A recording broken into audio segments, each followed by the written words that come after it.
to cut! Hello, and welcome to the Kongversation. I'm Hyle Russell. And I'm Just Andre. Hi, Just Andre. How's the new microphone treating you? Hopefully better than my old one treated you during the last edit. I've not gone back and listened to the actual finalized version of the episode. I trust that you made it listenable, but I am very sorry about that. And hopefully the listener will not stick out to them too much. I did what I could. I raised the bass, reduced the treble, put a little sweetener on it, removed some pops and clicks.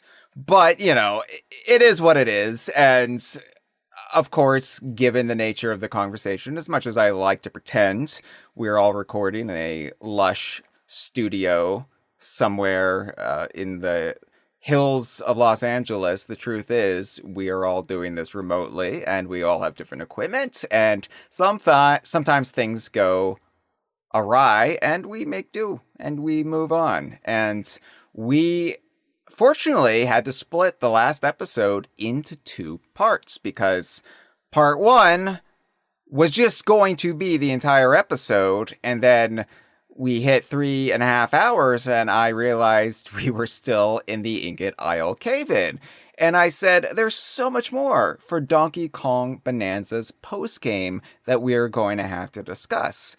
And it just made sense to split it into two from there, considering the post-game really is a story of two different parts. It is one big epilogue to the Donkey Kong Bananza story, but I would say it's front-loaded with the return to Ingot Isle, and it kind of being elevated to a full world with the complete Banandium gems and NPCs. And then what comes after that as we journey down deeper once again into the underground world and go through the Bananza Rehearsals.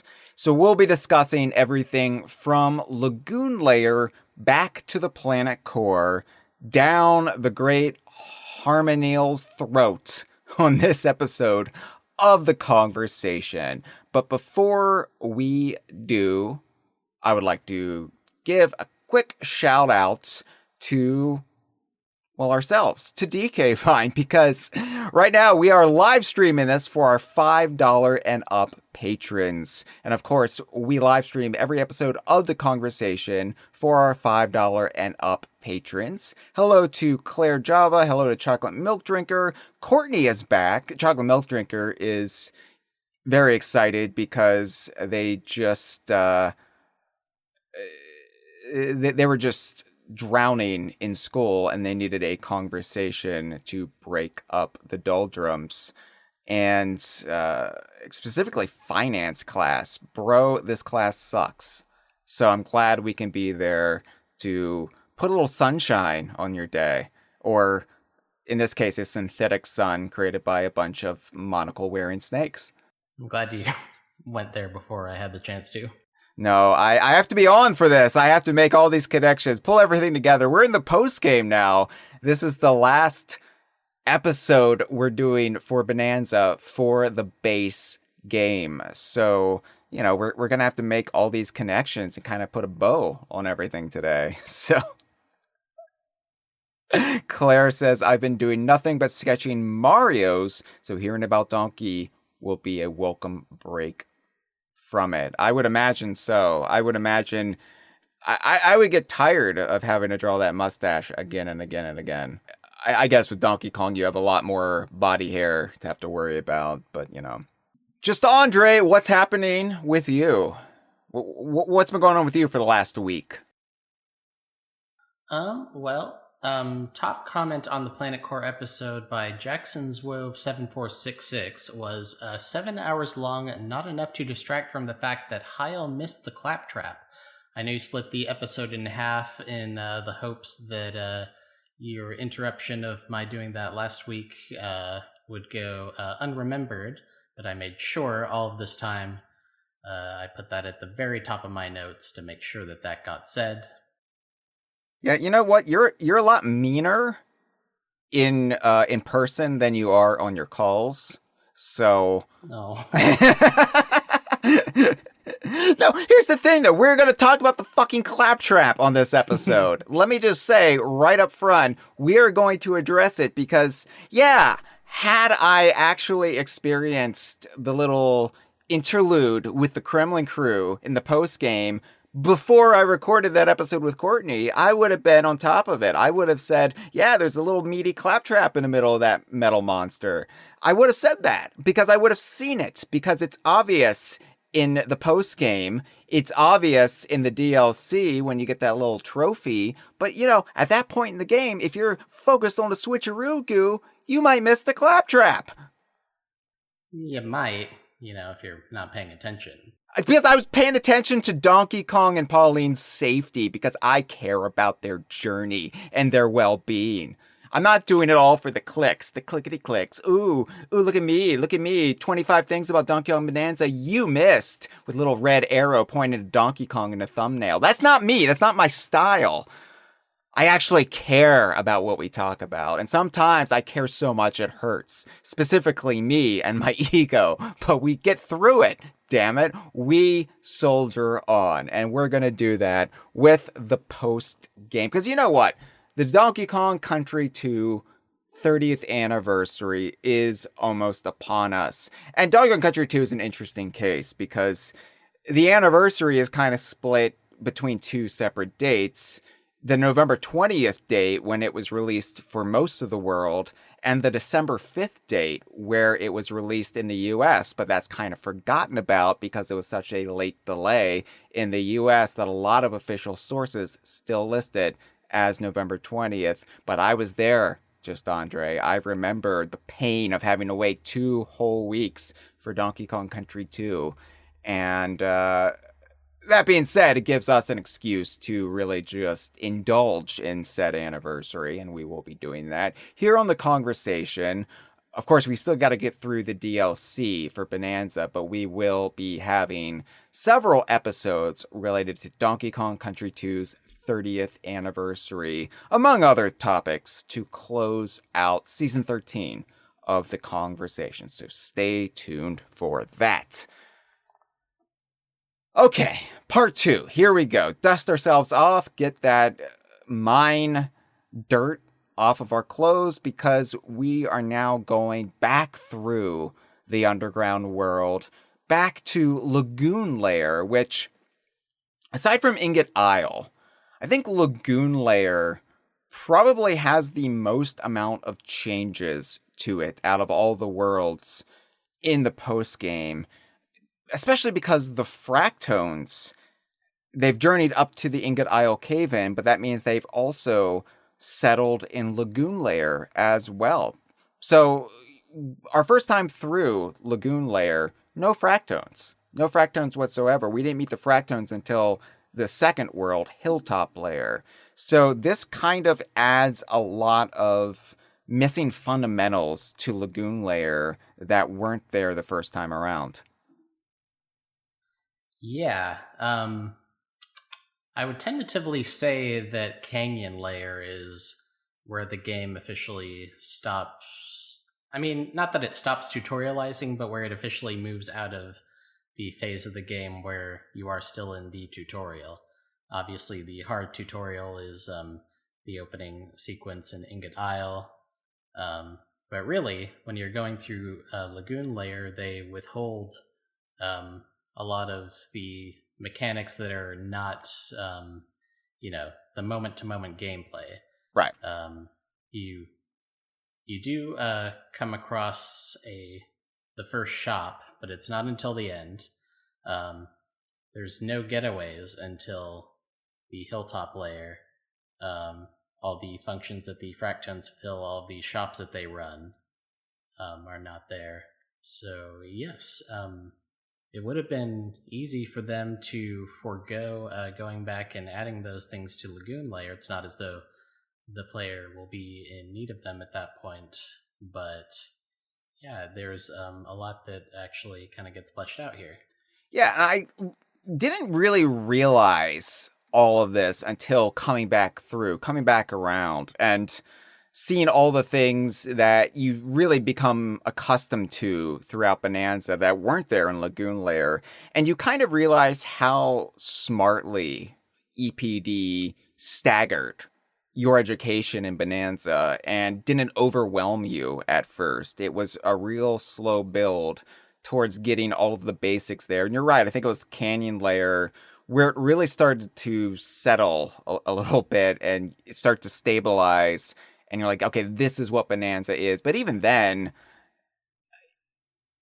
each new world would tend to introduce some kind of terrain or elements that would then, become part of the overall bundle as you keep going. So even that's kind of a misnomer, but yeah, there was a lot missing from Lagoon Layer the first time around. And I think it can be surmised that Lagoon Layer, before the events of Bonanza, before Donkey Kong and the then Odd Rock fell down from Ingot Isle into Lagoon Layer had limited contact with the lower levels of the underground world. It was kind of part of it, but it was kind of distant. It was kind of separated. There was this metaphorical wall between Lagoon Layer and everything else from Hilltop Layer on down.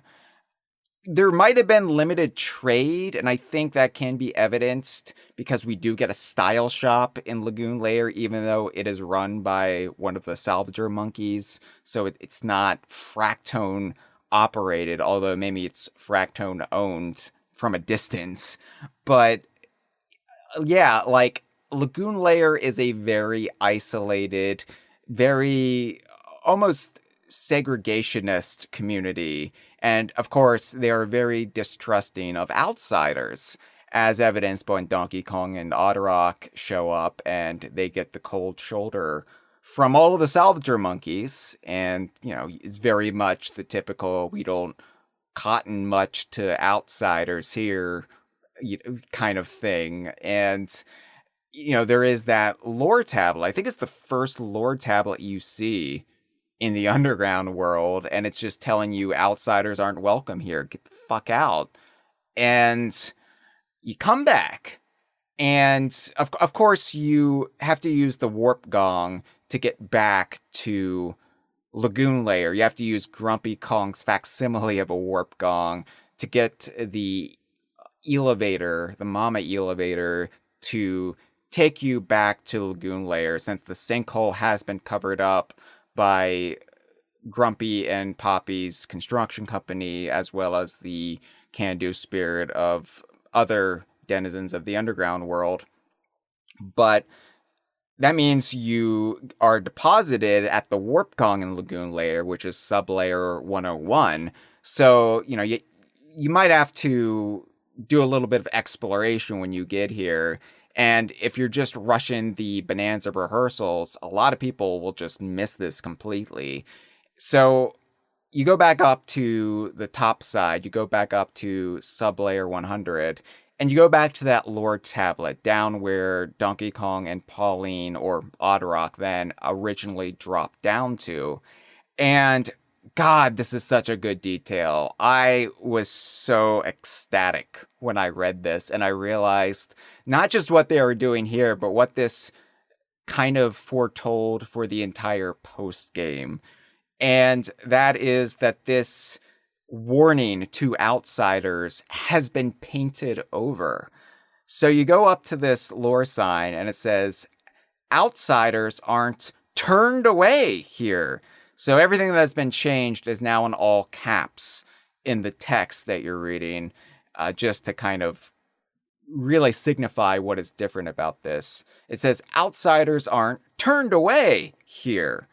These lagoons are just for us scrappy salvagers and anyone else.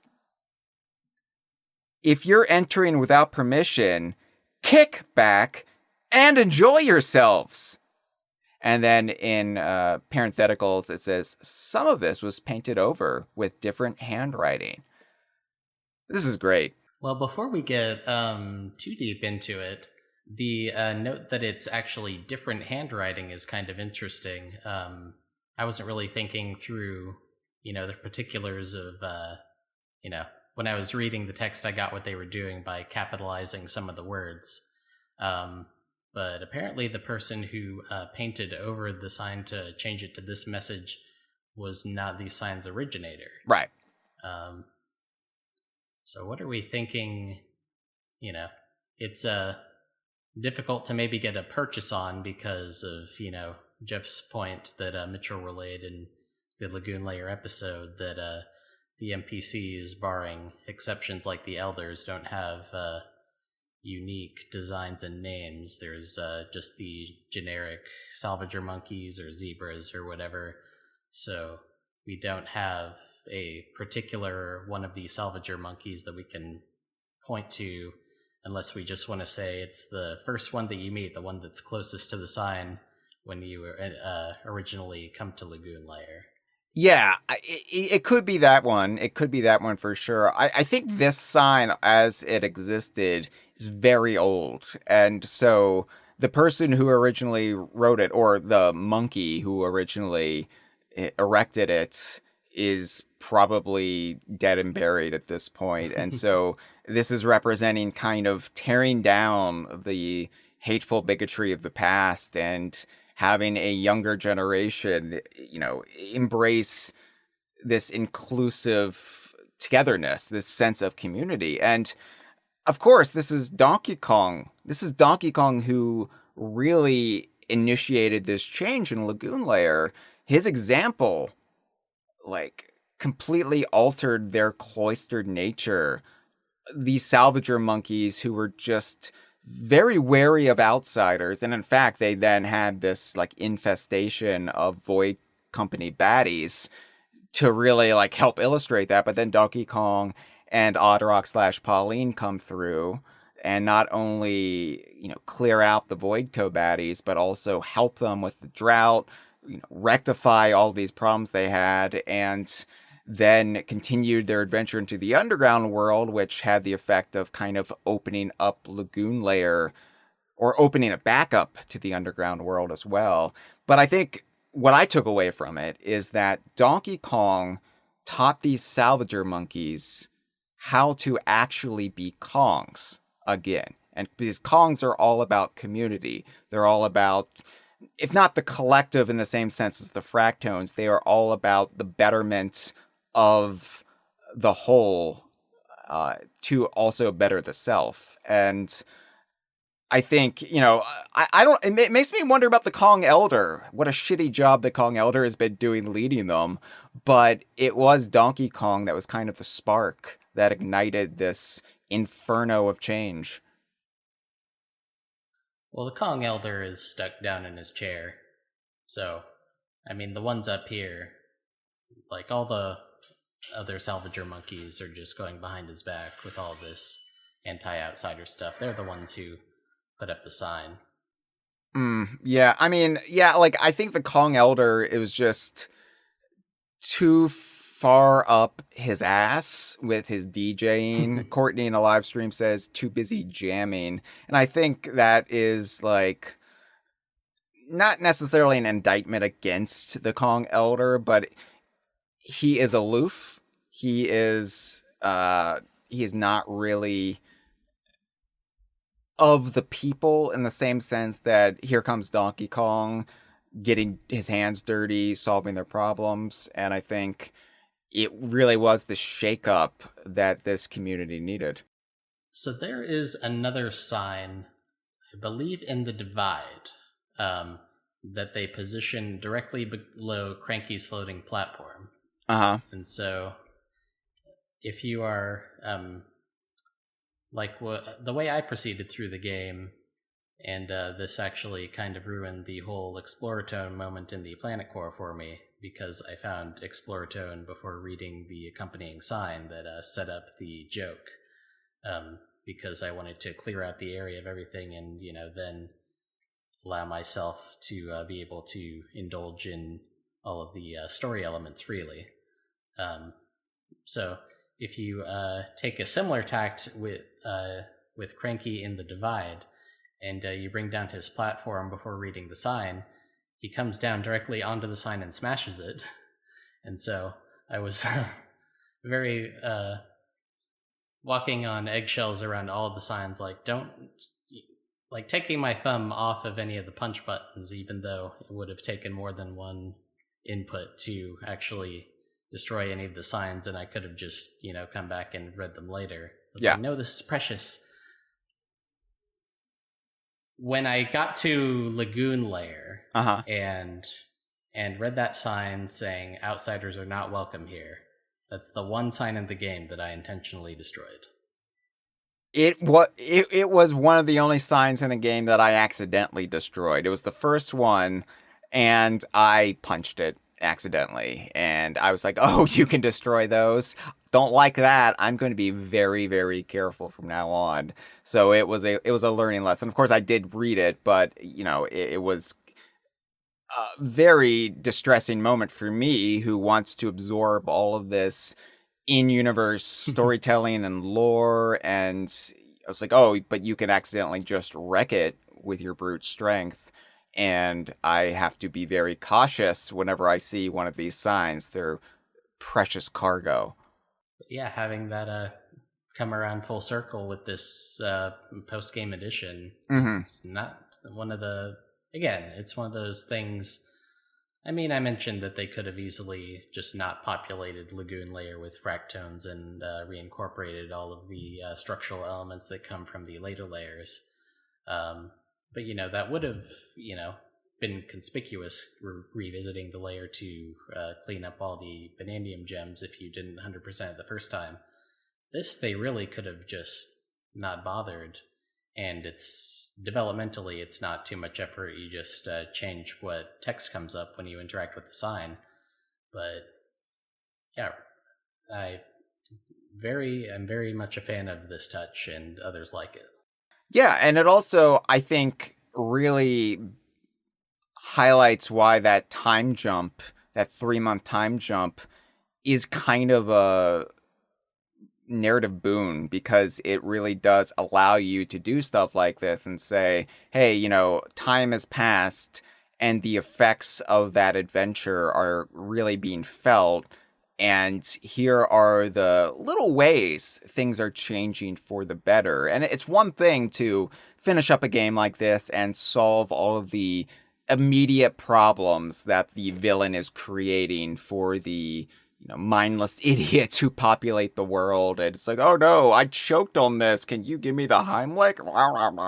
And, you do it, but it's really all about the gratification of the collectathon in a lot of 3D platformers. But here, not only are you solving their immediate problems and the problems that are being created by the villains of the piece, but you're also making the world better than it was before the villains even got there, which I love. I love that Bananza has such a positive message of change, and you can see the longer term effects of what Donkey Kong and Pauline have done that you wouldn't ordinarily be able to see until a sequel, and most sequels will just move on with the new story and maybe not even revisit past locations.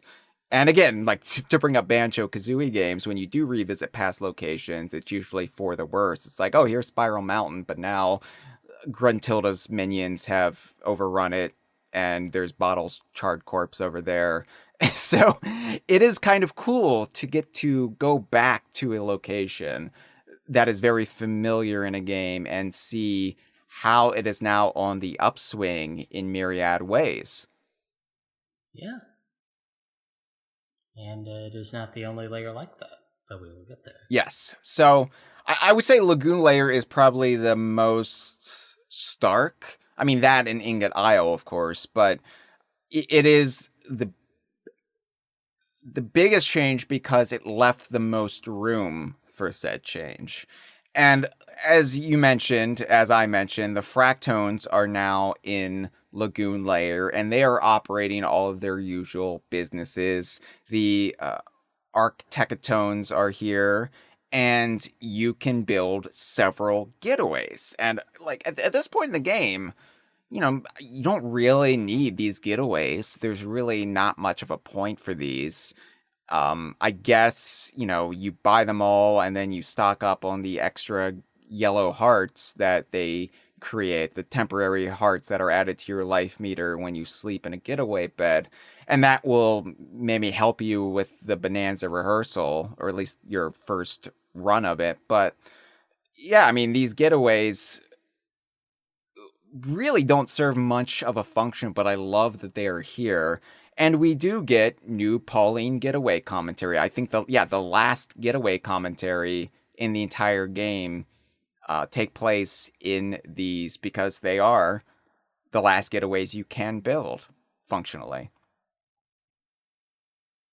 So we've got to read these, because I've read all of the interesting getaway commentaries, and this is my last chance to do so, at least before Bananza 2, if that ever comes. So I will read some of the new getaway commentaries where Pauline wakes Donkey Kong up at night. So we get one where she just launches into song. She goes, I forget the actual the actual melody she's attempting, but she's just like singing at the top of her lungs, going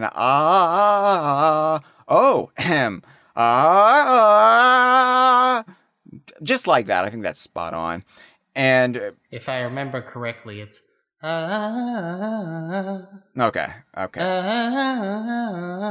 Well, I think mine was more melodic and beautiful, but It's more in keeping with the subtitles, which just go Now I'm just a Banjo-Kazooie character, or no, I'm actually, that's Yuka. Anyway, Pauline says, "Oh, sorry, did I wake you up?" Pauline is the leaf blowers in my neighborhood every fucking morning this week. She says, "It's just, I noticed the acoustics here are really great. Must be all the moisture." My grandma, who knows a lot about moisture apparently, is always saying, "High humidity preps the pipes for singing." Oh, I guess less talking would prep the pipes too. Good night. So, yeah, Pauline still just waking Donkey Kong up. And I love that, Donkey Kong never expresses any annoyance at this. It's just all communicated via Pauline's side. But I like that you can kind of surmise how irritated Donkey Kong would be trying to sleep. And Pauline is just waking him up with whatever commentary, whatever thoughts come to her head. She has to express them, and Donkey Kong has to hear them. Although Donkey Kong could say zzz, but why would you do that? Why would you deprive yourself of that? Yeah, I would say you can less surmise what he's thinking and more, direct his characterization insofar as his interactions with Pauline go. Same as the game constantly gives you the choice between the plot-focused dialogue option and just bananas. If you, it's not widespread, but I've not even seen it myself, but I have heard some reports of some players finding Pauline's chatterbox nature annoying, and so not only does the game give you an option to skip that, but it even contextualizes it as just Donkey Kong. Either maybe you choose to interpret the zzz as him being so out that he actually does not wake up from what she's saying, or he is probably the interpretation more people had of that option is that he does wake up or had not yet gone to sleep and is pretending he is out. But yeah, it is. I definitely never chose that option, and I never did think of Donkey Kong in my head as being annoyed with Pauline. Same as I thought of him upon the return to Ingot Isle as being sad at her loss. The game doesn't really give you anything one way or the other as far as how he is feeling about it, but it does go. It doesn't just not address it. It goes out of its way to give you the room to interpret Donkey Kong's mindset however you like. Yeah, like when I say Donkey Kong is irritated with Pauline, I don't mean he doesn't care about her or he's not humoring her in any way, but also like I think there might be my personal interpretation of it. And like you said, you can interpret Donkey Kong however you really want based on your personal preferences and play style, but for me, it was very much like I'm trying to sleep here. This is a moment of peace, and you're waking me up, Pauline, to just chatter. Uh, I'm going to humor you because I care about you, and I'm a well-meaning, easygoing, nurturing dude. But at the same time, let's go back to sleep, please. So it's like like I don't have children, but I imagine that's kind of a universal reaction among any caring parents. I have a dog, and I know sometimes when my dog is incessantly licking me in my face and trying to get my attention, I still care about her, but I also I'm like, get your stanky cat shit breath out of my nose. Thank you. Well, that's why Donkey Kong is half father and half uncle to Pauline. Maybe he doesn't have to. They're together for a long stretch of time, but if you choose to maybe project your very generous feelings towards Pauline, or at least my very generous feelings towards Pauline onto him, then maybe you can rationalize that they're together for a brief enough time that, you know what, he's just not bothered about all this getting woken up. I've seen a few. I've been perusing several uploads of all of Pauline's getaway dialogues, and a common sentiment in the comments is the people imagining Donkey Kong being like, sure, kid, putting up a front of being grumpy about all this getting woken up, but deep down, no, he's not bothered. He wants to hear what she has to say every time as much as we do. Then again, it's no wonder he's always so exhausted when he comes out of the Bananza rehearsals because he's not getting a good night's sleep in the Getaways. So I do though really like the way they are able to flesh out Pauline's character and also her thoughts towards this adventure in these very incidental ways and in ways that aren't obtrusive to the gameplay. And it's just such a robust way to have that level of storytelling and character development in a way that Nintendo, in its traditional ways, would have never permitted. So this is all great stuff, though. Would you like to read the next little bit of Pauline Getaway dialogue?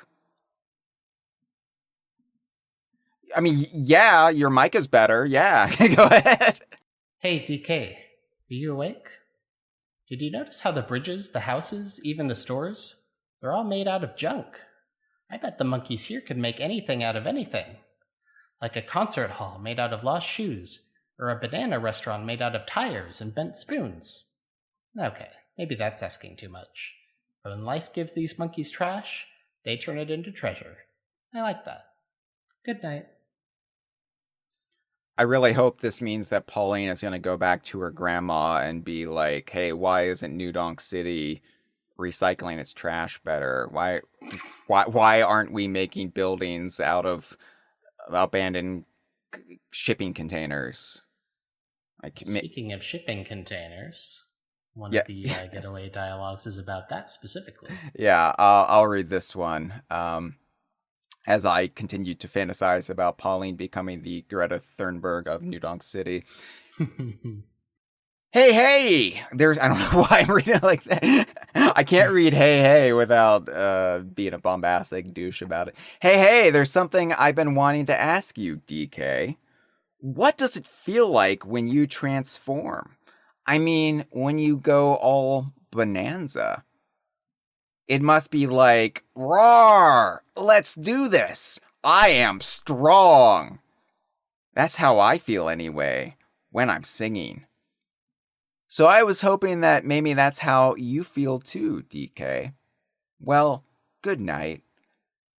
Yeah, if I did have a chance to interview Donkey Kong or Diddy Kong, specifically Diddy Kong, Dixie Kong, or Kiddy Kong, if I had a chance to interview them as if they were real people and not fictional simians, I would definitely ask them in my top 5 questions. So when you transform into the spider, to the cool ass spider with sneakers, what does that feel like? Um, like what does that actually entail? Does their consciousness move in and then your consciousness go into this limbo state? Please describe it in excruciating detail for me when you become the spider. Thank you. And I'm glad that Pauline is also having these thoughts about the Bananza transformations. I wonder if it's just like they're basically riding Squitter or whatever the animal buddy they transform rather into is. Like basically the animal buddy can hear their thoughts. It knows how the transform Kong in question is willing for them to go the same way that they would physically direct the animal buddy's movements, but they're just kind of reduced to pure thought, and they get their intent across that way. And so it still preserves the relationship of the animal buddy being ridden, even though it's a literal transformation, which is not so whimsical. So maybe you think about it that way, you maintain some of that flavor. That still sounds kind of disquietly horrifying. Like it is, it is kind of this existential terror of I am but the imaginary friend of this spider. Right now, I don't tangibly exist, and I am but a mere echo on the winds to this enormous jungle spider. That would be like nice short form Donkey Kong horror, or is creepypasta still a thing? Make that and a creepypasta anyway. I trust Squitter to get to the end, extricate himself from the Kongs. Everything's just fine after that. Why don't you read the next one? Hey, DK, you awake? I was just thinking about this teacher I had at school. He looked a lot like Grumpy. He was pretty scary at first, but once you got to know him, you could tell he cared a lot. Good night. So I don't take this to literally mean that Pauline was educated by an orangutan, but when she first started talking about, like, I had a teacher and I didn't see the pronoun he, and I just heard, like, I was thinking about this teacher that looked like Grumpy. I was like, wait, did you go to Kong College? Was Wrinkly your teacher? I was like, wait, the timeline doesn't work for that. Wrinkly would have been long dead before you entered K through 12, Pauline. So, yeah, maybe not. Maybe not. There exists the outside possibility that she could have been educated by a Kong. We don't see any in person when we visit New Donk City in depth as Mario or in passing during this game's finale. But, I mean, there is a small bit of evidence in the DLC that there might be a at least intermittent Kong presence in New Donk City.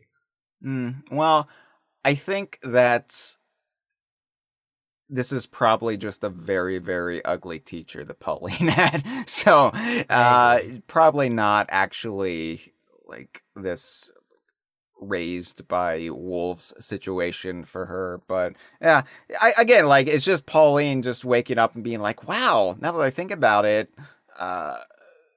my second grade teacher really did look like a nasty ape man. Wow. All right. Hey, DK, are you awake? Did you see those big containers behind the Elder? How did they get stacked up like that? There's no way the monkeys could have done it, right?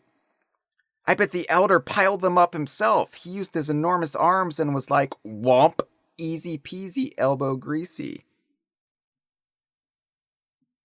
Yeah, let's make sure we don't get on the Elder's bad side. Good night.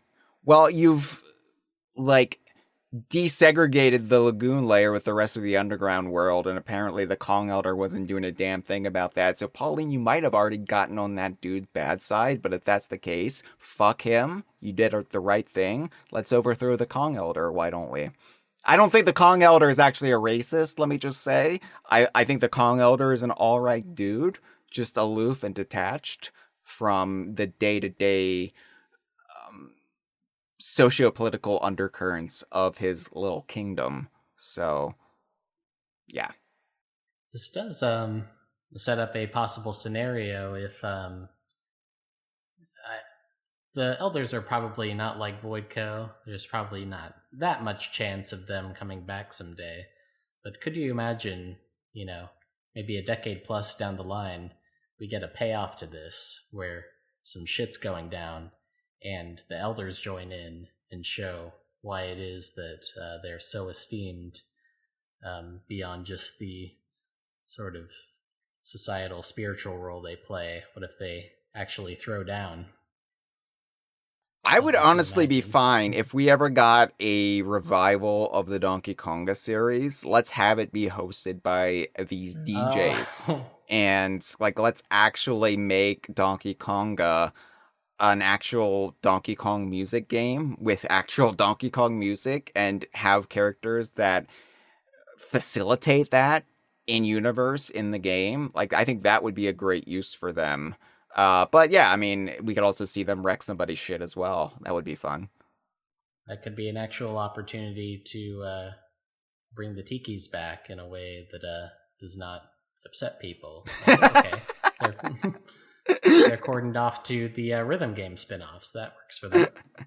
I mean, that might upset the few fans of the tikis out there, Traveler of the Stars, and what is it, Tiki Tom Tim, or Tiki Tong Tom, or whoever was the fake caller from the last or the episode before last. Anyway, Courtney says the only elder who's coming back is Kay Lumsey. Let's go. Well, you could say that Kay Lumsey could be a Kremling elder, although I think he read as very, very young in Donkey Kong 64. I mean, he could have aged up into this elder role. We'd also have to give the Kremlings their own little space in the underground world. Beyond the lost world of the Kremlings, which, it's probably caved in at this point. And Courtney says, listen, we have theories. Okay. Yes, I'm actually sending you a few screenshots. I wasn't sure the whole Kay Lumsey thing would actually come up. Courtney's sister only alluded to it a little bit in her call. And so I'm, grateful for the opportunity because this kind of needs to be out there. I was hoping Courtney herself would be able to do it. Okay, so yeah, this thing about in Donkey Kong Bananza, the citizens of the underground world, they all have the cyan and magenta gradients for their eye color. They have been so touched by the Bananergy that it is just imbued within them. But the elders don't have the same eyes. They have golden eyes. They are so empowered by the Bananergy that it's the same as Donkey Kong's Bananza forms when his eyes change into the golden. Gold is the purest form of Bananergy. And anyway, Kay Lumsey has the gradient, has the cyan and magenta color in his eyes. Mm-hmm. Well, that means he's not an elder, though. That means he is definitely maybe from the underground world or spent some time in the underground world. I'll allow that. Yes. No, he is definitely not any sort of Kremling elder yet. But if you look at the Kremlings as kind of the Root's wayward children, they may have come from... they may not originally come from Crocodile Isle. There's evidence that I won't go into that maybe the seeming indicators that the Kremlings battled their way down to the core. And that's, we're seeing signs of how K. Rool got trapped in the Forbidden Layer and how the Kremling crew got trapped in the core itself. Maybe those signs are instead ancient evidence of when the Kremlings in their nascent days worked their way out from the underground world to the surface world, to Crocodile Isle. And so, if that's the case, then it would make some sense for the route to look to K. Lumsey, who, according to the version of the Donkey Kong canon that these developers would have just grown up with, this would have just been the canon to them. The Banandium route might have looked up to the surface and seen K. Rool has this brother, and you know what? He seems like a better ruler for my wayward children. I'm going to extend my influence, and this young Kremling is going to grow to immense size. And so that makes it all the more... and Courtney's thanking me for finally getting into this, because, yeah, we've been having a lot of in-depth conversations about this that have not really made their way onto the show, except in bits and pieces. But, yeah, K. Lumsey. Another thing I brought up to Courtney that she did not get to is this is a possible explanation for the size differential between K. Rool in this game and even in Donkey Kong 64, which was previously where he was the biggest, outside of when it became a matter of diegetic, plot concern, i.e. Jungle Climber. Maybe K. Rool has grown to such size because he's spent all these years in proximity to the Banandium route. He's kind of unintentionally halfway towards elder status, or at least Bananza status. And so as K. Lumsey continues developing, and as Captain Courtney mentioned in her call, he does have some actual ties to music within the events of Donkey Kong 64. If he continues developing that, then we could actually see this bear out. Maybe K. Lumsey will one day lead his own faction of the Kremlings that are take a more virtuous path than the Kremling crew. I could also posit a theory, and I haven't fleshed this out. This is just off the cuff, so apologies, because I know you'll find holes in it. Everybody, but there could also be the possibility that, K. Lumsey is coded as so young in Donkey Kong 64, effectively a toddler.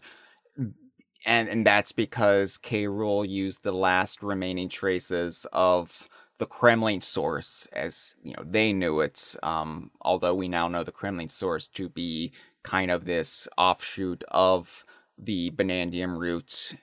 But what if K. Lumsey was created out of the last remaining traces of the Kremling source, maybe even absorbed by K. Rool during his time in the Crocodile Core, as a weapon of mass destruction for Donkey Kong Island, and then, of course, K. Lumsey eschewed it. But the reason K. Lumsey's eyes have that coloring is because he has pure Bananergy, pure Banandium root essence, pure Kremling source in his DNA, and that could then, later contribute to him growing into a wise elder. I don't know. There's lots of ways we could go with this. That's what makes Bananza so exciting as a property, as a new entry in the series, is it further elaborates on so many tantalizing things in the series that we as fans have spent decades theorizing about and crafting ideas about. And here comes Bananza and says, okay, yeah, and then what if this? It's basically yes-anding us. It's a great game of fan and improv between us and the actual developers now. So, I mean, yeah, I'm all for these wacky K. Lumsey theories. Let's keep them coming, people. Let's go.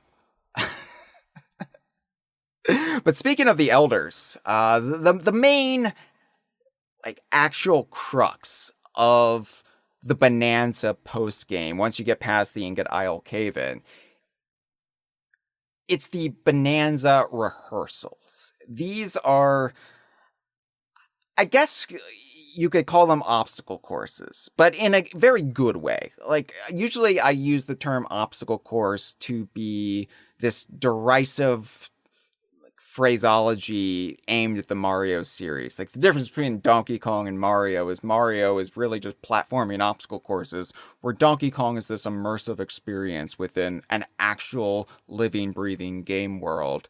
And I think, of course, the line is kind of muddied. It's kind of blurred now between the two. I would say games like Odyssey have definitely pushed Mario more towards the Rare's way of doing things, while Bonanza does incorporate a little bit more in the Mario sense, although the fact that Odyssey already kind of got there first and already kind of paved the way for it definitely doesn't make it as noticeable in Bonanza. But these rehearsals are like 5 different cultivated challenges, or a series of challenges instigated by the elders that require you to use all or most of the abilities of a Bonanza form.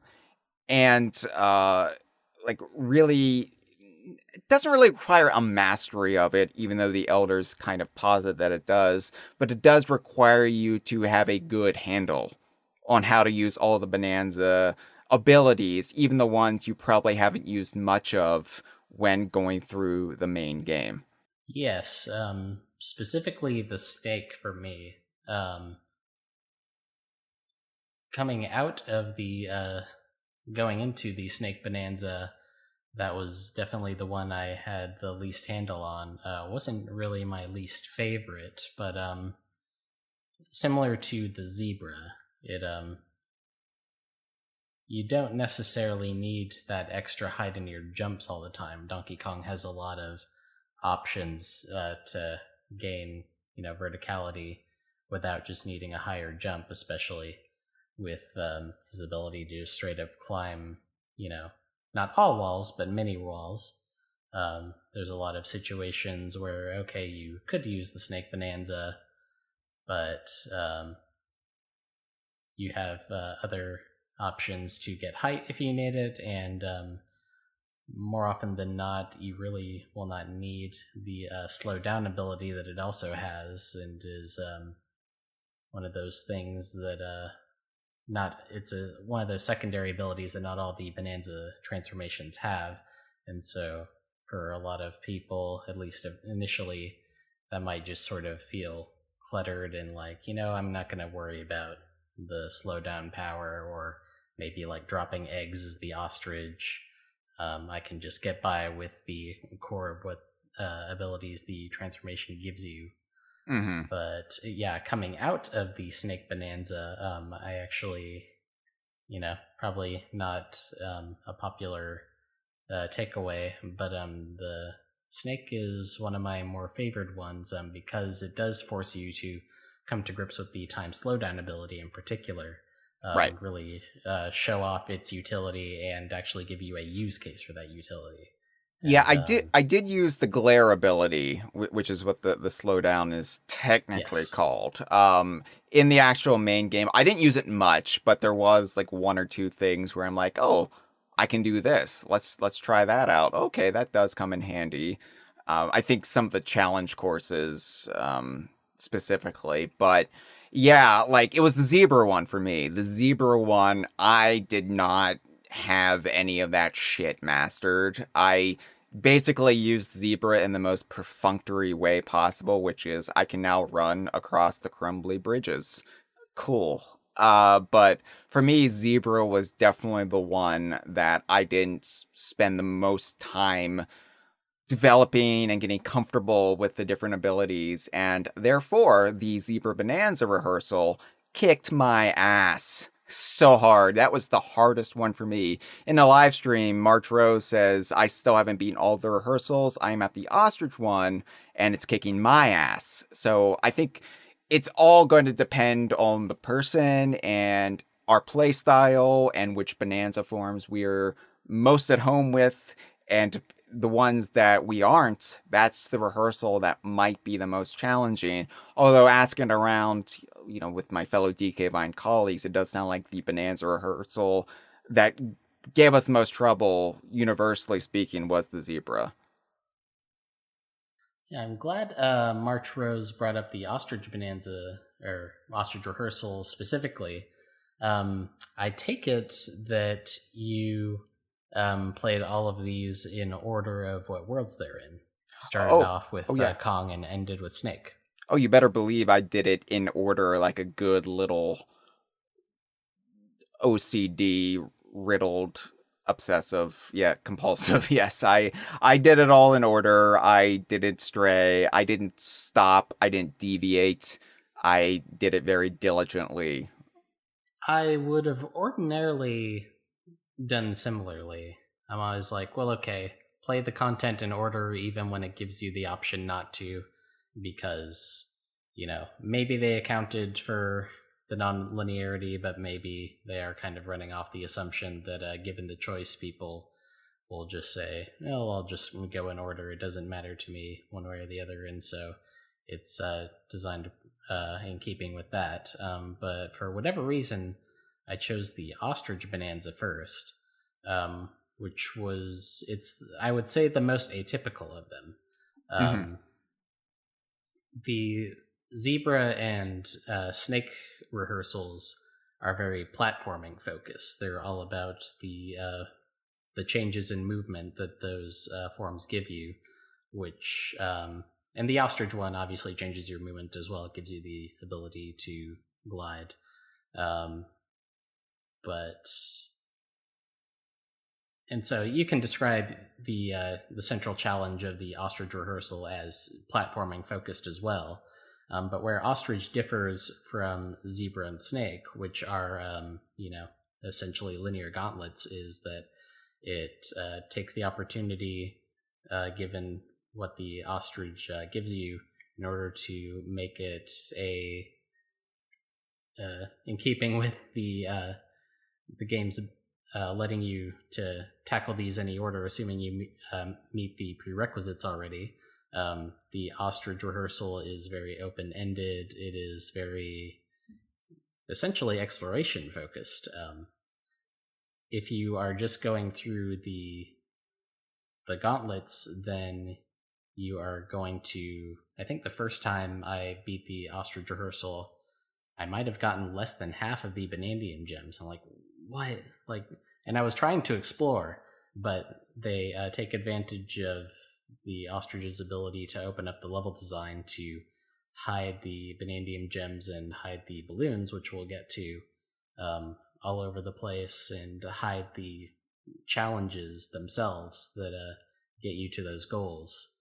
And so it does give you a movement-focused gauntlet, but starting off with the Ostrich Bonanza gave me a very intimidating impression of what the rest of the rehearsals would be. And the rest of them are not like this. I really thought, wow, the game is throwing down, and you're going to have to use these to the absolute apex of their potential, and or if you want to actually fully 100% the game because of these last few challenges. But yeah, instead it is pretty unique to the ostrich rehearsal. Yeah. So if you do choose that first, then the pacing is off. So you did go about this the right way. Well, also, you've got to unlock the Bananza rehearsal because you have to have a lot of Banandium gems beforehand. And of course, I was 100% completing everything as I went through the game. So it wasn't a problem for me. It was never a problem for me, but I know there are a lot of people who did not rush through Banana. I mean, some people did, but some people were just trying to stay ahead of spoilers being out in the wild, and they were trying to get through the big plot points as fast as they could. So a lot of these, would be behind this kind of paywall of Banandium gems beforehand. So it is very much like you can't play these unless you have played quite a bit of Donkey Kong Bananza. Although in the broader scope, it is still pretty generous with how many Banandium gems you have to collect beforehand. But I like, for example, the first one with the Kong Elder and the Kong Bananza Rehearsal, you have to get 300 Banandium gems in order to unlock it. And at that point, I had 888. So, what wasn't an issue for me. Wasn't an issue for me, but definitely,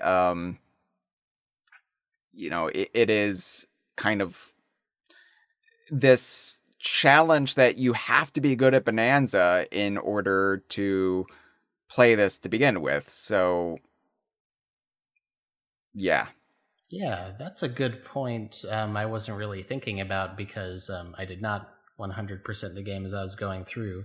But like you, I was trying to avoid checklisting, just turning the game into monotony. So like I would search out a layer like as much as I could organically, but I was trying not to depend on any of the maps or anything to just follow this map marker and get the Manandium gem.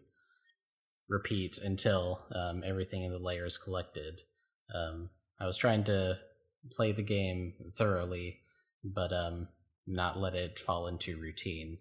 So I mean, counterpoint though, the maps have the Northern Hemisphere on it, so I loved looking at them. So therefore, I was all about the maps because it gave me that dopamine hit. But by the time I got to the post game, I was able to access the snake rehearsal, which, as the fifth in the sequence, requires the most Banandium gems collected from you. I believe it asks for 600. Yes, so the Kong Bananza Rehearsal is 300, the Zebra is 350, Ostrich is 400, Elephant jumps up to 500, and Snake is 600. Yeah, so even if you do have over 600 Banandium gems going into it, you if you're paying more mind to it than me, you can go to all the elders, see those figures, and be like, okay, yeah, it definitely wants me to do them in in the order presented.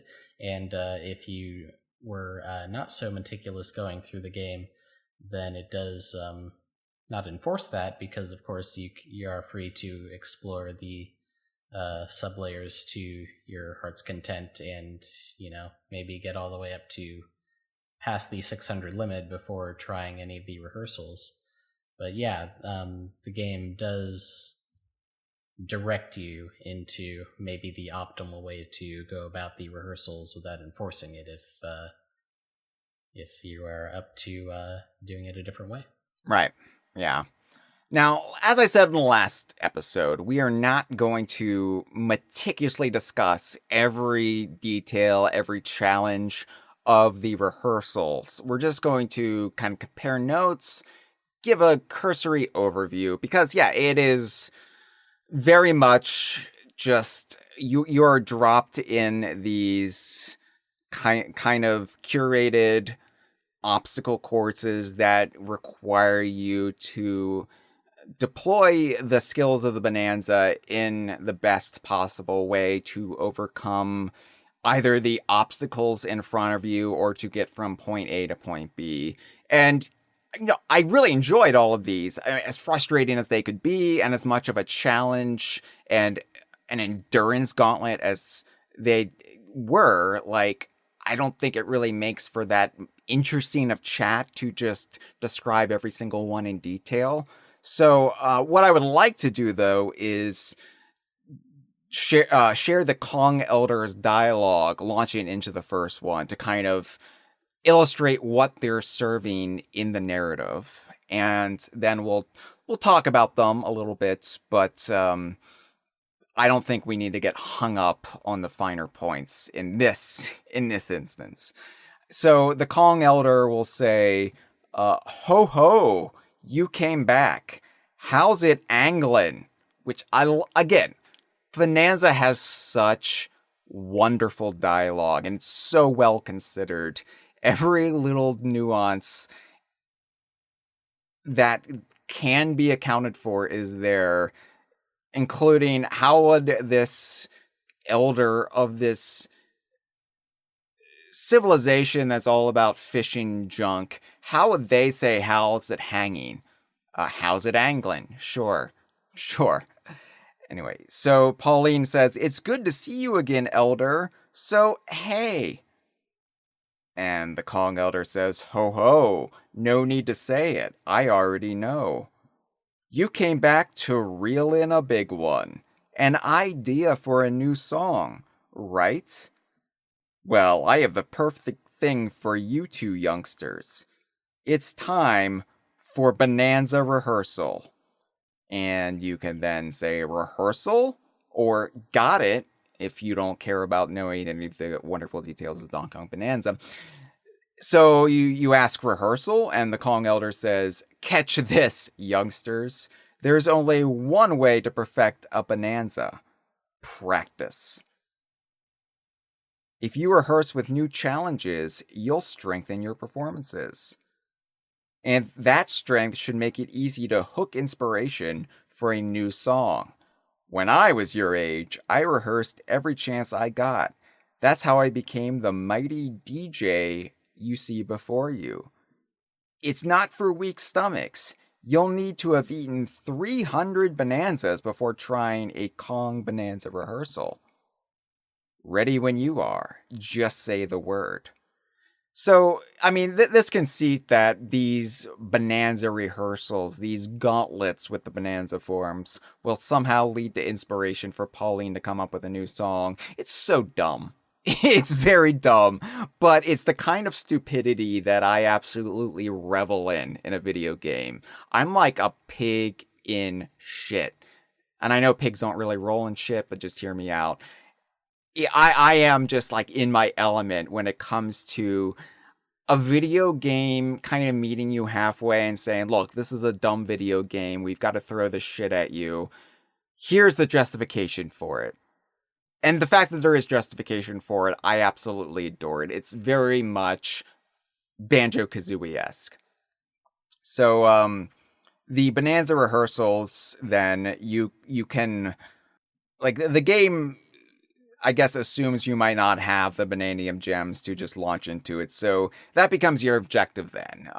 You'll say, attempt rehearsal, and then it'll show how many Bananium gems you've eaten and how many Bananium gems you need to access the next rehearsal. And in my case, it was always how many I had far exceeded how many I actually needed. So again, 888 out of 300 is what the screenshot I took says.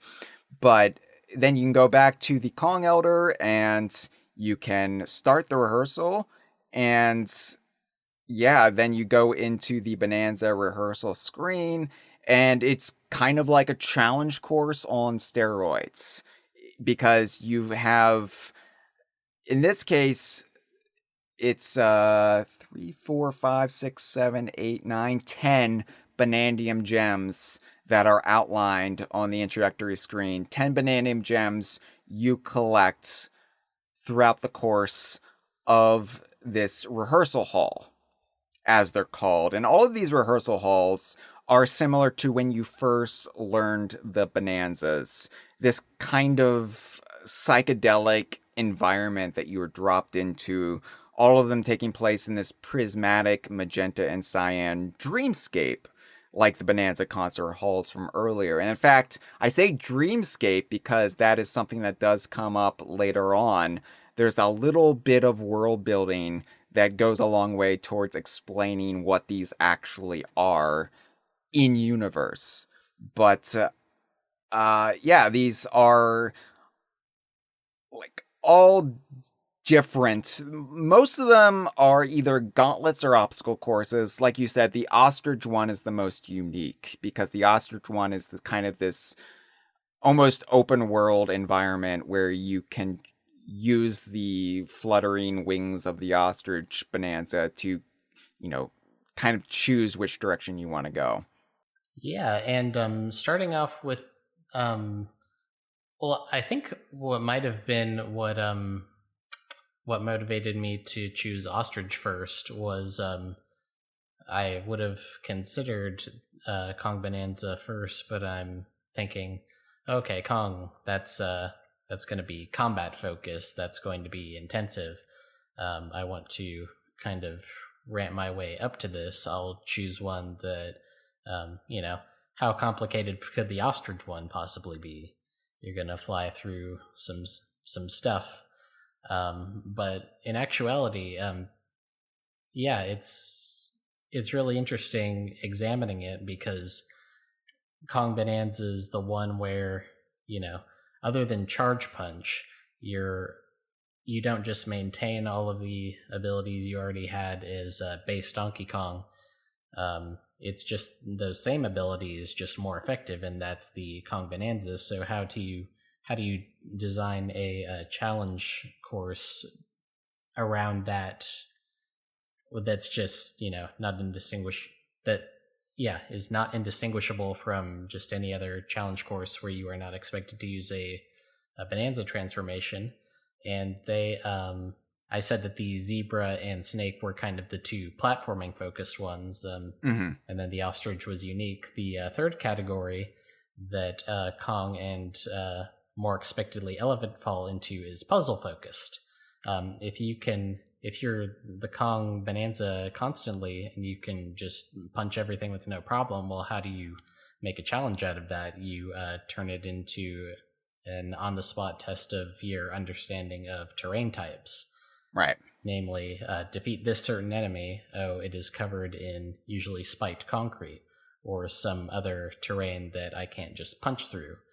And then here's all these other elements surrounding this little combat arena that will allow you to negotiate that and defeat that one enemy, or maybe those few enemies. But yeah, figure it out. Don't just run around punching everything. And yeah.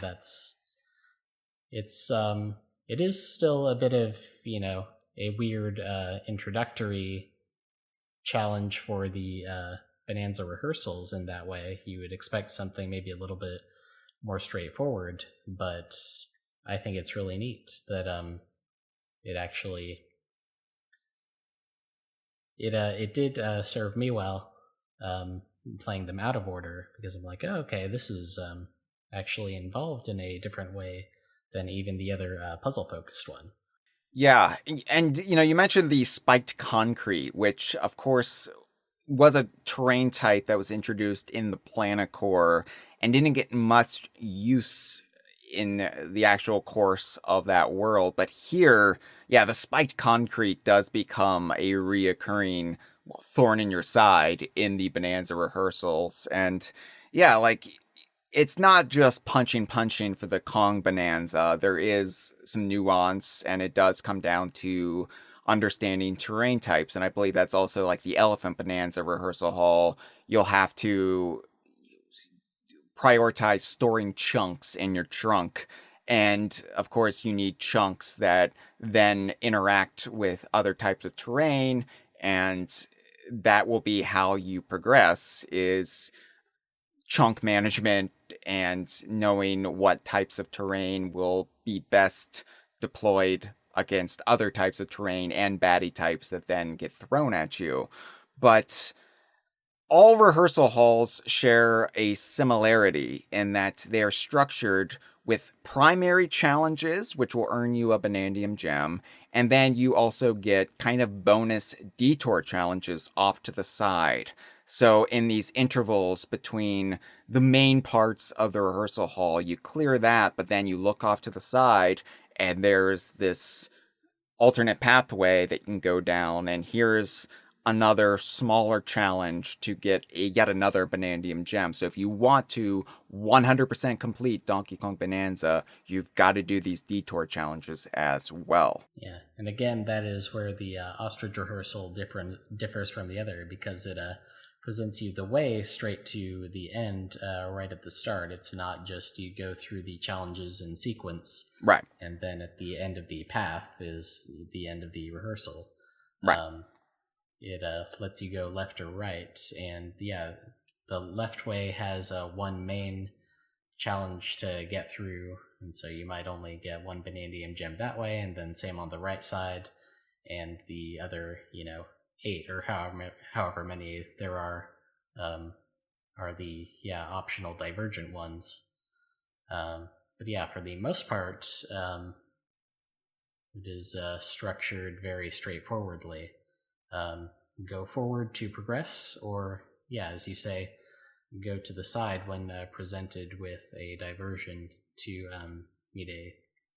It's like a little challenge course inside the mega challenge course that is the actual rehearsal. Yep. Additionally, on top of all of that, there are 5 balloons in each rehearsal hall. 5 balloons that you must pop. Well, you don't have to pop them, but if you are a sicko completionist, you've got to find them and you've got to pop them because they will unlock a special instrumental version of that particular Bonanza theme. So if you were like me and you were constantly looking at your disc collection in the Getaways and you were seeing that there was always a spot empty after the actual Bonanza song, you're like, well, what are these? What are these spots after each one? When will I unlock those? What songs are those? Well, that's where you get these. These are instrumental versions of the Bonanza themes without Pauline singing, without the possibility for you to drop in misheard lyrics to what she's actually saying. But these are discs that cannot be earned via defeating enemies or bought through the chip exchange. You have to pop these balloons and be personally rewarded the disc by the Elder. So, yeah, on top of everything else, you also have to be looking for these hidden balloons. Now, thankfully, if you hand slap, you can see them in the kind of like sonar. If they are hidden in any terrain or any platforms, you can spot the balloons there. But yeah, it's kind of easy to miss some of these balloons. And in fact, I didn't even know this was a thing until I got to the first like hallway after the first Kong Bananza challenge, and then the Kong Elder says, "Did you spot the balloons? If you pop 5 of them, I'll toss you a bonus disc." I was like, ugh, have to go back now. But thankfully, collecting the balloons and Banandium gems, you don't have to actually do it all in one go. This is a gauntlet, but if you exit the rehearsal hall, the game will save the ones you have collected thus far, including the balloons. So you can approach these however pragmatically you want. Like, if you just want to do a balloon run at first and clear all of that, you can do that.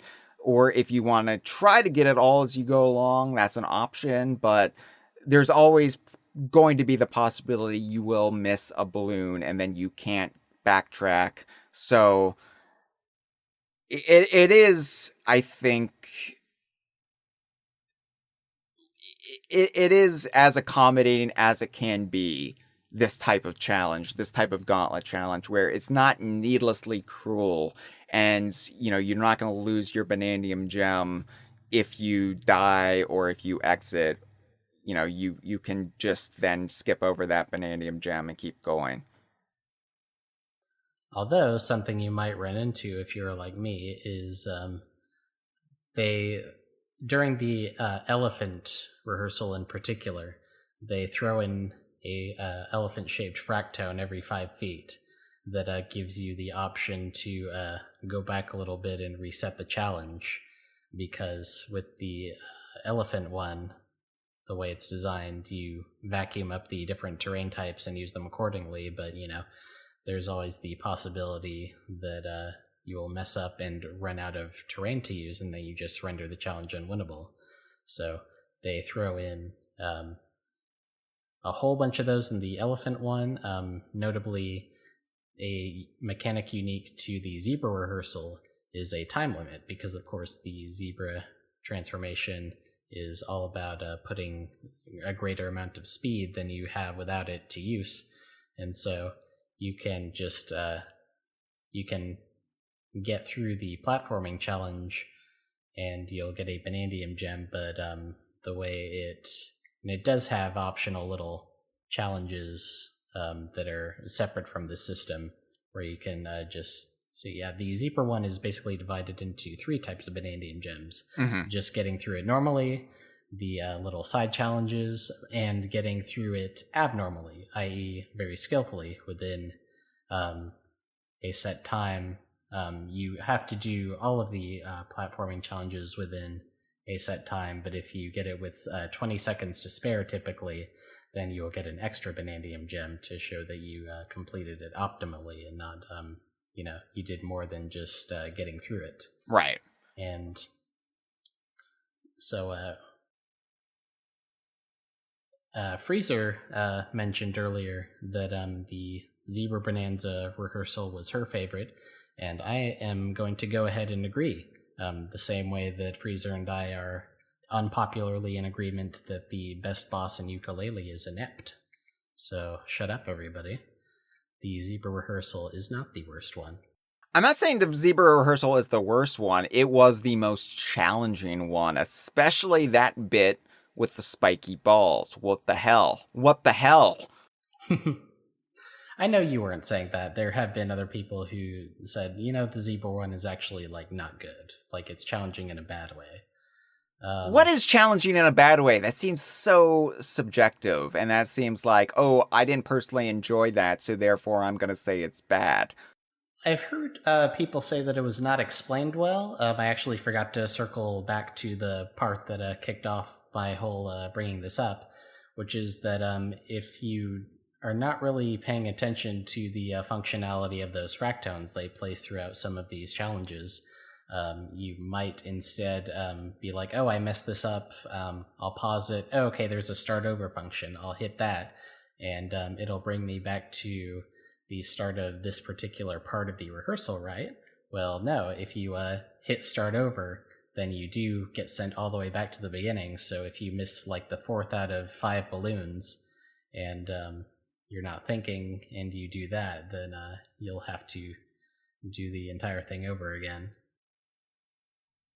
Yeah, I know, but that's the challenge, though. It's supposed to be a gauntlet, and I don't know. I think people are splitting hairs too much in what is post-game content and is supposed to be an advanced challenge. It's not supposed to be the main course of the game. This is a dessert that's very hard to digest. So, I mean, yeah, I'm not complaining, even if I say the Zebra Bananza rehearsal gave me the most amount of trouble, and oof, that isn't saying they were wrong to do it that way. I'm glad they did it that way. I'm glad that challenge existed, and it felt so satisfying to be done with it, And when you are done with these, it unlocks 2 things beyond just the story progression. So it gives you a duplicate ancient record, which perplexed me at first. So these ancient records, you've got the one that's spinning on the table in front of the elder, and then you get the secondary ancient record that then appears, and you're like, what is this for? And I didn't know at first, and I just spent probably 40 minutes bumbling around with this ancient record before it just dawned on me that this is a very Nintendo thing to do. They give you this second ancient record as a little treat, as this little piece of indestructible terrain to just muck around with, to have fun with. You can just continually turf surf or surf on this piece of terrain, and it just doesn't break, it doesn't go bad. So that's all it's for. I thought there was going to be some grand purpose to it, but no, it's just a little extra bit of frivolity courtesy of Nintendo EPD. Yeah. Well, speaking of records, I will go back a little bit. You mentioned that the not the ancient records, but the normal records that are exclusive to fully completing the Bananza rehearsals unlock an instrumental version of each Bananza song, which the like if you're paying mind to it, then you know that this is definitely something already that exists before you actually unlock any of these. Like I ascertained looking at my completed list of records prior to heading into these, like, oh, okay, there's one for each Bananza song. It's going to be an instrumental version, because like if you are in a Bananza forum when like the game has to freeze the action to do something, like if you complete a challenge that makes a Banandium gem pop up, then Pauline does not just keep singing even though like her character model is frozen. It does adapt accordingly, where if Pauline is frozen, then she's not singing, and so you're only hearing the instrumental. And you see that repeated fittingly in these rehearsals. It's playing the instrumental version of the track throughout most of it, and then when you get the climax, then the actual Pauline singing kicks in to give it that extra bit of that extra hit. But the really neat thing is that, contrary to what you might be inclined to think from the instrumental song Unlockable, there's not just one instrumental version of each of these songs. The music is actually more dynamic than that within the rehearsals. Typically, when you first get into a rehearsal, it won't just be playing the full song sans the lyrics. It'll limit itself mostly to just the percussion. Right. And then when you get into the first actual challenge and the rest of the instrumentation kicks in, and then you go to the little in-between space where you collect the Banandium gem as your reward, and you can go off to the side and get an extra one if you want, and it'll revert back to that that reduced version of the already variant that is the instrumental. And so there's different layers to it, and it'll even a little flourish that it does not apply to the ostrich and snake ones, as far as I can tell.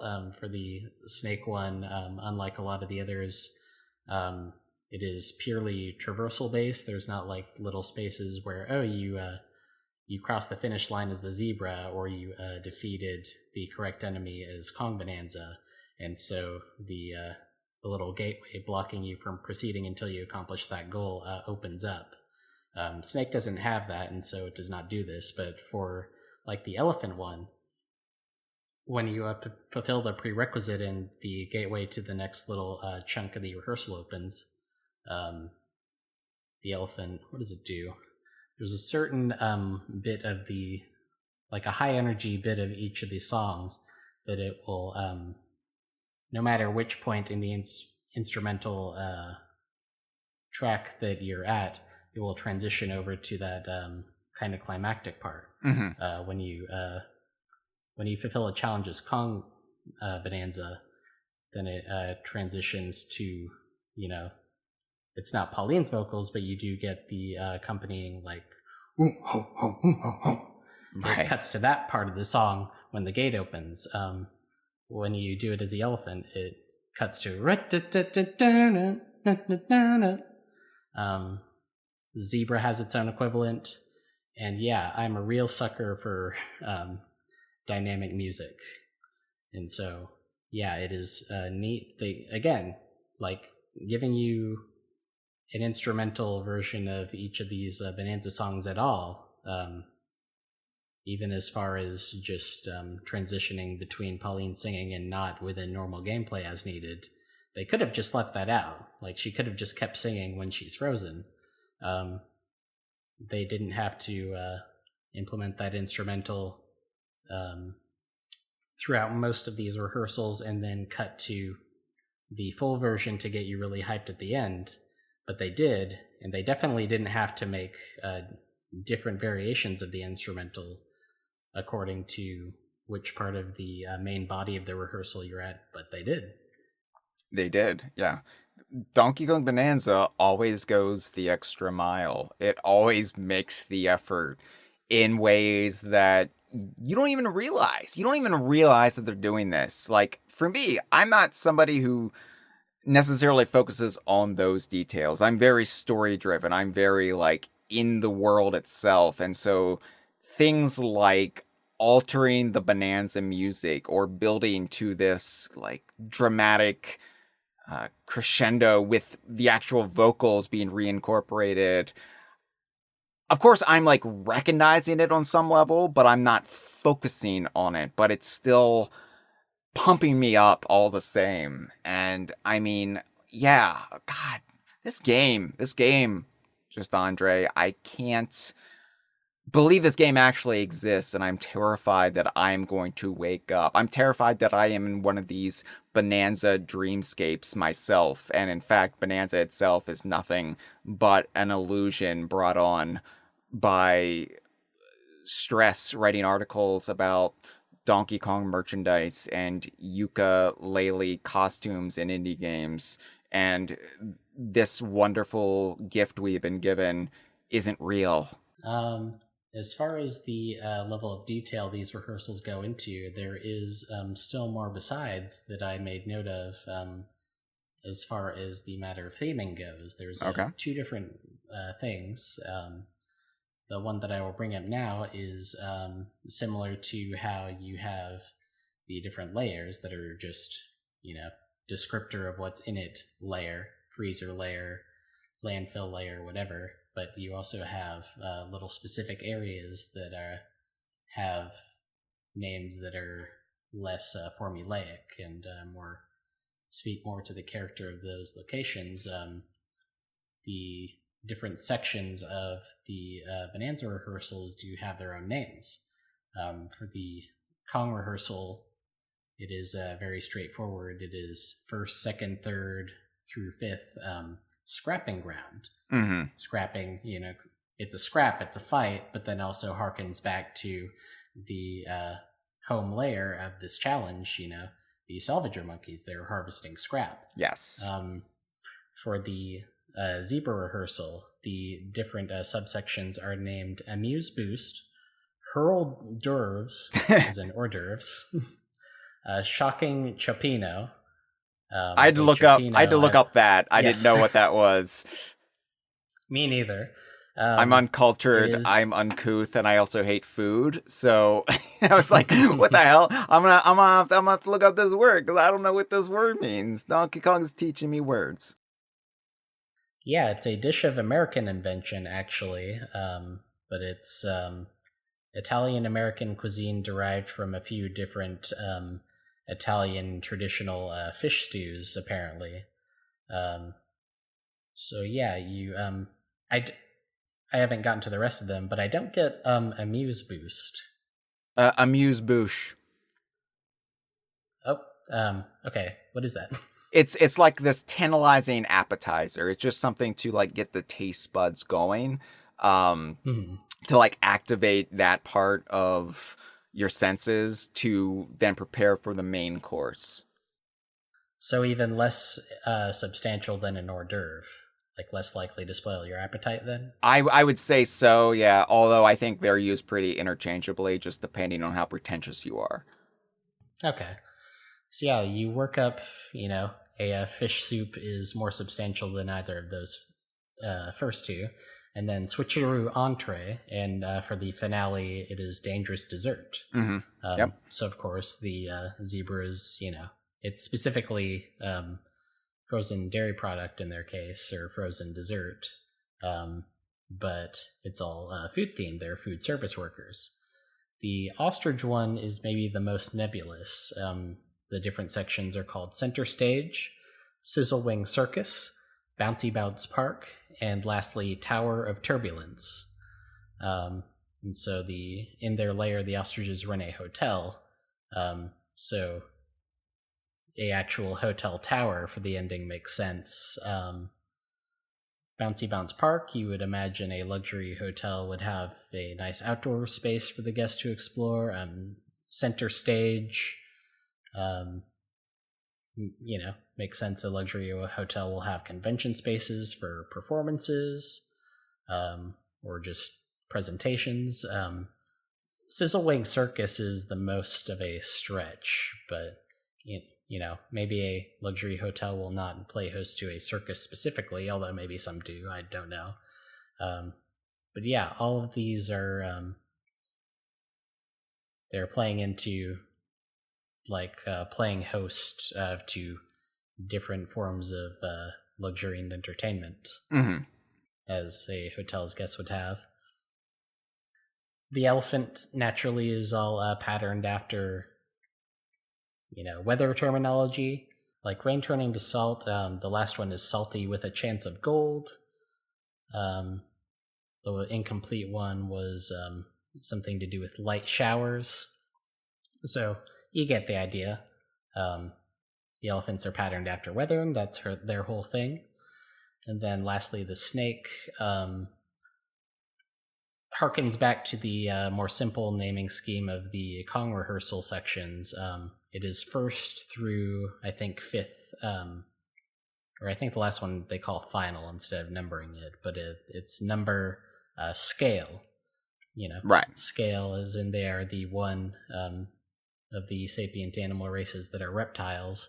But then in music, and I knew that this was a musical term, but I looked it up for specifics. A scale in music is a series of notes that is ordered equidistantly by how far apart in pitch they are, going between a starting note to its octave. It doesn't necessarily have to be ascending, but it calls to mind, you picture a group of notes going on a scale. I just kind of naturally picture them going from a low point and ascending from there, which plays into the fact that what's the main ability of the snake transformation? It's a high jump. So, of course, it makes sense that the musical term involves a series of notes changing, not literal elevation, but that's how we visualize it. Yes. You are scaling, and you have scales, and also musical scales. It's three things in one. Completing the Bananza rehearsal halls, as I said, it unlocks the ancient record. That's just for fun. A more useful thing it then unlocks, or at least gives you the chance to unlock eventually, is you can learn a new Kong Bananza skill. So this is unique to the post game. This is only after you clear a rehearsal, but you can then purchase with the Banandium gems on your skill tree. You're not done with the skill tree. Even if you max it out at this point, there's still more to do, because now you can learn a golden Kong Bananza skill, which will effectively augment a pre-existing Kong Bananza skill, but it will give Donkey Kong the ability to turn terrain into solid chunks of gold. So, for example, with the charged punch for the Kong Bananza, that punch, the ripples, the shockwaves from it, will now turn any applicable terrain in its field of destruction into solid gold. And it's just a really great way to farm gold. Farm Banandium gold, should you want. And it was nice to have a new thing to work for the skill tree, because I was thinking, I'm getting all these Banandium gems in the post game, but what purpose are they actually serving? And well, here you go, something new to work towards. Yeah, all very good synergy with one of your other big post-game rewards, which is Pauline's Miner outfit, which already doubles the amount of gold you get. Right. So if you are needing to farm gold, either of those in isolation would do well for you, but in combination, if you need a bunch of gold, well, really, you ought to just head to Racing Layer and destroy Diddy and Dixie's statue over and over again until you have enough. Oh, God. But that hurts my heart. I can't do that. I can't harm their precious little faces. You harmed the K. Rool statue. Yeah, but that's different. He's the bad guy. Diddy and Dixie are my favorite character. I love K. Rool as a villain, but I don't want to have a beer with the guy. I'll destroy his crotch in, effigy. Sure. But Diddy and Dixie, I even love the flesh, the millimeter of flesh between their eyes. I've grown to just adore that. Every part of Diddy and Dixie are perfect, from their pins on their hats to their prosthetic golfing fingers. And I would never want to deprive them of any of it. Any of it. Courtney says his crotch with a K, and Freezer says, I destroyed the trophy for like half an hour because Freezer is all about tormenting me. Yeah, I just because it was out in the open when I got to the planet core, I did destroy K. Rool's crown because I could see that there was a fossil right there. Right. But I did not destroy the glorious belly, and I didn't realize I had actually done this until I was prepping for what turned out to be the previous episode. But when Grumpy Kong built me my beloved statue of Golden DK and Ingadile, I did not even go up to the top and collect the Banandium gem that accompanies that reward, because I was like, Grumpy, but you didn't have to. Oh. So I was not going to lay a finger on that statue, and I knew that I would accidentally desecrate it just a little, getting that Banandium gem that was embedded at the top. So I just left it and forgot that it was even there until last week. I was really surprised that the Banandium gem wasn't in his butt. Just a little Banandium butt plug, just pull it out. Anyway, there's an interesting lore tidbit about all of these Bananza rehearsals and the rehearsal halls and the NPCs within. And this is just this little side detail in the Ostrich Bananza rehearsal hall. And there is a sleeping ostrich in there, because all of these rehearsal halls, as you said, they have the fractone animals, the fractones in the form of the animal tribes. But then you also get, the animals, the salvager monkeys, the zebras, the ostriches, the elephants, and the snakes. And there is a sleeping ostrich in the Ostrich Bananza rehearsal hall. And if you wake this ostrich up and you can talk to him or talk to them, they will say some surprising shit. So they say, allow me to let you in on a little secret, honored guest. This is the Elder's subconscious. Real as I may seem, I am but a figment of her imagination. The Sizzle Wing Circus, Bouncy Bounce Park, and Tower of Turbulence you'll encounter here. Why, the Elder dreams of building facilities like this in the Eggshell Hotel someday. Can you imagine? Like, the fact that Bananza even explains this. Like, this is the kind of fan theory crafting that I would come up with, or you would come up with, or Courtney would come up with, or Jeff would come up with, in our fevered states, as we're wont to do. And we're trying to draw correlation between the Kremlin source and the Banandium root and what Bananergy actually is. And here the game is just saying, yeah, all of this that you see before you, these kind of psychedelic Bananza halls, they are in fact just created as dreamscapes from the elders using Bananergy, just pure Bananergy, just that's emanating from them, their mastery of it. They're able to create this environment out of it, and all of the NPCs within are just aspects of the elders. That's wild. That's wild that Bananza bothers to go there. And it is, again, from a developmental perspective, of course it would work this way. It's just saving on animations, basically. but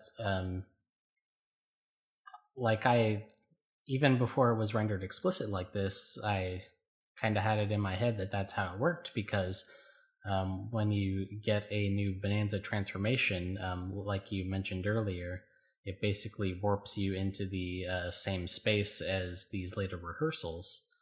And when you complete the rehearsal, when you get the transformation, it is taking place in a physical space, or maybe not, but it seems to.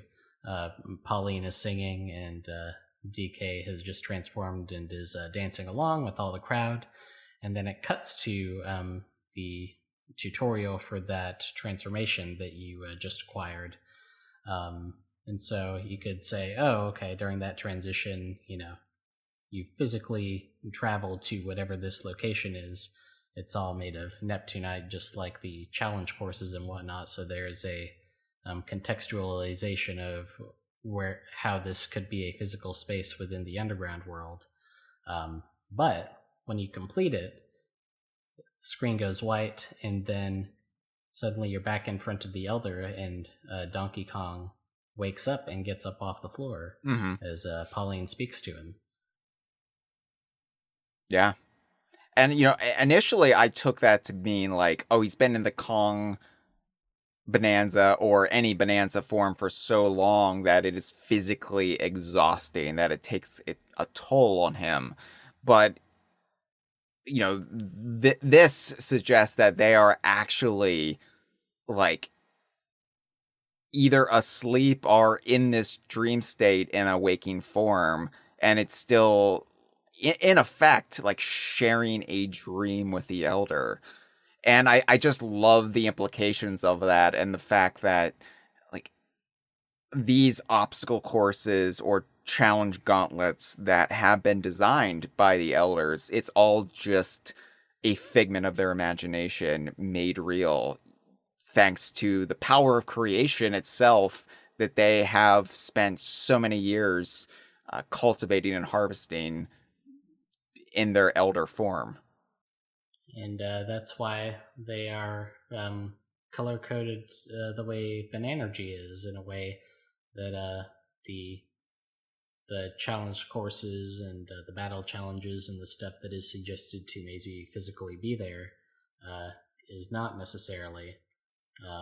It makes sense if the Elder is kind of letting you channel a segment of their power in order to have this experience, that if they're constantly in Bananza transform, that's not a sentence. If they are It's fine. It's fine. You know what? Bananergy isn't a word.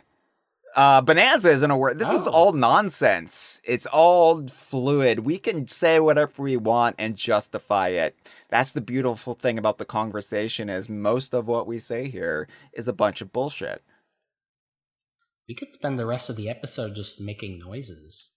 Honestly, we could, and I don't think our audience would know. I think at this point, we have deadened the brain cells of the people who listen to every episode, and yeah, we could just make monkey noises, and they would just think, "Oh wow, this is a great episode of the Kongversation. They're really on today." It's music. It's the great unifier. It is not specific to language. We could just express ourselves, how we're feeling, through sound, much like the animal languages. There is a bit of dialogue for every Bananza rehearsal that you complete.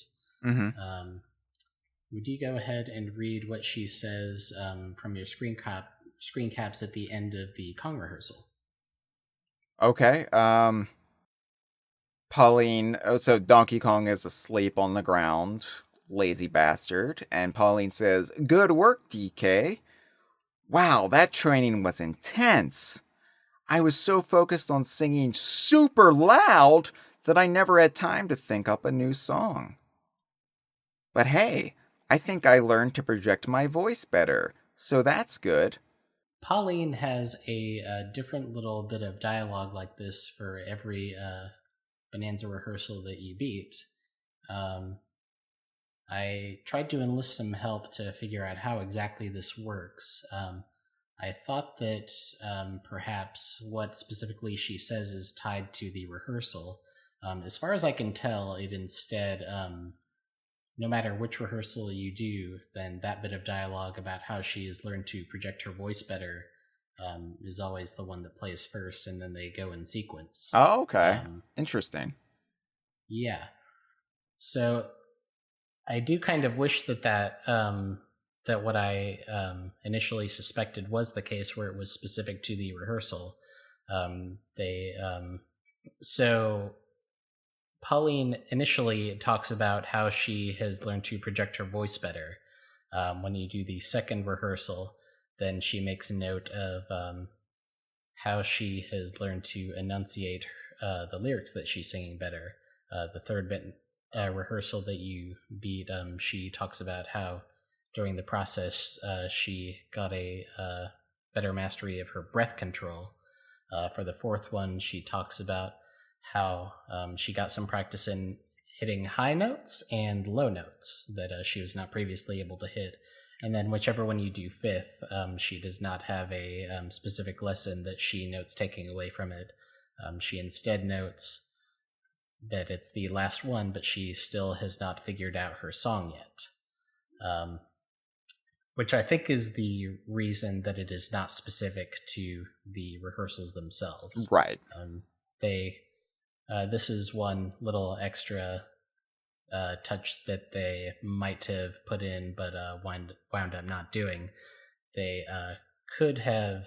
So if you do the snake one last, then the snake one won't give you whatever musical lesson she learned from it. She'll just say there's still more work to do.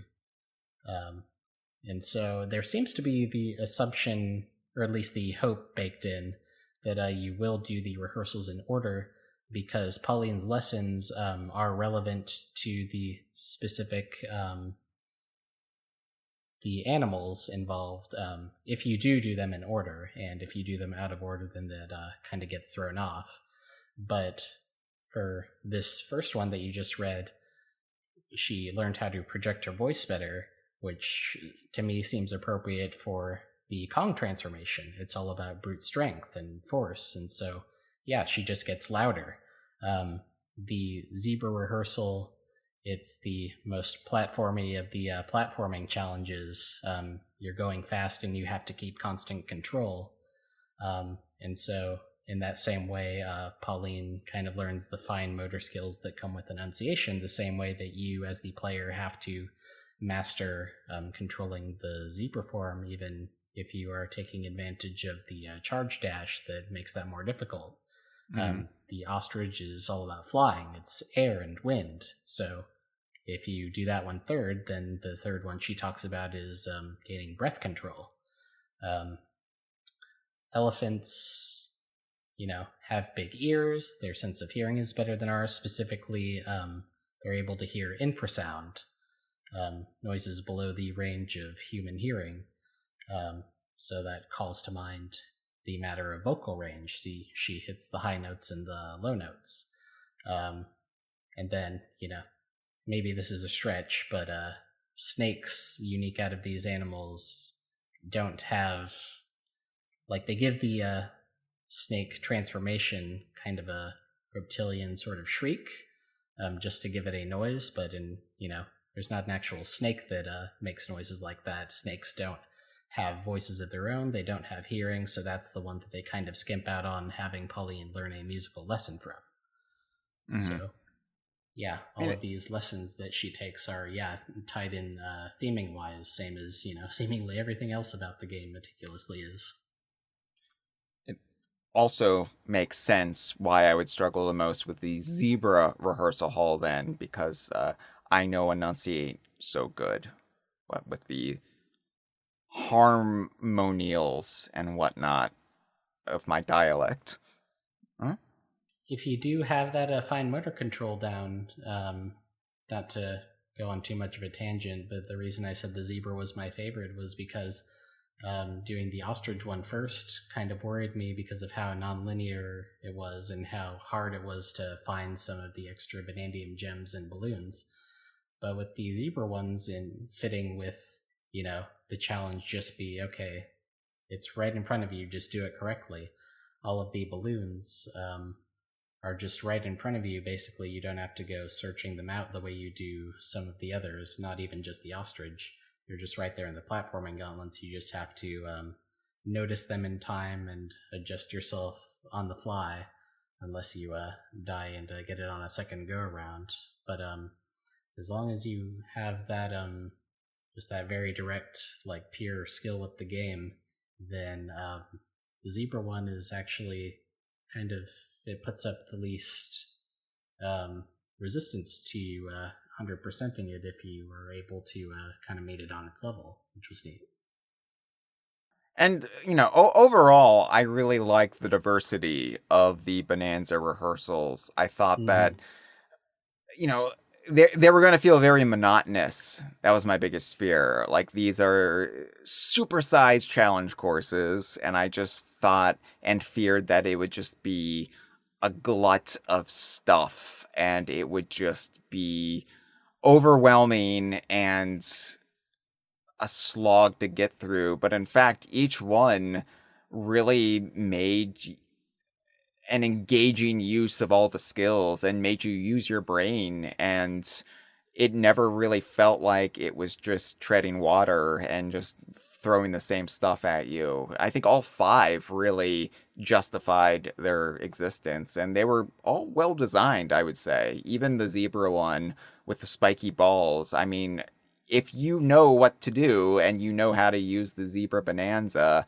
and you know how to evade and use your skills to your ability, it's not a problem. I mean, they're supposed to be difficult. So, all in all, I was actually pleasantly surprised by these. And I don't know why I was, because at this point, Bonanza had already proven its bona fides to me. But yeah, I mean, this is the kind of stuff, though, that isn't necessarily my forte. These big, obstacle course kind of challenges. And in the end, I really did appreciate all five. Yeah, the Kong and the elephant gauntlets are very much about giving you puzzles to do with terrain types, but it's a very different experience. Same with, the zebra is kind of, if you like horizontal platforming, you're running in a straight line and just navigating correctly, whereas the snake is all about verticality in terms of the platforming. It's about ascending. Mm-hmm. And in the snake's case, slowing down time at the opportune moment to pull off a certain maneuver that enables your ascent, whereas the zebra is kind of the inverse. There's no slowing it down. You really have to make it within the set time and just master it. So, yeah. Could have been harder, though. I mean, it could have. I'm kind of glad it wasn't, though. I mean, yeah, sure. Everything can be harder, But, I mean, maybe it could have deleted your save file after you lose. After you fail the challenge, it could just delete all your progress and you have to start from the beginning. It could have done that. Glad it didn't. Just, if you did struggle, or maybe are still struggling with the zebra rehearsal, have you considered doing better at it? Mm-hmm. Yeah. Have you considered just practicing? Getting good at the game? I'm leaning back in my seat right now, shittily. So I don't have anything else to say about the rehearsals. I do have quite a lot more to say about the post game, though. So we're not going to go world to world. We're not going to discuss everything that's different, because in most worlds, they add maybe one new Banandium gem. And it's very cursory. It's very, small what has changed. Some worlds, they just add, say, here's a grow tone. A grow tone's here now that wasn't there before. Feed it gold and get Banandium gems. Other cases, there's just an errant Banandium gem that wasn't there before. There's a style tone, maybe, that wants you to put on a fashion show for it, and you have to figure out what it actually is asking for, and then go to the closet and change into it, which, of course, means you have to have purchased that piece of clothing from the style shops. But lots of little challenges and lots of little opportunities to revisit the worlds on your way back en route through the underground world. I do want to specifically point out a couple of worlds and some of the things they have changed in them, though, that I think are the most interesting alterations. And the first one I want to bring up is Resort Layer. So Resort Layer is now just full of vacationers from around the underground world. And that includes salvager monkeys and prospector monkeys from Ingot Isle. And I just love, and I mentioned this back when we talked about Feast Layer, but I love how the prospector monkeys are becoming just full-fledged citizens of the underground world. They are kind of acclimating to their circumstances, and they're just kind of rolling with it. We saw that in Racing Layer, but then it really became apparent in Feast Layer, and now in the post-game, where Ingot Isle Cave-In is kind of adopted into the underground world. You've got the prospector monkeys even going to Resort Layer and getting a little tropical vacation from their day-to-day existence of being stuck in a mine shaft. Yeah, with you saw this in Feast Layer, Mm-hmm. and obviously it's like there's not really a utilitarian purpose for having the layer filled with all the different species of animal NPC that you've met throughout the game. It's there for flavor. It's there to characterize the theme park as it should be. Like, of course, people would come from all over, and you would see all of them. And yeah, you don't get this with most of the layers, which is it would have been higher effort and arguably like better if the rest of the layers had this level of addition to it. But it characterizes Resort Layer in a similar way to have the same dynamic going on specifically here. In theory, you could have had at least the salvager monkeys, zebras, and ostriches hanging out in the Resort Layer on your first time through. But it makes sense enough given, the kind of troubled situation the underground world is going through as you're making your way through it in the main game, that people aren't really populating the vacation resort. But similar to how you were talking about with the Lagoon Layer, how the 3-month gap gives the underground world a chance to go back to normality, or for what the new normality is to settle in. It makes perfect sense, just like the Feast Layer, that this would get filled out by all these different animal species, and so we do see that here.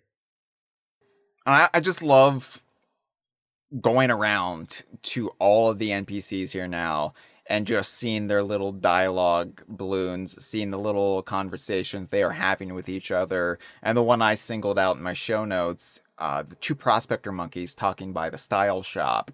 And one of them is saying, "Are you thinking of dyeing your fur?" And the other one says, "Gradients are in right now."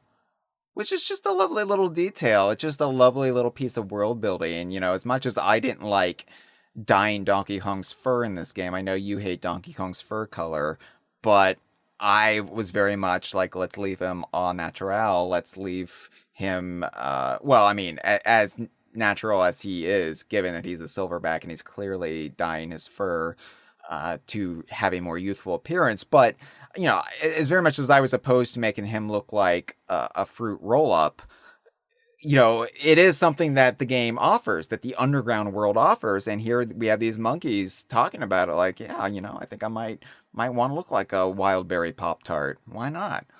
Especially given the way they're commingling with their Lagooner relatives as established in Feast Layer. It Yeah. would make sense. Hey, that's a good look. I want to be blue and green and yellow. Yeah, I want to Lagoon myself until I'm blue all over. I also singled out one of the prospector monkeys. You can find one stuck in some sand, and they just say, dug too deep. Their dialogue changes if you punch the sand to free them. Yeah, it's very much just like in Ingot Isle Cave In where you have to like free them occasionally just because yeah, that's their nature. They just they get themselves stuck in earth and dirt and sand and sometimes they require a little assistance. And I like that the salvager monkeys are out on the sea fishing as they're wont to do. And yeah, it is just such a fully realized world, this underground world. And it is why it is such, I think, a brilliant setting for this Donkey Kong game, because not only does it add so much to what already exists in Donkey Kong's world and the entire archipelago that these games take place in, but it also just works as its own setting and it allows them to just have so much character and so much ability to have these civilizations fully realized, and they don't need to do much to do it, right? Like so much is communicated to the player that they can kind of just coast on that inertia here, but it's brilliant. It works so well, and then you just pluck like these elephants in a slightly different environment, and just what would their natural reaction to this be? It's great.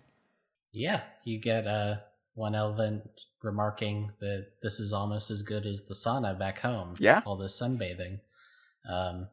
Yeah, most of the new animal NPCs in Resort Layer are clustered around where you warp in, taking the warp gong. They're all hanging out with each other and with the fractones in kind of the main populated island. Although the other NPC I focused on in my notes was if you, I think, go like basically directly to the other side of Resort Layer from there. There is a snake nearby, but there is an ostrich who is there's an ostrich back at the main meeting place talking about how this would actually make for a great place to bring hotel guests for day excursions. Yeah. But then if you go searching through the layer, there's another ostrich who's tucked away in seclusion from everyone else, and they're just sitting there and saying, finally, a day to focus on myself. Right. And I like that aspect of the ostriches have carried over here. The like overworked nature of the employees of the Eggshell Hotel and how a lot of them just need a moment. They just need that moment of solitude to get away from the guest. And it, like I said back when I talked about it with Jeff on the Forest Layer episode, anybody who has worked customer service, be it food service or retail or any other public facing job where you have to just have this kind of fake persona going all the time of being the, grinning, shit eating punching bag of the population, you can relate to this. And so, yeah, I was very happy to see that ostrich getting that peaceful moment in this tropical paradise. It's like, oh, yeah, that's exactly how I would feel once upon a time before I was a full-time Donkey Kong journalist / scholar. As somebody who made mention in the chat to that episode that then got read out, I do work at a luxury hotel in real life, and so I mentioned relating to the one ostrich that wasn't just taking a break, but actually hid themselves away just for a minute to take an unofficial and sanctioned break. And so I like to believe that this is that same ostrich. Does your hotel have a circus in it? It doesn't. Oh, it's a shame. It's a shame. I'm gonna dock a star off my review then. Another great detail is Tempest Layer. The Blusterwing is flying around now. No longer the sinister Blusterwing. It is the liberated Blusterwing. And in fact, when you return to Tempest Layer, you will just see it on the establishing title screen. And I was like, oh, wow. Can I actually see it in the course of gameplay? And so I went up to the top side, and one of the elephants is proclaiming the singing Blusterwing has finally returned. And yeah, you can scale as high as you can, and it will fly right down next to you. And the weather is still stormy. That aspect hasn't changed, but the Blusterwing has returned to the Tempest Layer skies. Yeah, I was actually a bit disappointed with the post-game Tempest Layer because the Sinister Blusterwing is, as noted on the episode about it, it's unique among most of the boss fights in this game. Like, other than when you fight a member of Voidco, it's arguably the only boss in the game, and, K. Rool, of course, but it's one of the few bosses that is a character. It's not just some sort of automaton creation of Grumpy and or the All Mine remote. You will respect Abracadabra on the Kongversation, just Andre. I will not allow the good name of Abracadabra to be besmirched like this. That's true. Yeah. A creation of Voidco, but you're right, not an automaton. Muckety Muck. I'm all about the Muckety Muck spinoff that we are obviously going to get within the next 5 years. All of these characters have so much potential. There is no bad DKU character. Although the Great Harmoneel is kind of a dirtbag. But the Blusterwing is called out in the dialogue in the way that the other living bosses are not. They give Pauline a line saying, "We have to come back here and help it."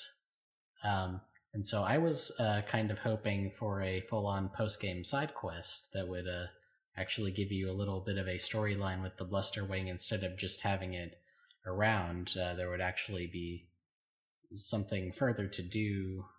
You free it you break the mask that was controlling it, and so this works, but from just the way it is framed through dialogue, I was hoping for a little something extra here.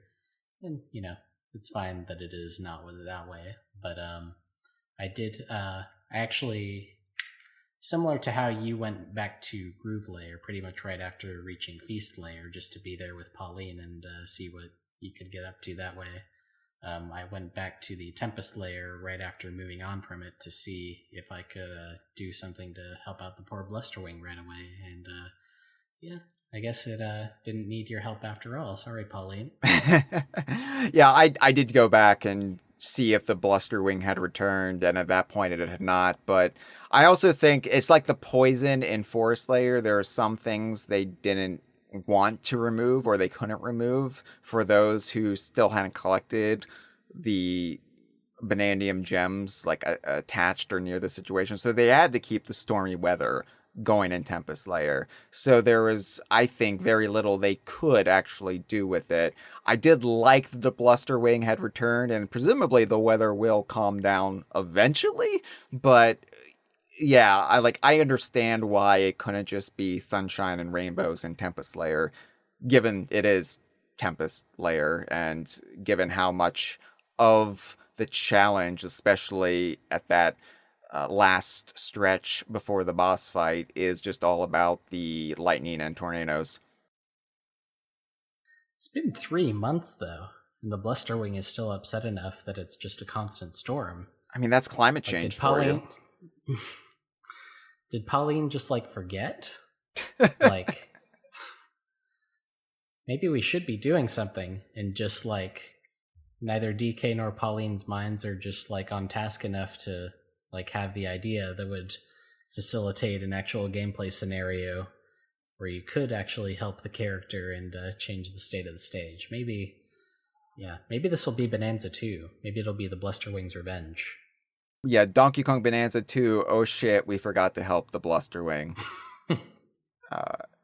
Courtney says you have to help the Blusterwing start their barrel factory. All right, I'm banning Courtney from the chat.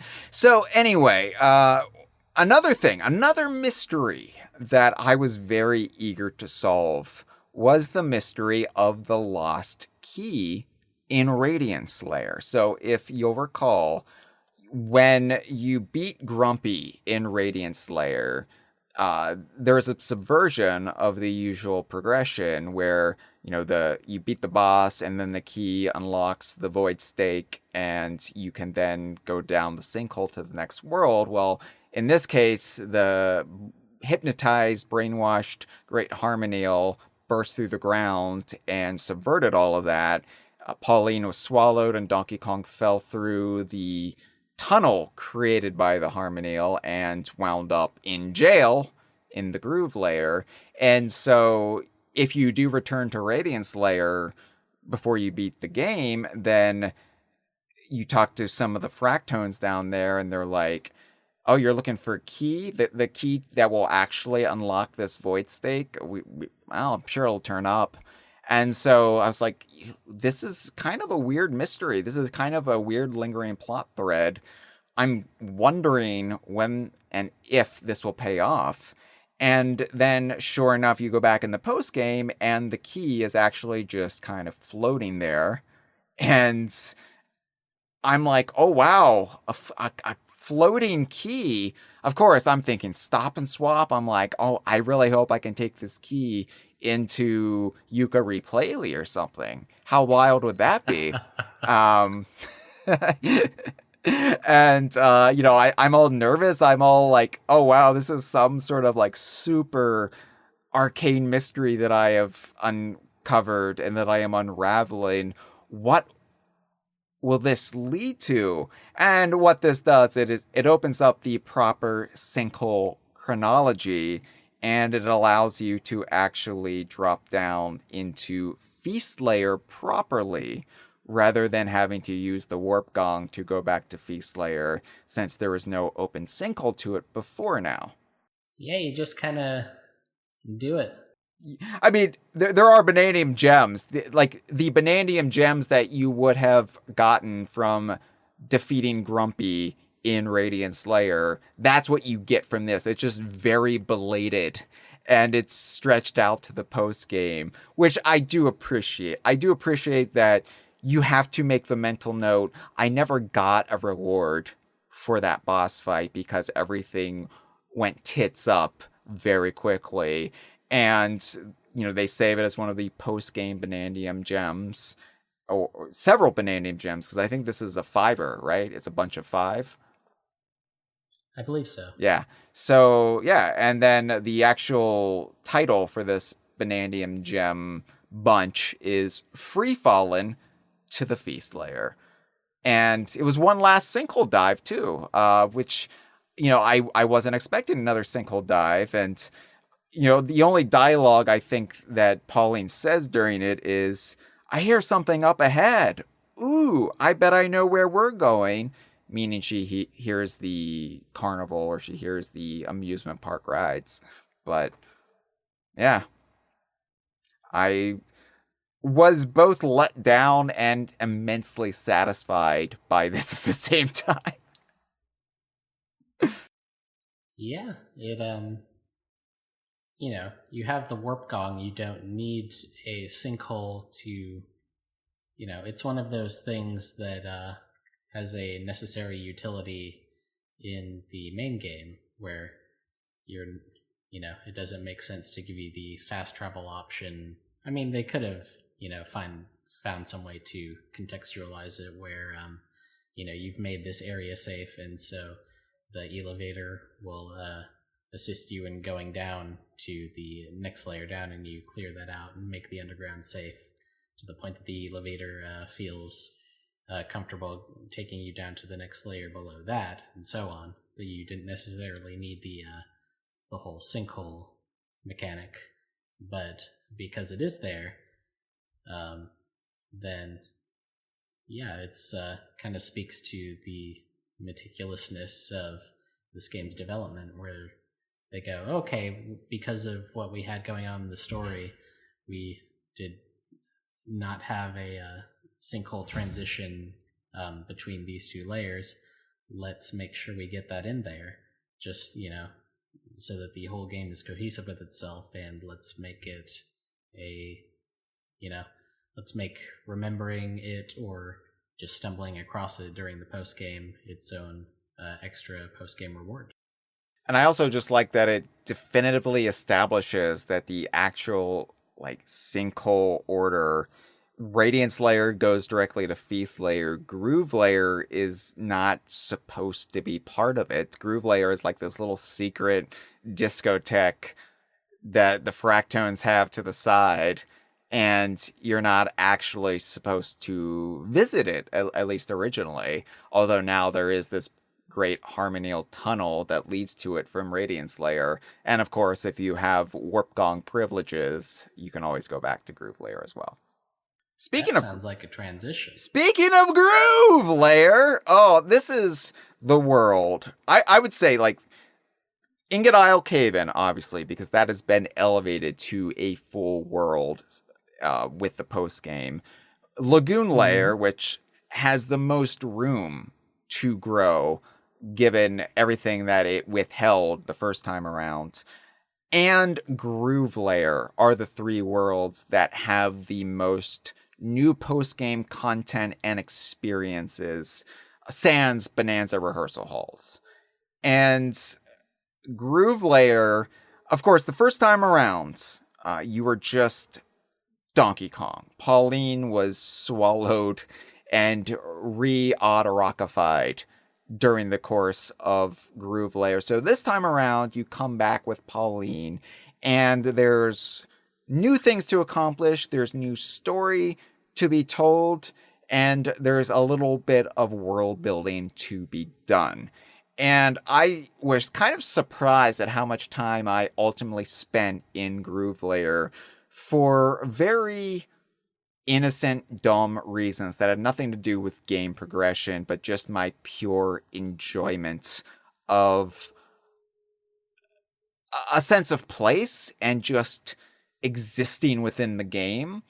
It really took me back to childhood and when I would just spend hours in jungle hijinks just riding Rambi back and forth. The amount of time I spent in Groove Layer in the post game. But one of the things I want to talk about is Collectone and Singtone, which is the name Gem came up with for Collectone's little red buddy that sits on their shoulders. Of course, Collectone is meant to invoke the Donkey Kong and Pauline amiibo released alongside Donkey Kong Bananza. And it's a massive fractone in that general shape with the little red Singtone on top to imply Pauline's presence. But Collectone, we already learned our first time through Groove Layer that Collectone was the one operating the Fossil Museum, although Collectone wasn't there at the time. In the post-game, though, Collectone is within the Fossil Museum. And would you like to read Collectone and Singtone's dialogue? Or I could read Singtone and you can read Collectone. Chip chip hooray! Our Fossil Museum is now complete.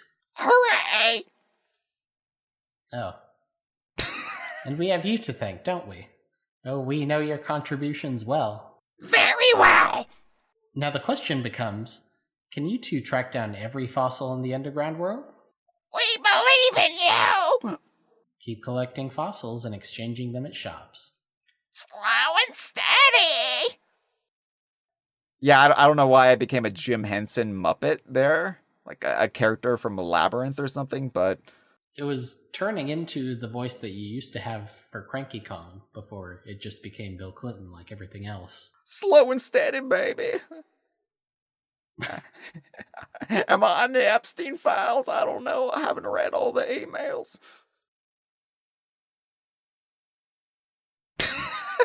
So, anyway, I was perplexed by this at first. I wasn't thinking things through and I wasn't remembering properly because I was like, What do you mean? Can I track down every fossil in the underground world? I have. I've collected them all. And I hadn't remembered that I hadn't spent all of the fossils at the style shop in the Planet Core because they specifically said, oh, a human. We don't have any human clothes. You're going to have to give us a bit to whip something up. And then, of course, the whole drama of the King K. Rool fight and the Heart of Gold, and then the whole drama of the fake credits or the K Reddits, and then the whole drama of the Banandium Tower, and then the New Donk City, Slime Climb, and then, of course, the fight with K. Rool, King of Rots, and all of that just completely washed away my remembrances of, oh yeah, I didn't actually spend all the fossils there. So I was worried very briefly that there was a bug or that my whole Donkey Kong Bananza save file was now corrupted and Collectone was not registering my fossils. And luckily I put it together before I had a full-on freak out, but it was briefly disconcerting. Let me just say, as somebody who was a diligent little completionist, I thought something had gone seriously awry. Um, I didn't have that problem as someone who is not 100%ing it. Yes, this is the one bit of terror I had as a completionist, that something had gone wrong with Donkey Kong Bananza, but thankfully it had an explanation. It's that Collectone hadn't received all of my fossils. Now, every fossil was on display when I went here, just because I had collected at least one of every fossil and had spent at least one of every fossil. So Collectone did have every fossil in the display case, which was also throwing me off, But yeah, I love the fossil museum. I love that there is an in-universe kind of display for all of these. And my only gripe, and it's not really a gripe, but it's kind of more of a wish, is I wish that you could have a way to interact with each one and to have the actual fossil text pop up like it was a museum display, rather than having to go to the menu to read it. Although I understand that that is completely unnecessary because you can just press a button and read them all, so what does it matter? I just like that little bit of flourish. As somebody who loves going to museums and loves learning, it would have been nice to have that little touch, but not necessary. That would have been a good idea. They could have even thrown in, if they didn't want to, they could have just thrown an interact prompt in front of every, fossil behind behind the transparent material in front of it. But they could have also maybe characterized it with Collectone in here. Maybe you would have to ask them, hey, what is you'd interact with Collectone, and then it would give you the whole list of fossils, and Collectone, as the one who's passionate about all this, would be the one to, they could have written unique text, maybe talking about these things from Collectone's perspective, or they could have just reused the same little blurbs that are in the fossil menu option. Right. But yeah, I like that idea. Yeah. But yeah, ultimately, though, the Fossil Museum is right up my alley. I really just enjoyed spending a lot of time there, and I also just enjoyed jumping up on the glass cases and watching Donkey Kong slide off of it. Specifically the big Kong fossil of the 8-bit Donkey Kong, just watching Donkey Kong slide down its crotch effectively. I'm not a freak. I'm not a weirdo. I mean, I am a little bit of a weirdo, but it's wholesome, I swear. I should have thought of this. I'm guessing nothing will happen if you try. But if you rip up a chunk of terrain and then go into aiming mode, if you're aiming at a specific other type of terrain, it'll pop up with text telling you what type of terrain it is. We know that this isn't glass because it's indestructible. I guess it's just some sort of special, ultra hard crystal that is different from all of the crystals that you run across that are perfectly breakable. Mm-hmm. Yeah, I did try this, and I believe it just doesn't display anything. Yeah, that's what I figured. Yeah, it's like whenever the game doesn't really want to address whatever terrain it is because it hasn't come up with a bullshit term for it, like Neptunite. Then it's just like, yeah, don't worry about it. It's magic crystal. Dark Crystal is a Jim Henson movie. Where I can talk like this. I'm losing the voice already. You say that Neptunite is a bullshit term. I should have gone out of my way to point this out when I sent it to you, but the image that I sent Hyle, making the observation about how all of the denizens of the underground have that blue-purple gradient eye color, whereas all of the characters that are not from the underground have a diversity of eye colors. That's an observation from, of course, Super Mario Bros. And I just sent you a link. I don't expect you to read it out on the show or anything. But on the Super Mario Bros. Blog, it is noted that Neptunite is a real material, and it actually, the way it's colored and the sheen it has in the game is accurate to real-life Neptunite. It is a silicate material containing many elements, including potassium, sodium, lithium, iron, manganese, and titanium. So, not that the game explains that part, or, makes clear that Neptunite is a real thing, but similar to what you've spoken about with some of the non-decay reference fossils, a little bit of extrinsic learning that the game provides, a lot of particularly young players. I assume real-world Neptunite isn't indestructible, though. Well, we gotta go check. We have to go. Yeah, we have to go throw explosives at Neptunite. So the big story, if you will, of the return trip to the Groove Layer is getting the groove back, because you have to basically rebuild the speaker. Well, you don't have to do it, but you have to help facilitate that. So you talk to the fractone in the middle, the one who is actually shaped like the speaker, or can take the shape of the speaker. And they say, welcome to the Groove Layer. You're just in time, DJ. Because remember, all the fractones in the Groove Layer mistakenly refer to Donkey Kong DK as DJ. They say, we have a request for you. And you're like, okay. And they're like, that's our DJ. You're always on the beat. Our disco was really hopping before, but now it's lifeless again. That's why we booked the Groove Tones to put on a special show and help us get our groove on. But their performance definitely should have started by now. They might be in trouble. Could you check on them for us, DJ? And they bring up the groove tones briefly on your first trip through the Groove Layer. And here it's expanded upon. You say groove tones. And the fractone explains, yeah, the groove tones, the best vocal group in the underground world. Their voices are divine, of course. But that's not the best part. When all four are on stage together, bam! You gotta see it for yourself. Hit us with your next question. And this is where Donkey Kong brings up the fact that the speaker has been destroyed. And the fractone says, that's right. The speaker you restored for us is broken again. We need to get it repaired, so we called a new construction and repair company folks have been talking about.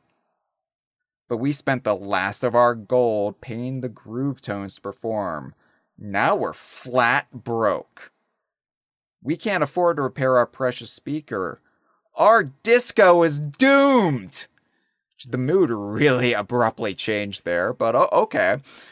So your objective becomes repair the disco hall.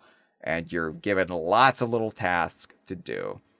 The Fractones in Groove Layer are very gracious to their regular guest, the Great Harmoneel. The speaker, oh yeah, it got broken somehow. Somehow, yeah. Because immediately after we restored its functionality the first time, some dickhead smashed through it. To be fair, was under the influence of Void Kong at the time. However, I fail to see how it would have been any different if he wasn't. I assume that every time he visits the Groove Layer, which is like his hangout, like, how else does he get in? Like, right. He must break the speaker every time he comes here. Yeah, it is this implication that as much as the Great Harmoneel loves hanging out there, the Fractones must secretly loathe it because it sets them back every single time, and it turns their disco hall into this lifeless, sterile husk. No, the Fractones talk to you about the Great Harmoneel before you get to meet him, and they're like, "Oh yeah, that guy, he's fun." They're just childlike and innocent, and they don't really put together. They don't make the connection to blame him for their repeated problems every time the speaker is broken, and they're just straight back to our disco is doomed. How could this have happened? Well, they say that because they're very magnanimous and they, don't like to stir up trouble, but they did build a jail here for a reason. And yeah, I don't know. Like, I think that, there must have been some part of them that was very much like, yeah, that fucker. That fucker. We need to really lock him up. Lock him up. And of course, the problem with their plan is that they didn't build cells big enough to hold him. Well, yeah, maybe it was. Maybe Great Harmoneel's been coming here since he was an eeling. Maybe that's the purpose that the cell was first for. Oh, okay, yeah, and it just the problem has just gotten worse with every passing century. Yeah, they're used to it. Yeah. It's when Donkey Kong shows up, someone that they're not just accustomed to by this point. Like, oh shit, we got a jail. This is our chance. So most of the action is happening down below, in the performance area where the groove tones were said to have performed in the main game. And you go down there, and oh my god, Grumpy Kong is waiting down there. You could also encounter Grumpy Kong in the Fossil Museum as well. Grumpy Kong will be off to the side there, but the main thrust of it all happens down below. And you talk to Grumpy, and Grumpy says, do you want to read Grumpy? I'm sorry. I apologize. I'm monopolizing the dialogue when, in fact, I don't do silly voices very well. So, I'm not giving you an invitation to do a silly voice for Grumpy per se, but would you like to read Grumpy's dialogue? Nah. Cool. All right. Howdy there, DK, Pauline.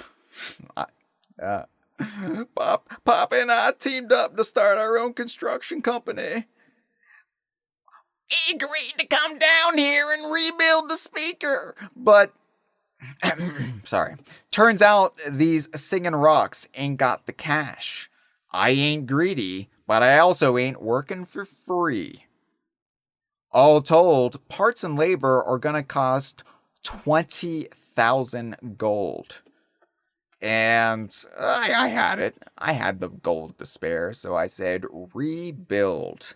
And Grumpy said, you're footing the bill for these singing rocks? Well, ain't that something?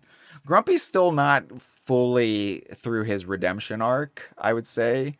The fact that he's being so casually racist about the Fractones suggests that Grumpy still has a way to go.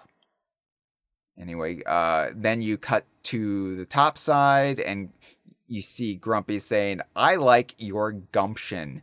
Got me itching to get to work. And then we fade out again to a black screen, and Grumpy announces that the speaker is back in business. And sure enough, then you reload into Groove Layer, and the speaker is there. And yeah, it's the end of that story. Well, not quite.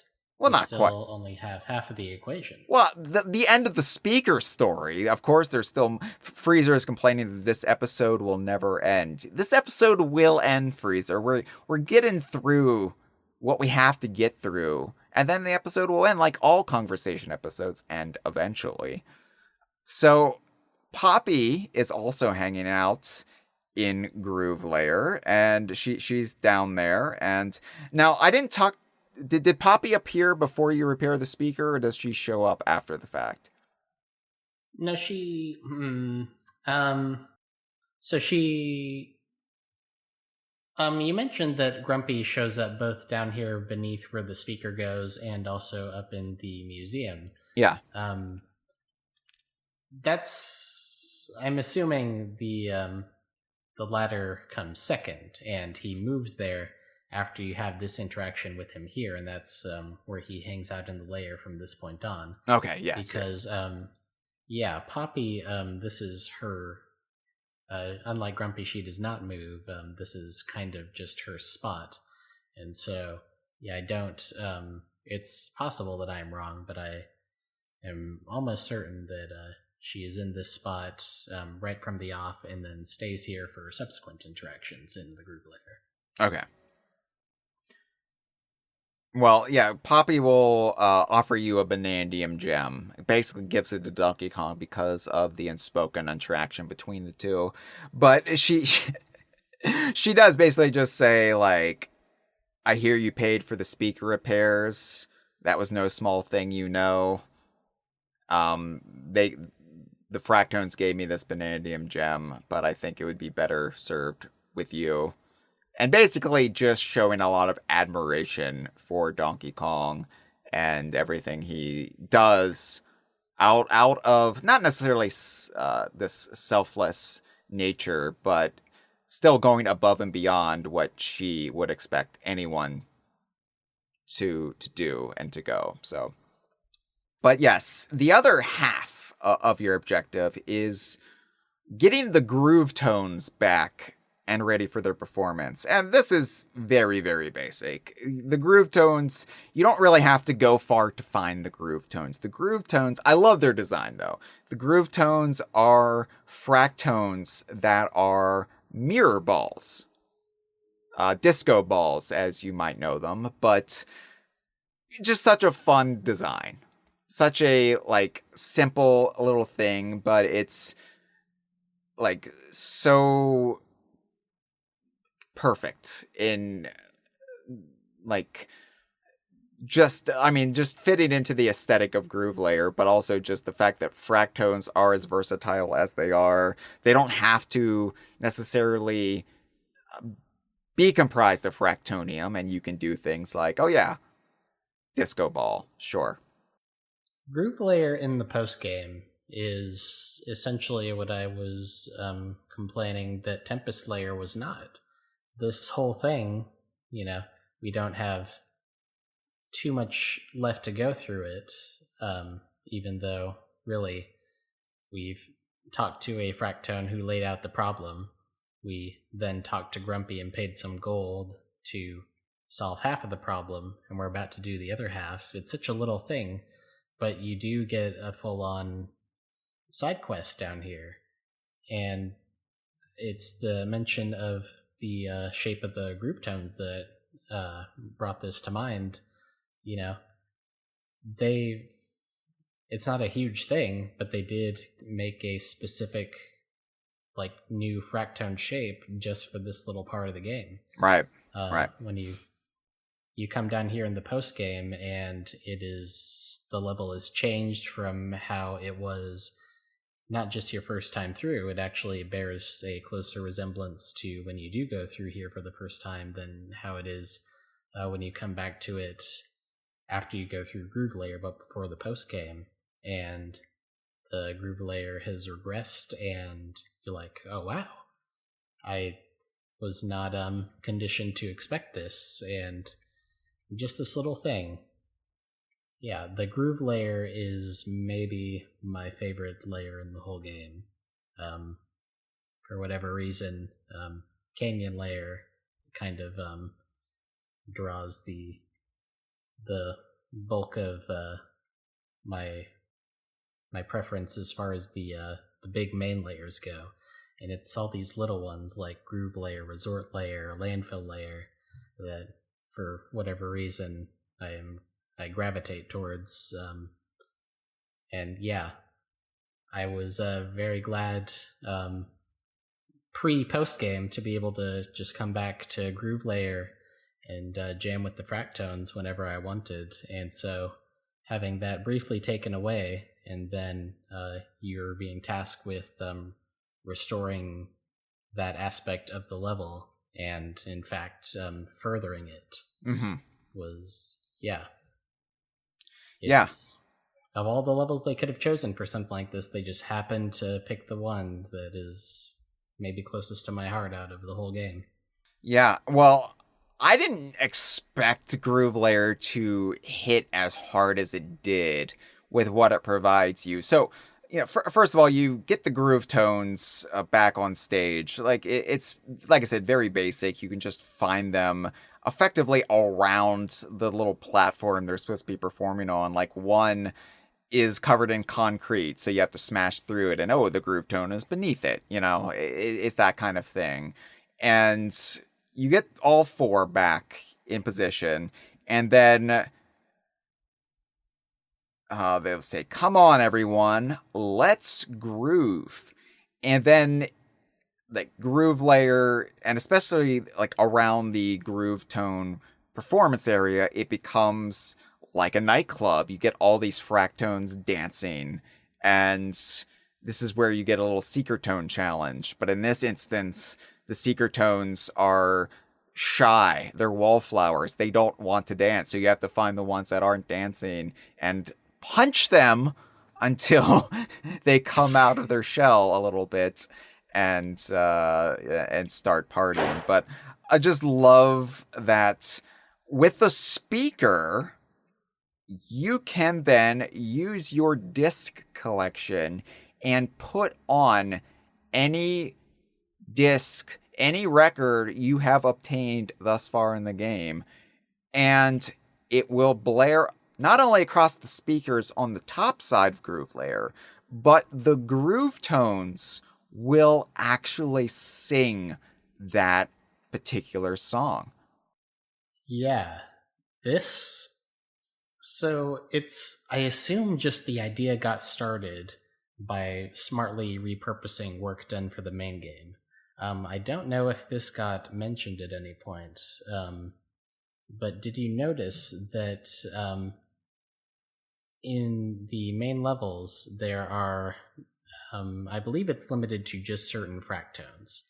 It's not universal among them. Some of them, the ones that run shops and stuff especially, can't really be engaging in this. But the those fractones that this affects will actually... there's a little fractone dance base animation, and some of them get more involved versions of it where they change shape and according to the kicks of their feet. But a lot of fractones will dance by just kicking their feet back and forth in time with the level music. And in fact, if you activate a Bananza transformation, the animation timing will shift to match the tempo of whatever music you have playing. It's especially noticeable if you use the Ostrich Bananza, because that song just has the highest tempo compared to all the others. The other four are pretty similar in speed to one another, but if you use the Ostrich Bananza, that's how I first noticed this. I was in Forest Layer and was having a dialogue with one fractone and realized there was another that was visible that was just kicking its feet like a line dancer along with the music. And then when I finished with that dialogue and untransformed, the fractone then changed its dance to match the regular level music. And so, yeah, I'm assuming just they had that in is similar to like in the new Super Mario Brothers games where the Koopas will stop and do a little dance along with the burr, burr, if a level has that. Just a similar touch to that. And then they had this idea, hey, we have a dance hall level. Let's take this to the next step. And again, one of those things, it would have been such a cool touch to leave that there.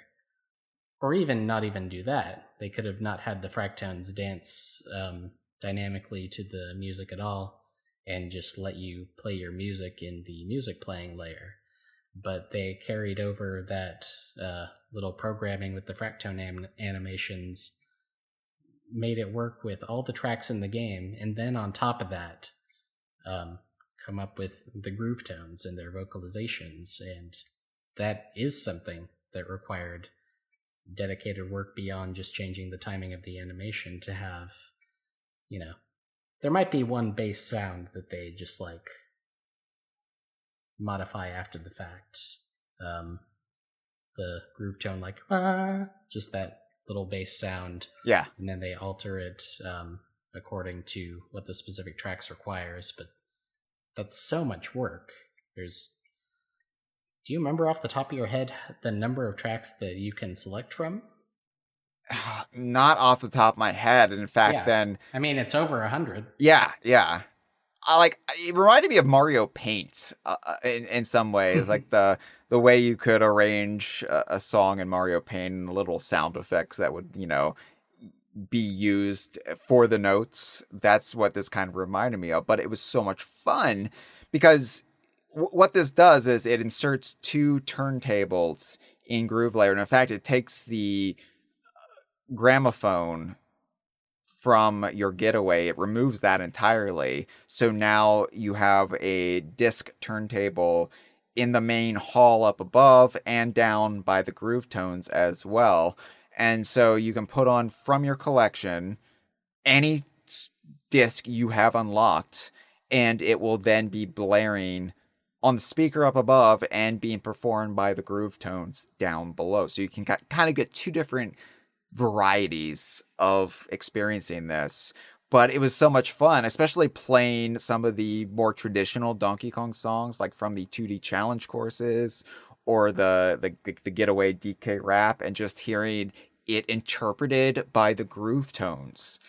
It was so just amusing to just sit there and just try every single disc. And this is where I realized too, if you put on specific boss music, like I put on the battle music against King K. Rool, and rather than dancing to it, as Donkey Kong and Pauline do to most of the disc you can put on, they will immediately go into a defensive, angry posture. Yeah. I noticed that as well. I was just about to bring that up, so I'm glad you got there and that you had noticed that same thing. When it does come to the just default dance animation that plays when you put on a non-boss piece of music, they do the same thing with DK and also Pauline's little dance animation. They could have just left it as it was. There's enough different movements in it, like Donkey is like, not just hopping from foot to foot, but like moving his arms up and down. Like there was enough in there that they,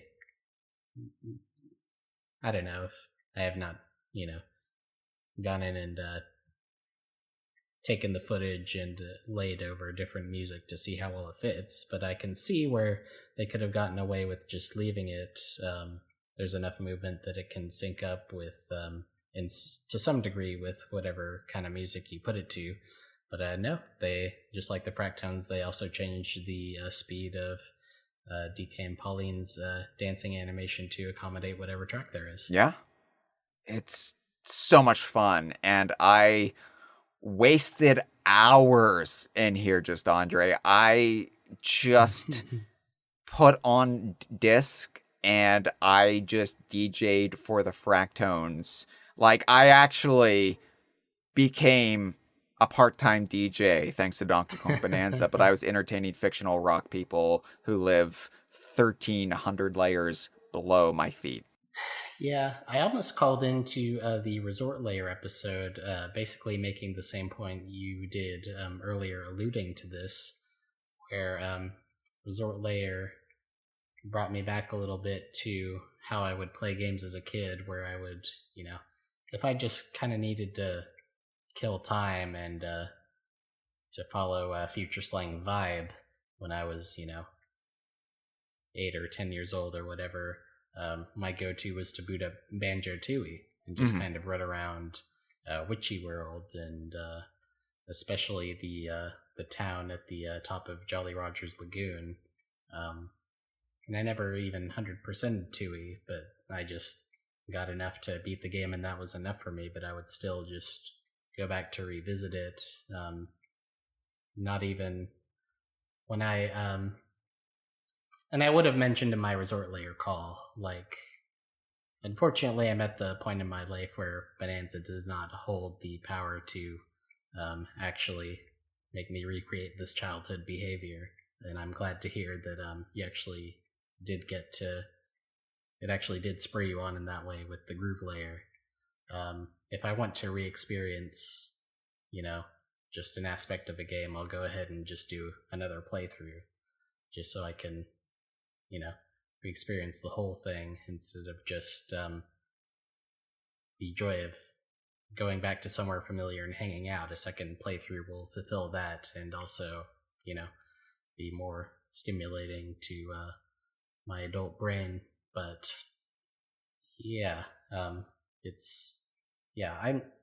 I feel so envious of all the kids who are going to grow up with this game. Not even just for this reason, just like how dark and scary it gets at the end, like just how much of an emotional roller coaster it already is for us, let alone a 7-year-old.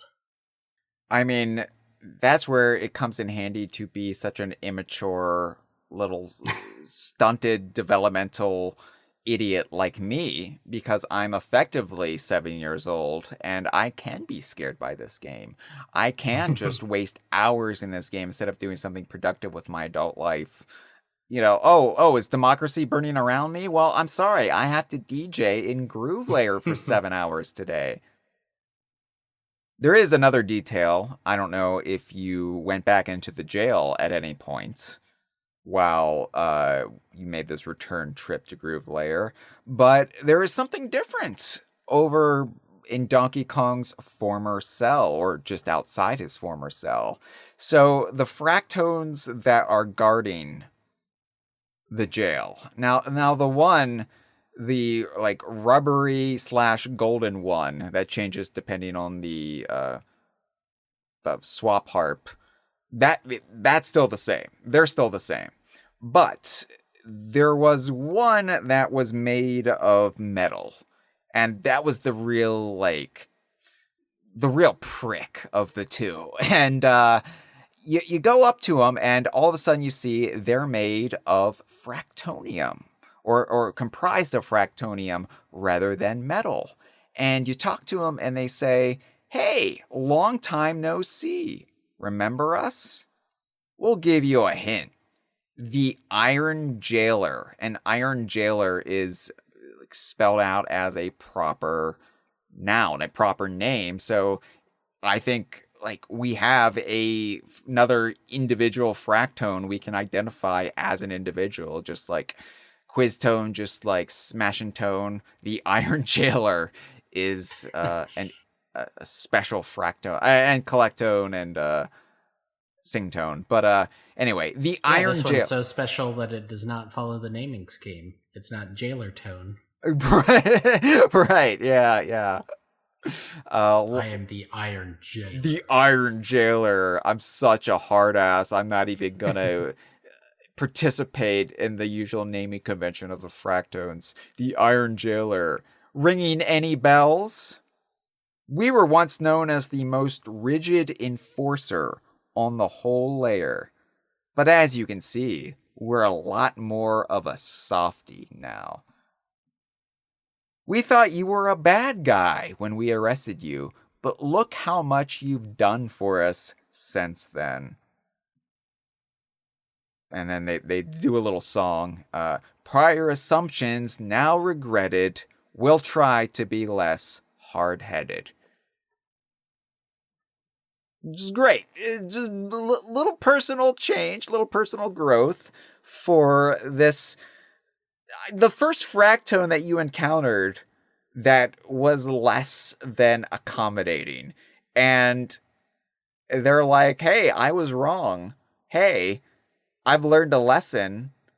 I'm trying to become a better fractone now. And look, this change has even happened at a molecular level. I have become fractonium as a result of this, which has a lot of implications that we don't really need to get into here, but I'm all about it. I think it's great. And again, just looking at how Donkey Kong has bettered the lives of so many people, so many citizens of the underground world, including the Iron Jailer.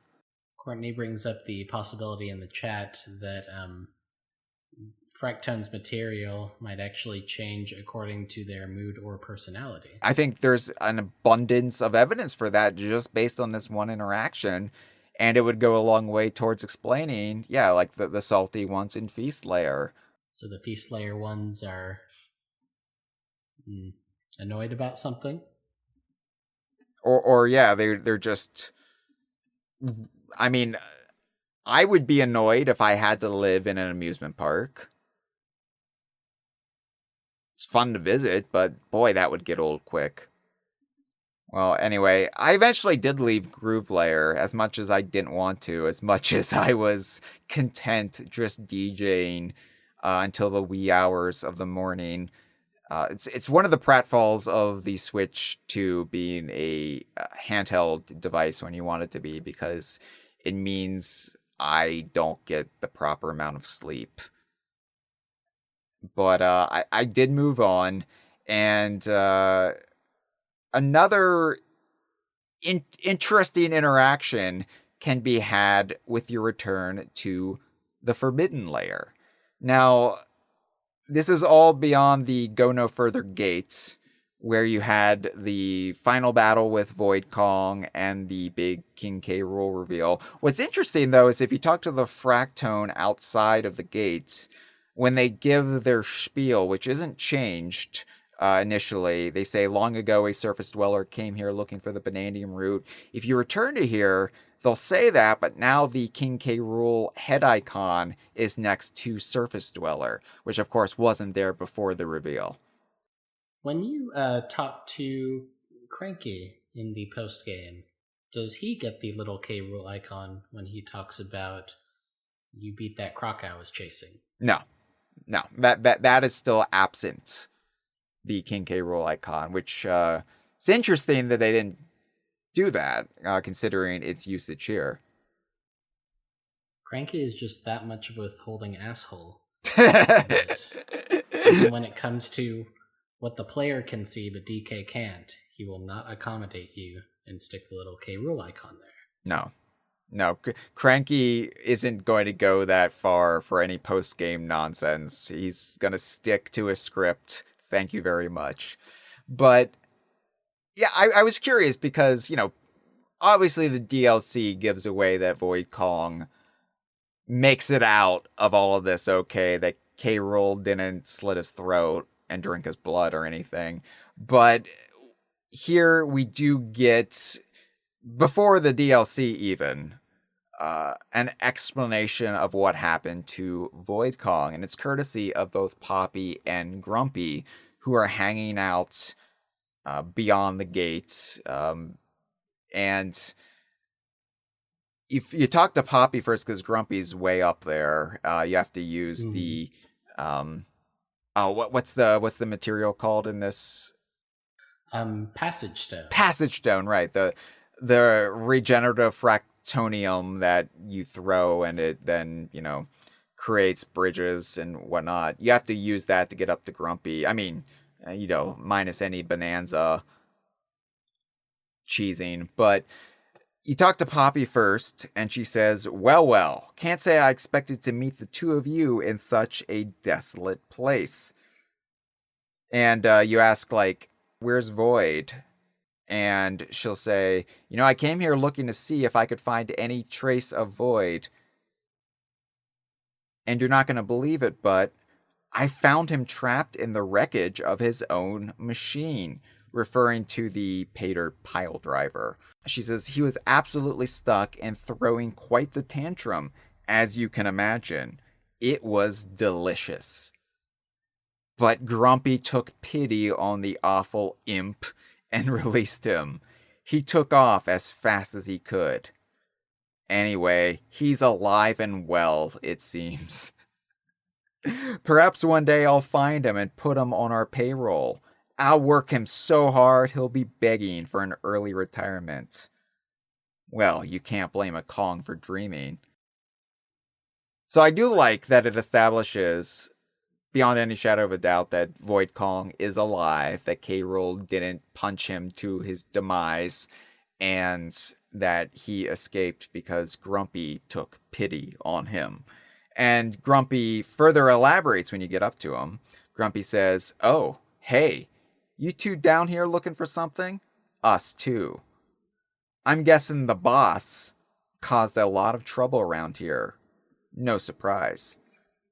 Look, this ain't an apology or nothing, but here, just take this." And it's a Banandium gem. This is your Banandium gem, your extra Banandium gem in the post-game in Forbidden Layer. I know the boss was a pain in the neck to you guys, but working for him meant a lot to me. Ambition like his is rare, you know? Still weird to see the word rare, lowercase, in one of these games. Did you make the connection with the one fractone in Trashtopia, in the little room where you can find they've arranged some like statues and stuff out of the trash? Oh yeah. He said, "Yeah, we found some rare garbage." But yeah, like it's. I think like a great little piece of character building that, you know, Poppy does make, I would say, almost a complete face turn in this game. And Grumpy is still more, in wrestling parlance, a tweener. You know, he's still kind of somewhere between hero and villain, depending on the circumstance. Like, his morality is still pretty gray, even if he does see and respect Donkey Kong and what he stands for. And I like that. I like that it's not just like a switch has been flipped in their heads. Like, there's actual growth there for both of them, but it makes sense individual to each character. I was going to say the exact opposite. Oh, no. Yeah.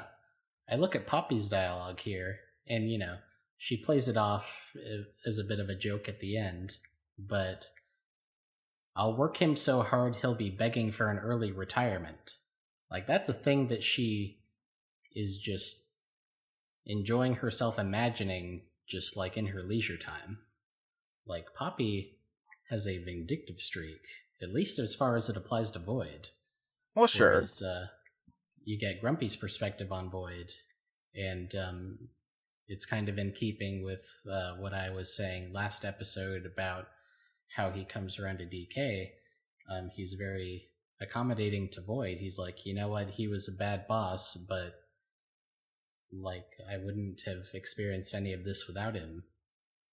And I'm getting some value out of this beyond, you know, maybe what he intended, but working for him, all of this, it meant a lot to me. Yeah, but I would say that being vindictive towards a little shit weasel like Void is, in my opinion, more virtuous than, yeah, he was awful, and he almost destabilized all life on the planet as we know it. But God, I respect that. I don't know. Like, I see Poppy's perspective far more than I do Grumpy's. Although, like, I understand Grumpy as a character, I can't say I think Grumpy is as reformed as Poppy is. Yes, Poppy has a cold and calculating aspect to her, but at the same time, like, I would trust her a lot more to do the right thing than Grumpy. Well, Grumpy is more like whoever has the biggest amount of brute strength will earn my vote. I don't know. I don't know. I think Grumpy still has a ways to go in his personal journey. Well, while we are on the subject of what makes Voidco tick, could we take the opportunity to, until we actually see him again in the added on content, to use the dialogue here to get the base game's last word in on Void Kong's character. Okay. So Courtney made the joke when talking about K. Rool King Abroad. Oh, he's a Dark Souls boss now. The only thing that annoys non-Dark Souls fans more than their elitism about being able to beat a overtly difficult game is the way that once you play Dark Souls, you compare everything to Dark Souls. It's just a thing that happens. It's something about how it codified what video games are to enthusiasts of the medium in a very special way. You kind of saw that among a lot of cinephiles when like Mad Max Fury Road came out, or the way fans of theater looked at Hades Town. It's one of those things that just like, this is everything that makes this medium great and special. And I am going to argue that the developers of Bananza took a few cues from Dark Souls and from the rest of the developer's name is From Software, their line of connected RPGs. Specifically when it comes to how it goes about some aspects of its storytelling. It has a lot of direct storytelling. There's a lot of NPC dialogue. Pauline is fully voiced. But then there's also things like the lore tablets that the game just sort of leaves for you to find. And especially the way this game employs loading screens reminds me a lot of item descriptions in From Software games, where they, more so than Bananza, just leave the story around for you to find according to how invested you are. And the tone of the scripted loading screens, the ones that pop up at a certain point as you are going through the main game, like typically during the transition between layers as you're using a sinkhole, it'll come up with a new piece of loading screen art that it is not offered up just during standard loading screens. It'll have a new piece of art of a character and a new story detail about that character. You see this with Void. The first loading screen about him is President of Void Company, the surface world's mightiest mining operation. So it is, the loading screen is presenting Void as he is presenting himself, but then the next one you get after that is Void Kong. Impatient to a fault, he constantly undermines and micromanages his employees, and the actual loading screen art plays into just, that's a very straightforward statement, but it's telling you something that you didn't know about him just from the actual direct interactions you've had with him so far. And you look at the loading screen art, the posters he's putting up, his face on all of them is confident and smiling, but you look at actually him hanging them up and he is scowling, and he is, in private, you see that he is not the same person. He is projecting himself through these posters, and his affect during the scenes where you actually come face to face with him. I went looking to try and find the specific point where this happens, and I could not find it in all the videos that I looked through. But the one piece of loading screen art, I'm going to send a screenshot of it to you. It's the last one we get of Void. I think it's the key, because we see him before he became the Void Kong we know. Void Kong, his mining company struggled until he found and exploited the Banandium root's golden tendrils. And we see him as a prospector monkey. For all we know, he grew up on Ingot Isle as a miner, or maybe he was just in a similar situation. But we see him without all the trappings that later come to define him visually. It actually calls attention more to the one aspect of his design that kind of like gives him the possibility of a little nugget of redemption that maybe Grumpy sees in him. Like when you look at him without the clothes he would later get, you notice how big his head is. And he was just going around just as a poor miner until fortune smiled on him one day, and he got the opportunity by coming across the vanadium root tendrils that he needed. But it's not like he didn't just like lean on money. He's the inventor of the All-Mine remote. Like, he needed, I guess, the influx of cash to be able to, he couldn't just make the All-Mine remote from nothing. But once he had the opportunity, he applied himself, and if he had done anything with his brain other than what he did, like, he really could have made something out of himself. But instead, there's something about him. You look at his outfit, and this has come up in previous episode. Void Kong wears a custom fur jacket, even though he already has fur. It's emblazoned with his iconography. It extends down like twice the length of his body, even when he stands up in his chair. Inside the coat, he's wearing a shiny gold vest, like how you can have DK dress up to look for Glam Tone in Ingot Isle. And think for a moment about the kind of person who wears shiny gold clothing out in public in real life. He's wearing, in between those two layers, a bow tie studded with fucking multicolored gamer LED lights. And in the center, they form the letter V. Void Kong is, from top to bottom, the guy who buys the big, fancy, expensive sports car because he is compensating for something else. I think his flying chair might not actually be in the shape of a banana. If he could just get past the bundle of neuroses that he clearly is, he has everything at his disposal to be more than what he ends up making of himself, but he is just too caught up. There's a reason that whenever Poppy talks about him after a certain point, she always calls him ridiculous. So she calls him an imp in this dialogue.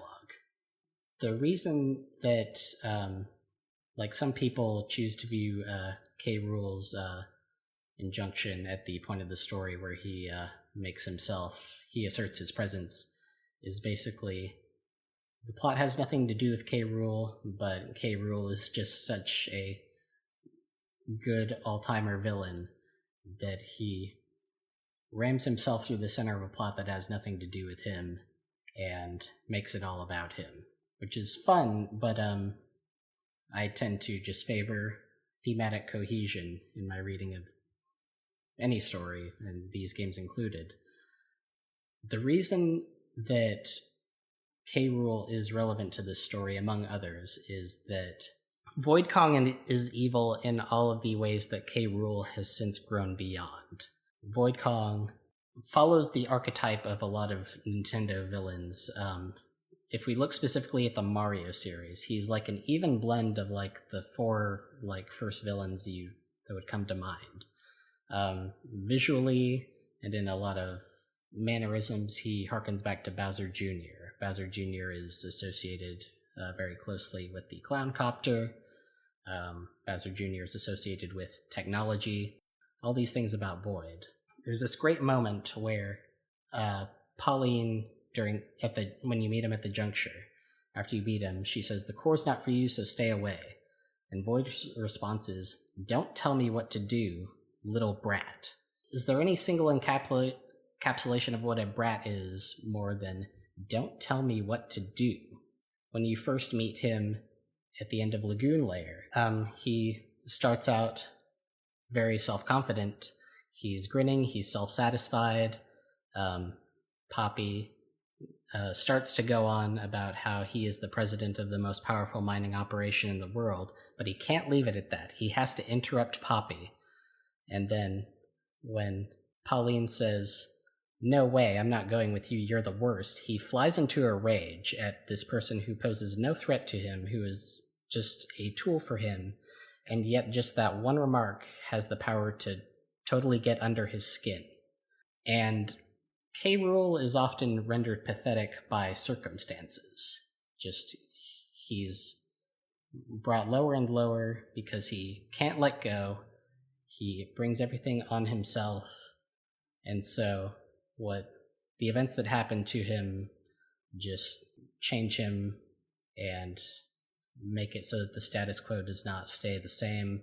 But K. Rool as a person, he is not himself pathetic. Void Kong fucking is. He sucks. He has everything he might need, and he just cannot get over that thing about himself. He just gets too hung up. The other comparisons I was going to make, he's similar in aesthetics to Bowser Jr. He has Bowser's underlying immaturity. Bowser is all about, I don't have this thing, I want it. And that's Void, and that's really not K. Rool. K. Rool does not... Again, he started out like Void. He started out just taking bananas that were not his. And then he developed from there. And Void is...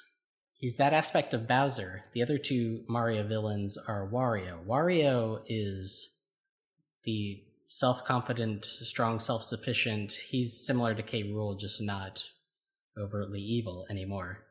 He's what Void Kong wants to be. The Mario villain that Void is at his core is Waluigi. He's a bundle of insecurities and neuroticisms that motivate him needlessly towards misanthropy and desperation and self-sabotage, where if he could just get over himself, he has the ability to get what he wants, and he will just trip himself up every time. Void is defined by his need to fill a literal void, and until something changes, he cannot get past that.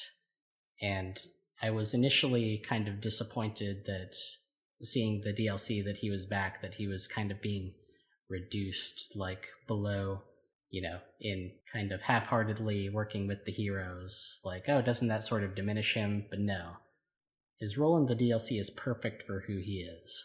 Can't imagine this was intentional, but I think it is very apropos that the DLC shows him to be the financial beneficiary of an emerald mining operation.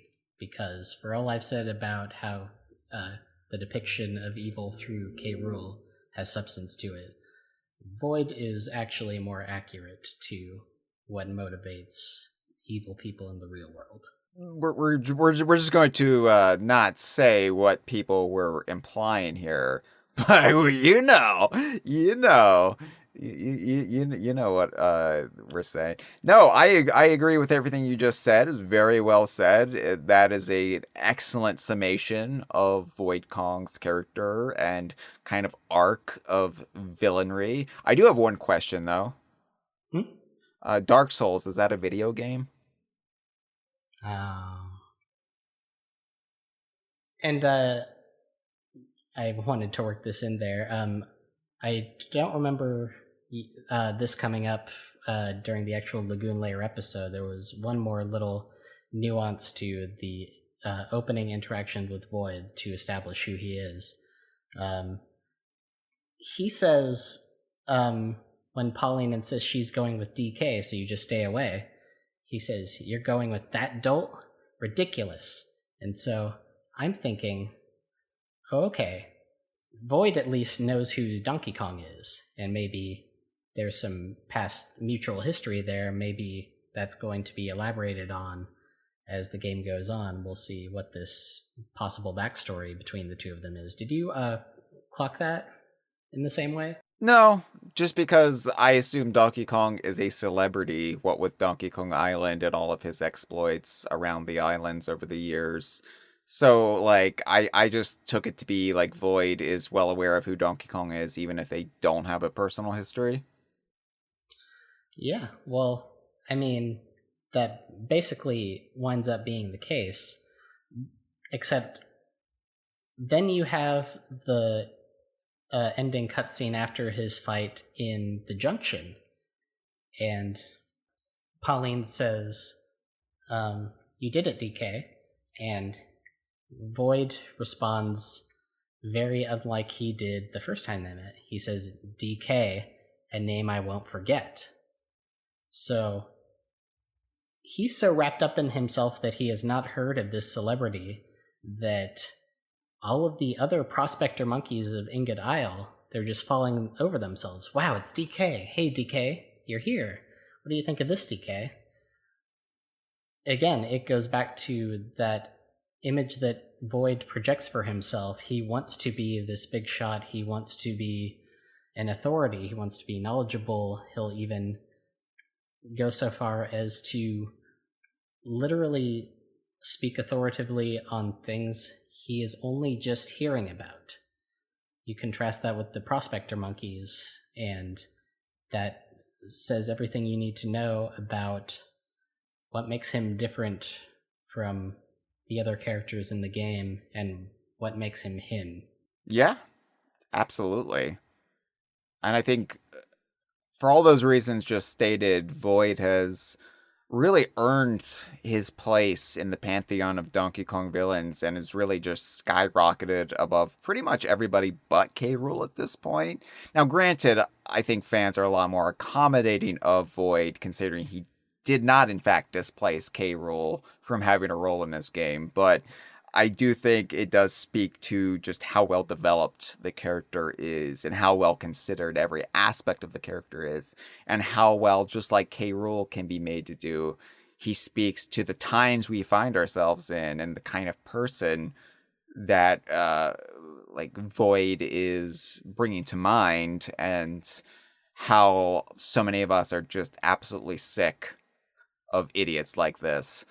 And yeah, he makes for a very fun antagonist, but a very different flavor of antagonist than K. Rool, as opposed to, say, I don't know, Lord Frederick. And I'm glad Void is not dead. Not that that was really ever a consideration. Not that Nintendo would just kill off this character, but I am glad that he is sticking around and he will probably play a role in the series for games to come. He already had his gold teeth in that loading screen art that shows him before the game starts. Is the reason his company was struggling because, again, he needs to make himself the person that he is not so much that as soon as he got the funds, he was like, all right, I'm getting myself some gold teeth, and not investing that into actually helping himself. Or his company could be struggling because they have far too generous a dental plan. So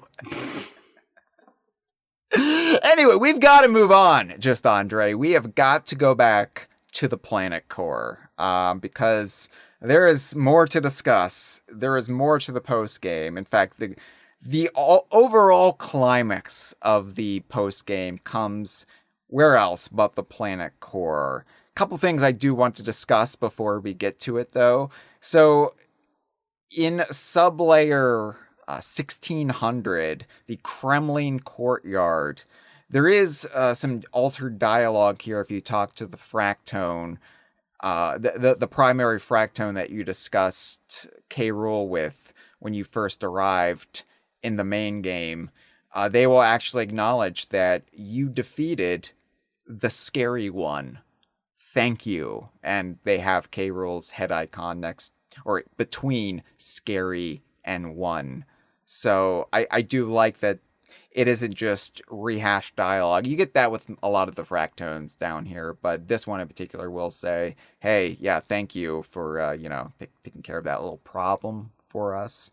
Although the Kremlin crew is still mucking about here, and that does become an issue a little bit later for one of the Banandium gems that you can now collect here. But as mentioned before, Pauline's clothes are ready. Oh yes, you can now get Pauline's Planet Core clothing from the style shop, and they're all outfits designed to homage the lady or Pauline from Donkey Kong Arcade.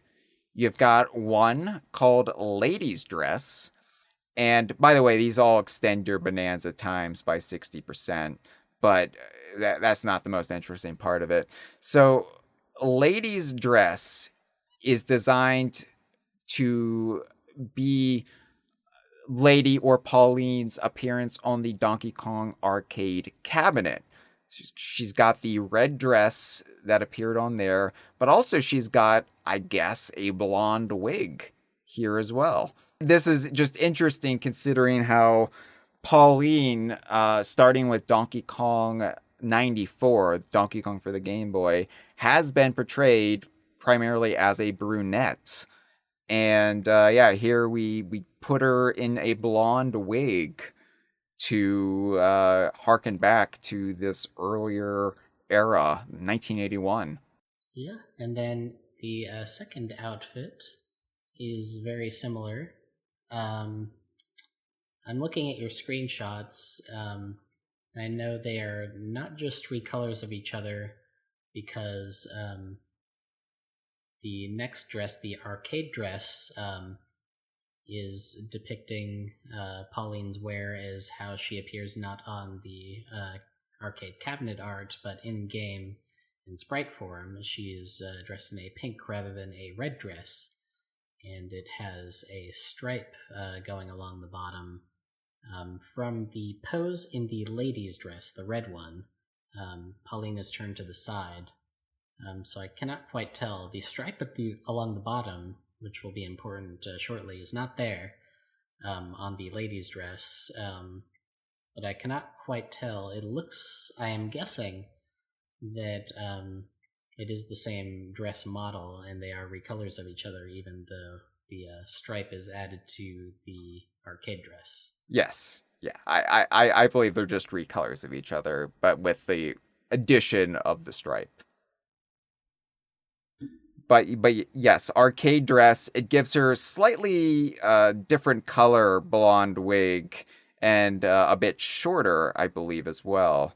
But yes, it is the pink dress that her sprite from the actual arcade game itself appeared as.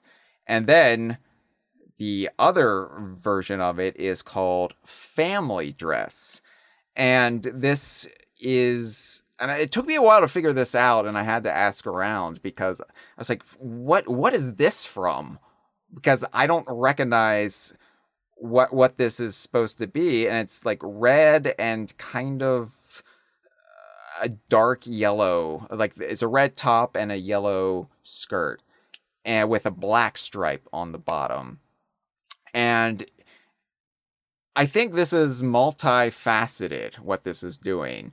So family dress, of course, besides just referring to the Pauline family in which this whole clothing range is supposed to harken back to, this is also a reference to the Famicom's colors in Japan, the Japanese NES. These are the colors it appeared in, and oh, well, that makes sense, sure. But also... the dress itself, it kind of looks like the comic strip character Olive Oil from the Popeye series. And, of course, Donkey Kong 81 initially started development as a licensed Popeye game with Lady/Pauline being Olive Oil. Well, I don't know. I mean... it's called the family dress. That's a pretty overt reference to the family computer. Well, that's what, yeah, it is. It's Nintendo. Yeah, but... yeah, I don't know how you could interpret the fact that the bottom part of the dress is, I mean, that's a completely different color from Olive Oil's. Instead of the skirt being black and the stripe being yellow, here Pauline's, the stripe is black and the main body is yellow. I mean, that's totally different colors. I don't think they could possibly be dancing around anything with that. It is a very cheeky kind of thing that Nintendo doesn't normally do, which is why I didn't believe it at first. But the more I've sat on it, the more I thought about it, I'm like, yeah, that's absolutely what they were doing. It's very deliberate. It's reversing the colors, yes, but it is a very deliberate reference to olive oil. And it then makes me think, oh wow, yeah, Lady was just reskinned in Donkey Kong 81. They just swapped in pink and blonde colors to set her apart from the olive oil sprite they probably had or planned to implement. So yeah, it's a neat reference for those in the know. Yeah. Anyway, and then I went back, of course, immediately to Groove Layer, and I talked to Collectone.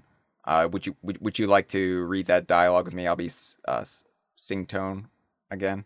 Oh god. Hold the tone. Is that every fossil in the underground world? Awesome! It's unbelievable that we have them all in one place now. Amazing! Incredible! We'd say this calls for an extra special present. The specialist. And then, the most satisfying banana, I think, possible, a complete fossil collection. I've seen people complain about this. I can't believe they made me get all the fossils to get all the Banandium gems. And I'm like, okay, all right. Like, you're complaining about getting all the things to get another thing. Like, if you're getting all the Banandium gems to begin with, you're not getting all the fossils. Shut up. Go play something else. Go play Dark Souls. I don't know. Get out of here. Nonsense. So there is another appearance. There is one last note to play on the Kremlin Crew story here in the main game, and it is a Banandium challenge called the Kremlin Crew's Last Stand. And it's a gauntlet of Kremlin Crew members that you have to endure and defeat. And this is where I saw, with my own eyes, within the game itself, the claptrap.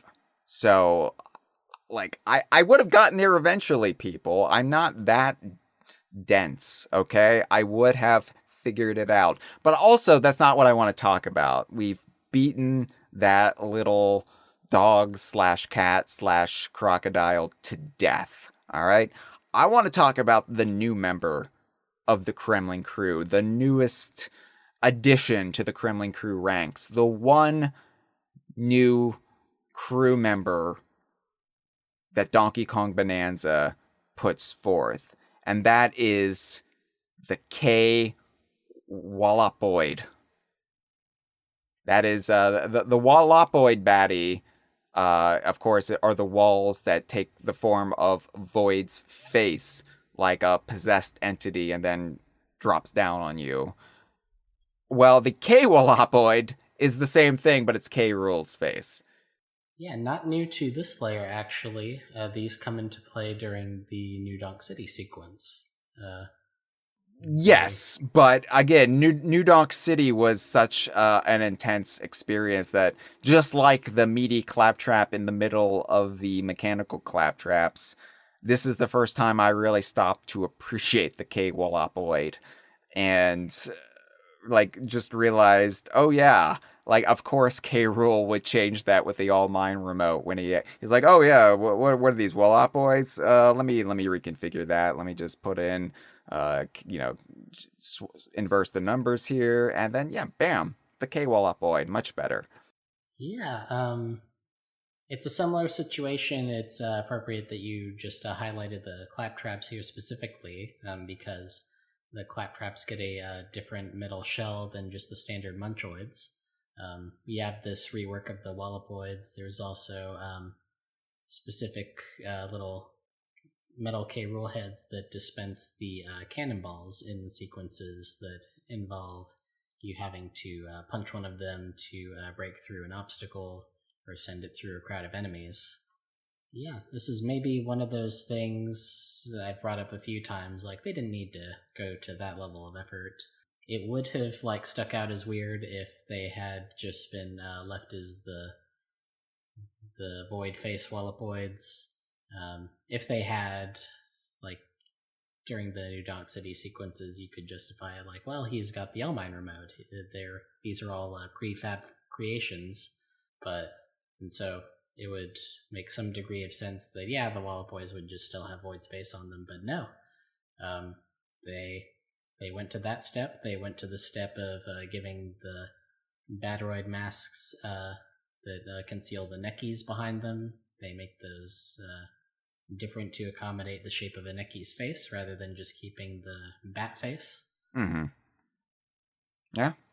And I also just love the stupidity of K. Rool attaching a K to the Wallopoid name and be like, yeah, done. New baddie. I did it. Just K like Stomp and Clomper. Yeah. Too much of a rush to actually replace the C that's already in the name with a K. Yeah. Just whack that on front. It's dumb. I love it. Anyway, the main task you have before you in the Planet Core in the post game is expressed to you by a little elevator. Little elevator you can talk to when you first arrive, or rather when you use the warp gong to get there. They'll be nearby, and they'll say, "Hello, did you come to see the live show too?" Which of course intrigues Pauline, given that she has such a she's got the performing bug, and she's all about stage performances, and she loves pageantry, this Pauline, and she says, "What? There's a live show?" And then the subtitles do actually get this wrong. She does not say what there's a live show. What she says is, "What? There's a live show?" Mm-hmm. Yeah. Well, she meant to say what, but she's going through puberty, and sometimes the voice cracks. And we shouldn't point it out. We shouldn't make fun of her. We shouldn't belittle her. It happens, okay? The body's going through changes, not as much as Donkey Kong's goes through when he's brimming with Bananergy, but still, we don't shame people here on the Kongversation, just Andre, except Void Kong and Elon Musk, apparently. Anyway, the little elevator says, "Yeah, it's going to be at the Heart of Gold. I'll see you at the Heart of Gold for Dad's performance. I'll be there soon. I wouldn't miss his show." And you're like, oh, great. This shithead. This shit ass is coming back. The Great Harmoneel. Of course it's all going to end with the Great Harmoneel. Of course it is. First I had to be confronted with the claptrap. My greatest shame. My second greatest shame. Mispronouncing this fucker. God. So, you come to the Banandium route. Yep. Pauline says, "I want to come up with a new song on my own. I'll get there. You'll see." Yeah, because Donkey Kong is like, maybe the Bananium route can just teach you a new song. And Pauline's like, no, I'm not a plagiarist. That's effectively using AI, Donkey Kong, and that's not true art. It's a lovely message for Bananza to have in this day and age. So yeah, like you walk around and there's a bunch of little elevators here, and I love all their little dialogue that's centered around wiggling. One of them is wiggling with excitement, as was I, ready for this game to end. And you talk to the main little elevator, and they say, "Hello, the show's about to start." I know those echoes. Here we go.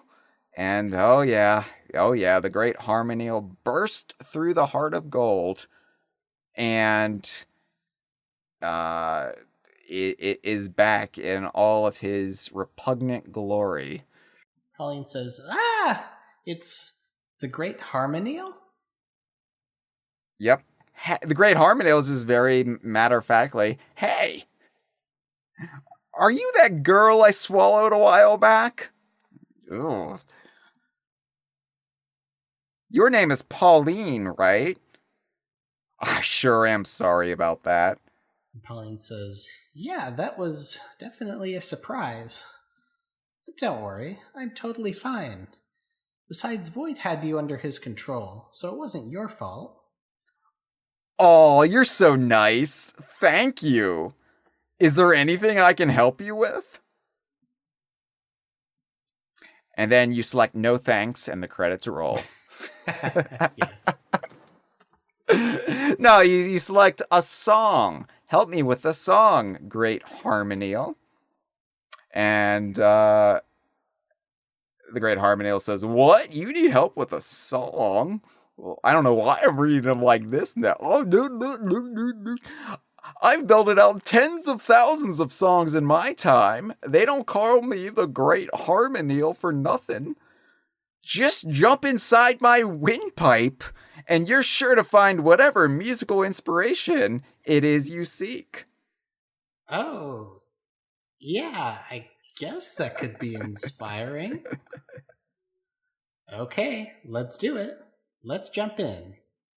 Yeah, I just love, like, oh yeah, I guess I could maybe get inspired by a new song by getting swallowed by a monster. Yeah, I mean, get that if that doesn't really stir those creative juices, then nothing will. So you have a little bit of time to cool down. Of course, you can always go back to the banana route and choose to fight K. Rool again if you really want to. But if you select the option to jump into the Great Harmoneel, Pauline will say, This is it. The only challenge we have left. You and me, we got this, okay? Donkey Kong, she's smiling. Yeah, he starts out doing his little.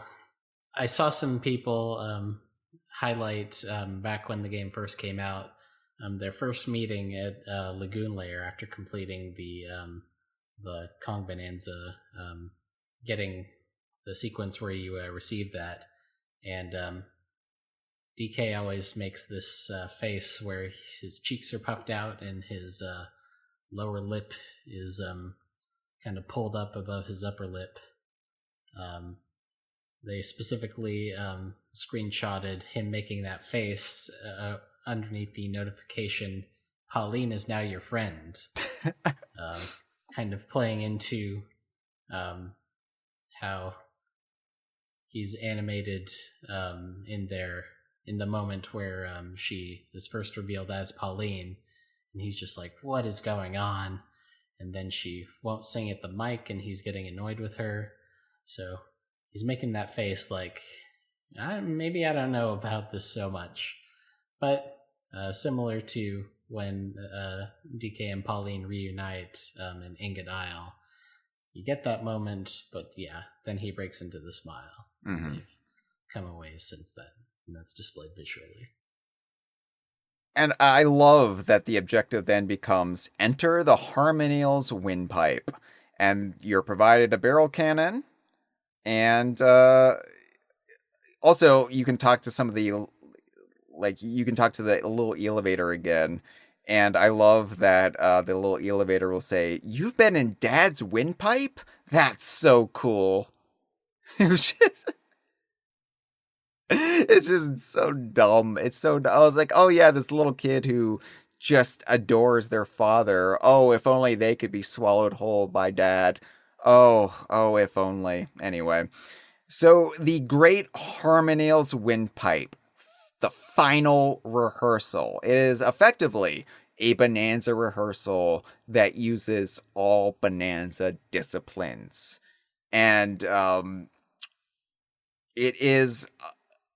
it's supposed to be the hardest challenge in the game. Your mileage may vary, depending on if you find this harder than, say, the Zebra Bananza rehearsal hall or any of the other ones.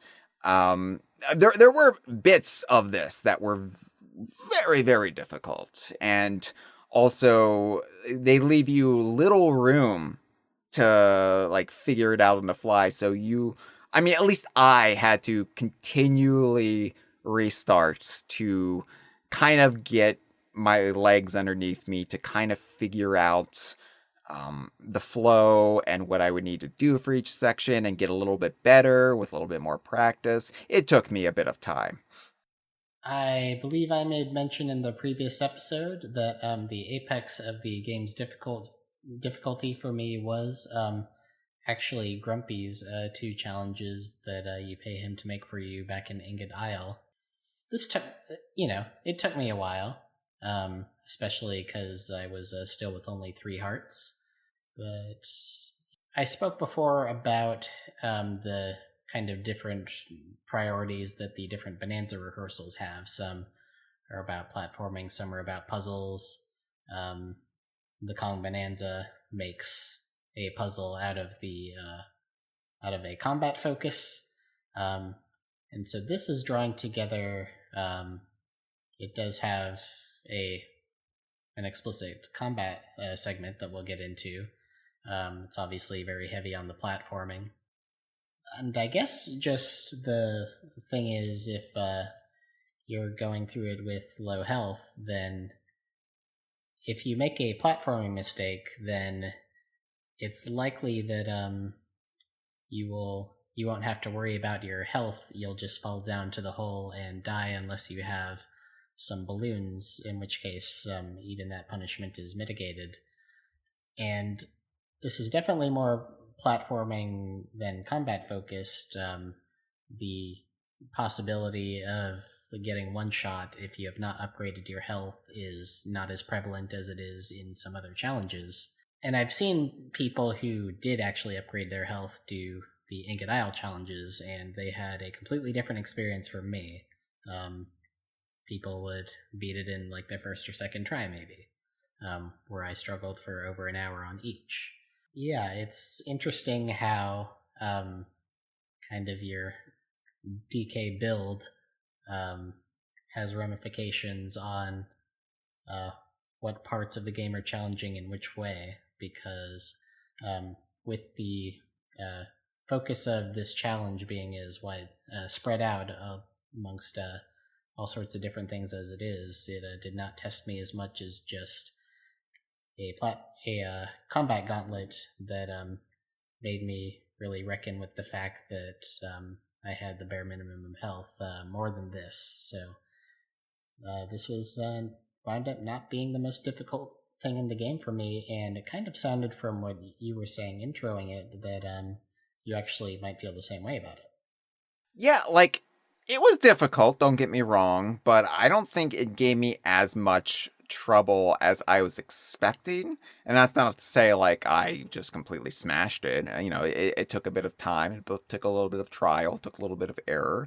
But yeah, ultimately, it wasn't as cumbersome as even the Zebra Bonanza rehearsal hall was for me. So I do like, though, that there is exposition for like everything going on, where as you're dropping down through the windpipe, the harmoneel will say, when that little guy, referring to Void, was controlling me, he made my insides all weird. So watch your step in there. So any enemies or any hazards that would be atypical for a huge mythical eel creature that burrows in a subterranean realm, anything that you wouldn't typically encounter in that environment is because Void screwed it up.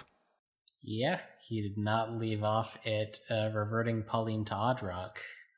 I re-listened to the Groove Layer episode in between the last recording and this one, and it was posited that maybe Void affected the interior of the Great Harmoneel as it was under his control to just be able to do that to Pauline kind of ambiently once she was in there. Or he might have gone in there deliberately and shot her with the All Mine remote just to be a dick. And if anything, this points towards the latter interpretation. But yeah, like I said, you have to use all the Bonanza disciplines. Like, it starts off with a ostrich section where you have thorns, brambles, um, growing wildly, and you are supposed to use the egg bombs to clear a path to drop down through. And it's just everything is kind of dialed up to extra in the Harmoneel. I mean, I spoke about how not having much health was less of a barrier to this than there was to some other challenges. I'm actually not quite remembering if touching any of these brambles on your way down is an instant death if you only have 3 hearts. I think it might be. Okay. In any case, it was stringent enough that you do have to use the ostrich just because there are horizontal stretches where there's nothing but bramble below you, and so the ostrich is the only way to navigate that space, or almost the only way. The elephant, true to its pattern throughout the rest of the game, you can vacuum up the brambles underneath your feet and just kind of walk through this to a large degree. Which came across as not fun to me, but what I did instead of wasting a lot of time dying over and over to not being able to drop my ostrich eggs precisely enough was I would use the ostrich for the horizontal segments and then transition in mid-air real quick to the elephant and vacuum on my way down, and I could get rid of the tendrils of brambles that materialize below you as you are falling. That was a more consistent way to get through. It was not effortless. The cone of the elephant's vacuum is not enough that it just completely negates the challenge if you point it anywhere near the brambles. You do have to keep in mind your positioning as you are falling, because you can brambles can still worm their way underneath the area of effect of the vacuum and hit you on the feet, and then you're done. But yeah, and I mean, the snake is right there in between the ostrich and the elephant. I experimented a bit with using the snake's glare ability to make this easier on myself. But a combo of ostrich and elephant is what I settled on. That or just pure ostrich, I would imagine, are probably not the only ways to get through this. If you use the glare ability as the snake and you are very precise in your positioning as you fall, you might be able to worm your way in between the small gaps that the brambles leave for you, and you might be able to get through without destroying any of them. Perhaps. I didn't care to try. I was very much just like, all right, ostrich, sure, I'll do it. And then you drop down a little platform and you're like, oh, I need to, like, I'm on the one safe little platform to touch. And yeah, I could have used the elephant Bananza, but I then chose to go into snake form, jump super high, change back into ostrich form, and then continue my little flight.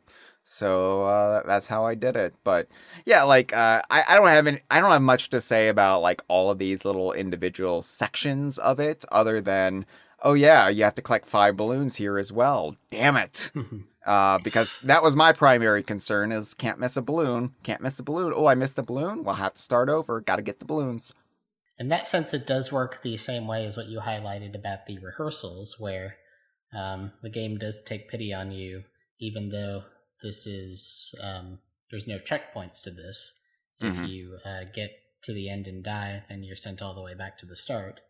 But the balloons do still carry on the same way as they did in the rehearsals, where if you really can't figure out a good way to get a balloon, and you wind up sending yourself to your death just to get one, then that does carry over. You don't have to reacquire that balloon and survive next time.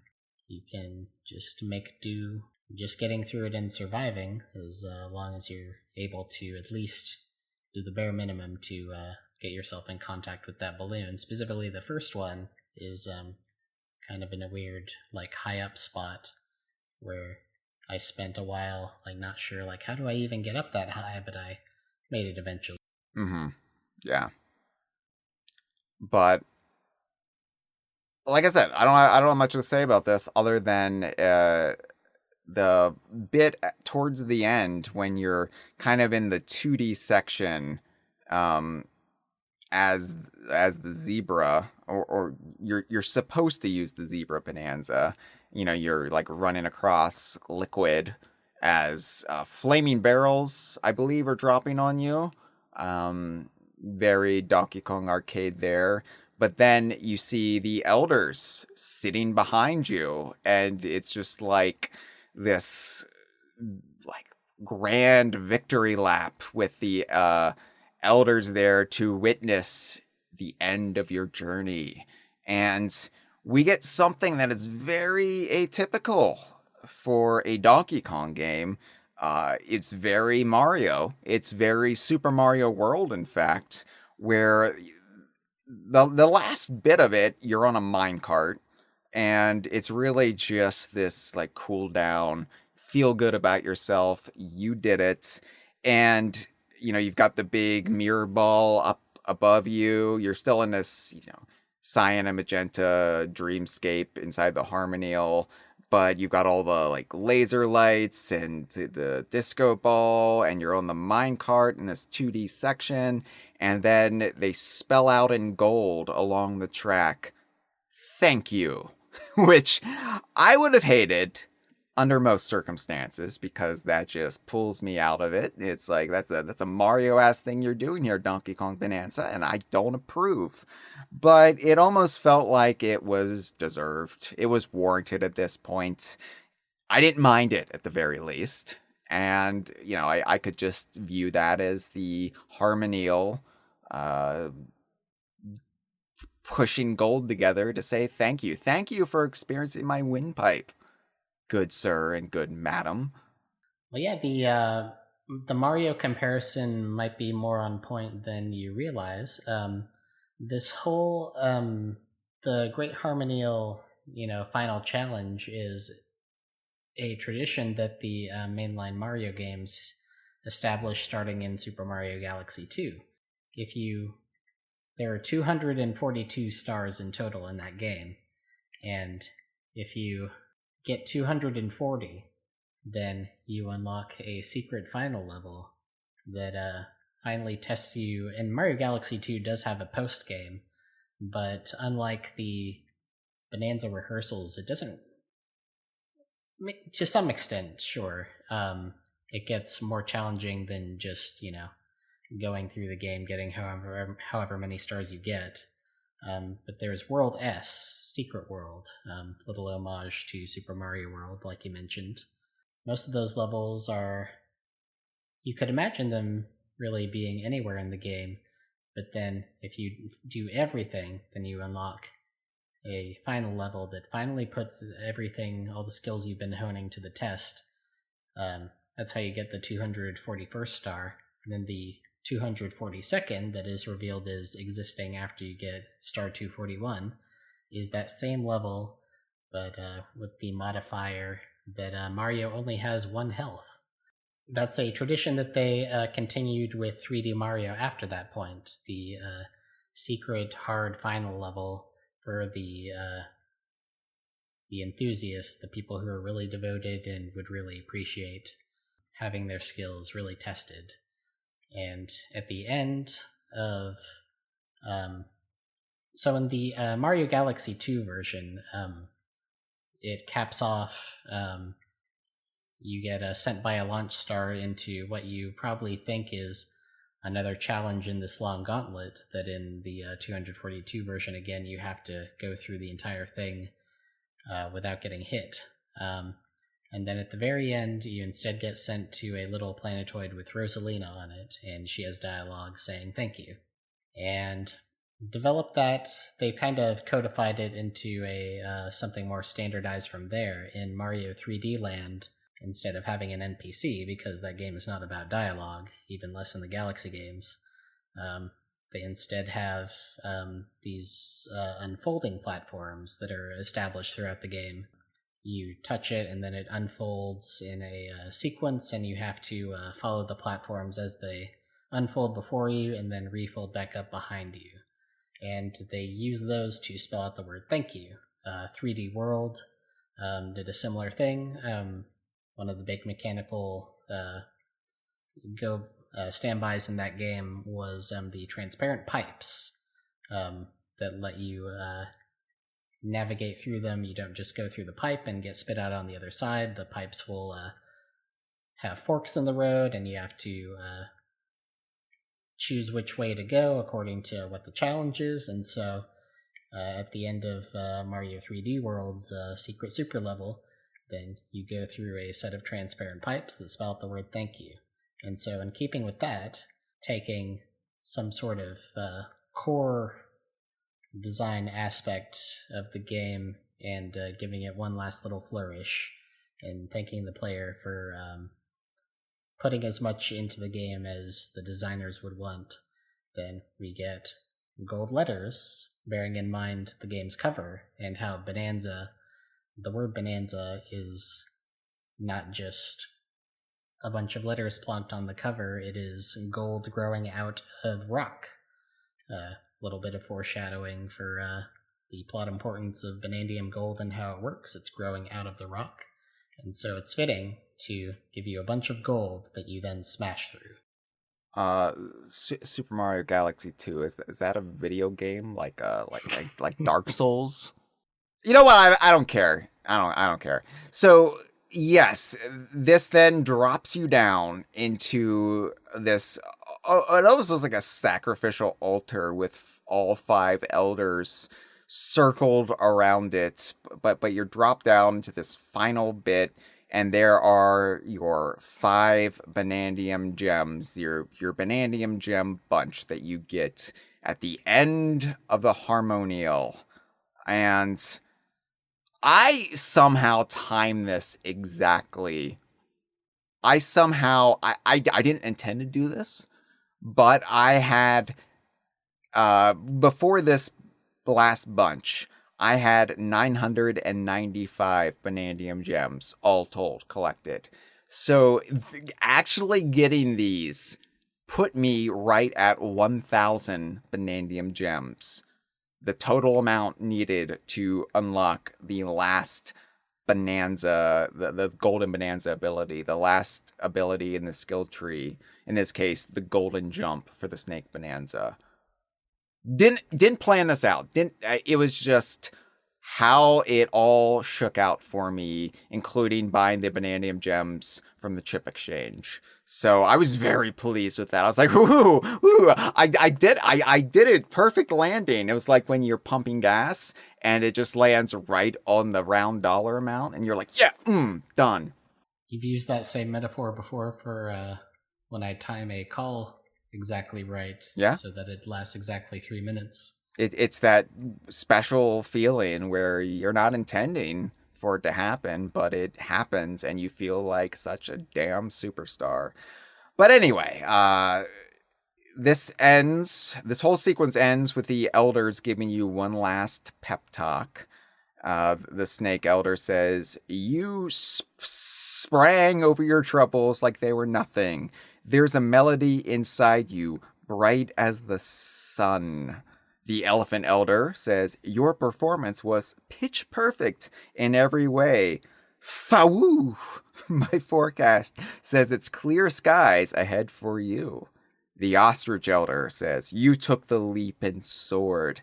Keep flapping your wings to your own rhythm, and you'll fly to even greater heights." The zebra elder says, "What a sweet treat to see you master your speed. You've got a tempo that's gonna take you to the top, brah." And then the Kong elder says, "Ho ho. Of all the scraps we fished from the depths, you two are in harmony like no other. We dig it." Retro Studios reference. "There's nothing left for you to do but move to the groove inside." And then Pauline starts singing a melody, a harmony. So she's just plagiarizing. She doesn't realize it. She's going to get sued, you know. Anyway, she says, "That's it. That's the melody. The song, I can hear it." And DK does his little gorilla ahoo a woo, you know, Ooh-ho. you know what he does. A who. Yeah, I actually got a comment on my Kong Bananza lyrics video from a Japanese fan who kindly clarified "uho" or "uho-ho" or derivations thereof is in the same way that in Japan the onomatopoeia for the noise cats make is not meow the way it is here. It's nyan. You see that? I don't know what it is off the top of my head, but the Japanese onomatopoeia for the noise a frog makes is not ribbit, it's something else. And so this specifically is the onomatopoeia for the noise that gorillas make. Oh, interesting. And we actually, yeah. So when you listen to Pauline's Kong Bananza song and you hear the background vocals of the Kongs, it's not just generic ape noises they're making, it's specifically ooh ho ho, ooh ho ho. And in the ending cutscene, in that moment where Pauline is showing off how she's going to be okay without Donkey, and she beats her chest, she says ooh ho. So they keep that consistent. So yeah, be on the lookout for that in Donkey Kong dialogue going forward as we get more games from here. Ooh ho ho. Also, Japanese onomatopoeia for clapping your hands. Pan, pan. So yes, Pauline says, yes, I know exactly what my new song should be. I'm finally ready. I'm going to sing on stage at City Hall. Grandma will be so proud. Thank you, everyone. Thank you so much. And thank you, DK, most of all. And then the Great Harmoneel, ruining the moment as he's prone to do, says, whoa! now he's a surfer dude. I'm all over the place with this fucking guy. Congrats! Now it's time to spit you back out. Back out in the heart of gold, the little elevator welcomes you back. Welcome back. It went well, huh? And it's like, yeah, I guess I was swallowed by your father and I'm still alive, so it went as well as it could have. And the Great Harmoneel will reward you with another disc for being so cool. Which these discs, by the way, that you get from the Harmoneel, it's Pauline's final song, the Breaking Through, Heart of Gold, etc. Song, which is nice to finally have in disc form. And yeah, that's it. You talk to the Banandium roots, and you choose go to the surface. And Pauline says, "Aw, I've had so much fun. Thank you for going on this adventure with me. Okay, you ready for this?" You're like, okay, please grant our wish. Great Banandium roots. And this time, K. Rool doesn't get in the way of everything. You go back down through the tunnel that Donkey Kong fell through at the end of the main game, except this time you're going in the reverse direction, and so the orientation is that Donkey Kong and Pauline are falling towards you, the player, as the credits roll yet again on Donkey Kong Bananza. And we go out on one last piece of knockaway art, at least before the DLC, and it is Pauline performing on stage in her diva dress. And if you've gotten everything in the game, it's not just Donkey Kong watching her perform.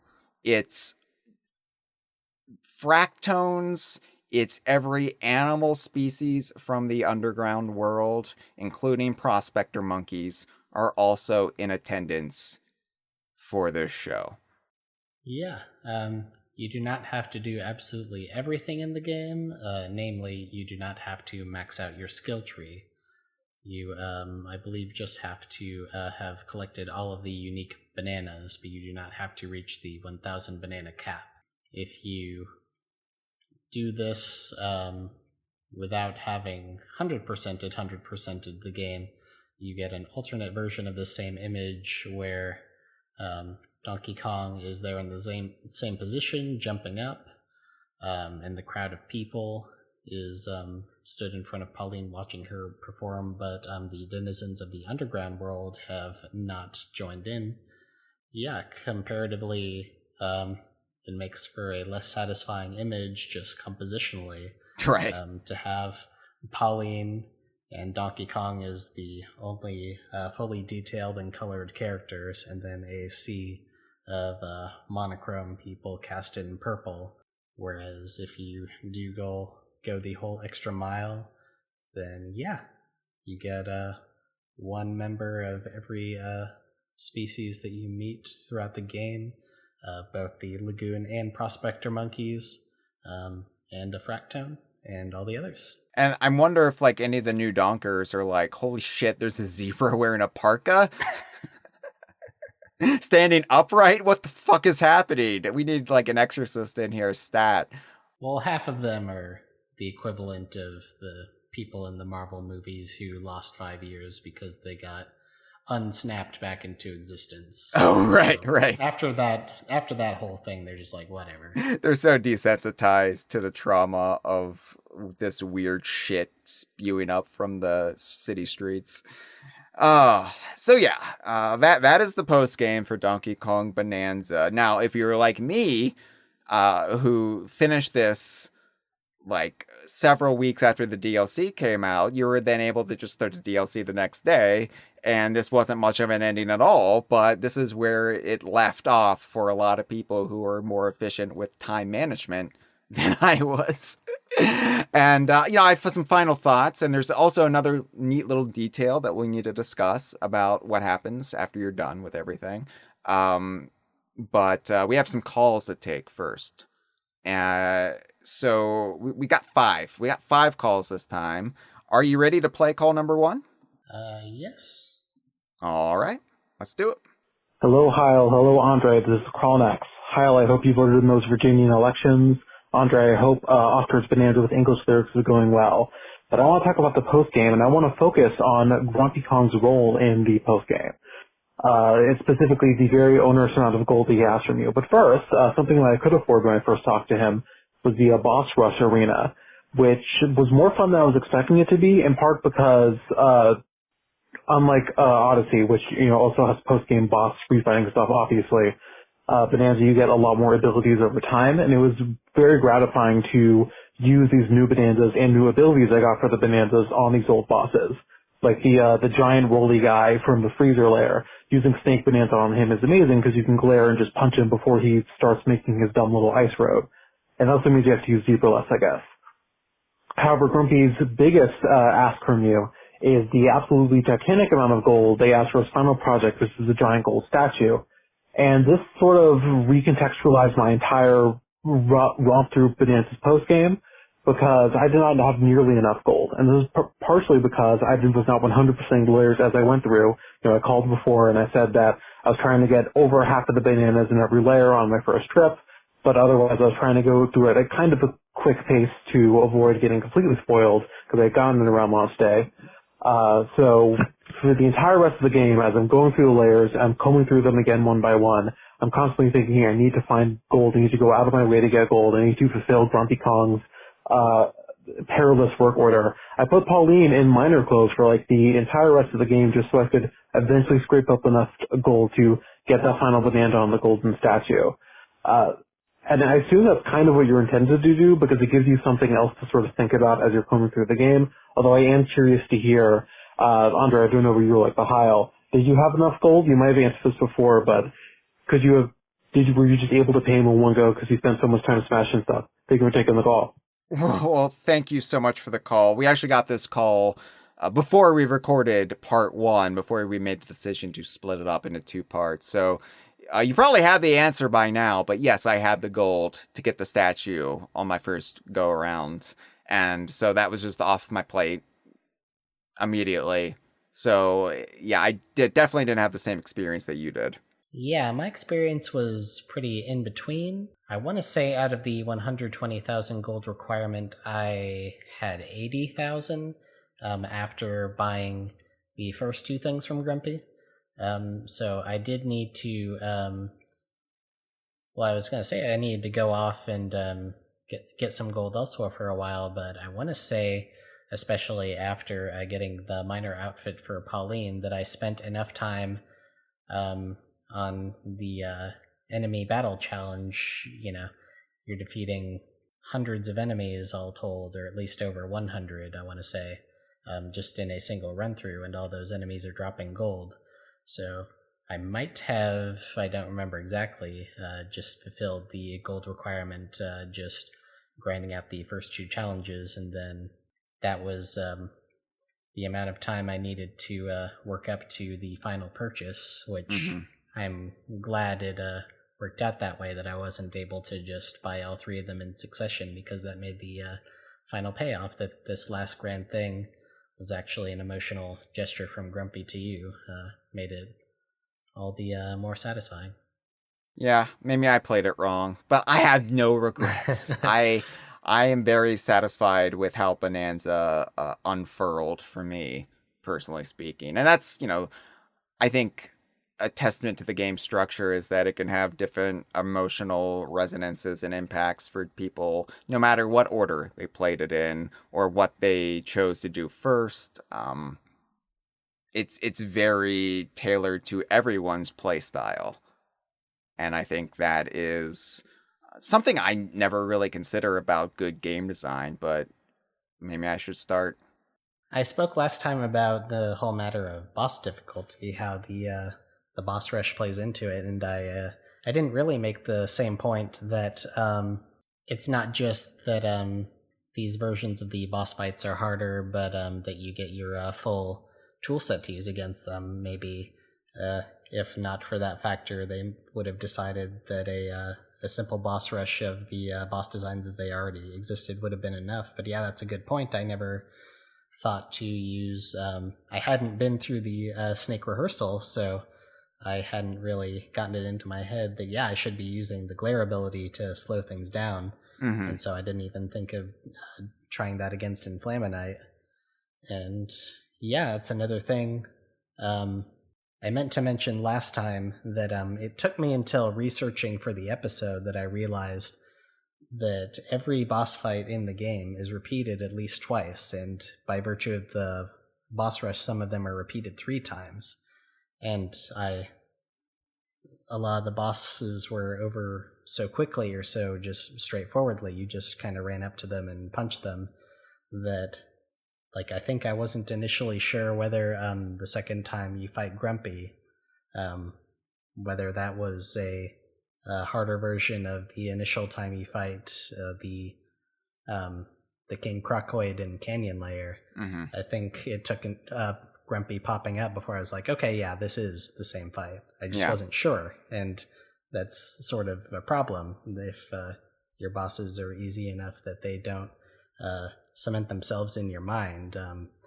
I made the point to Courtney that that's a big reason why zingers are probably the most iconic member of the Kremling crew, other than, insert number of Kremlings here, is because when you see one in one of the classic games, okay, this is going to be a thing to deal with.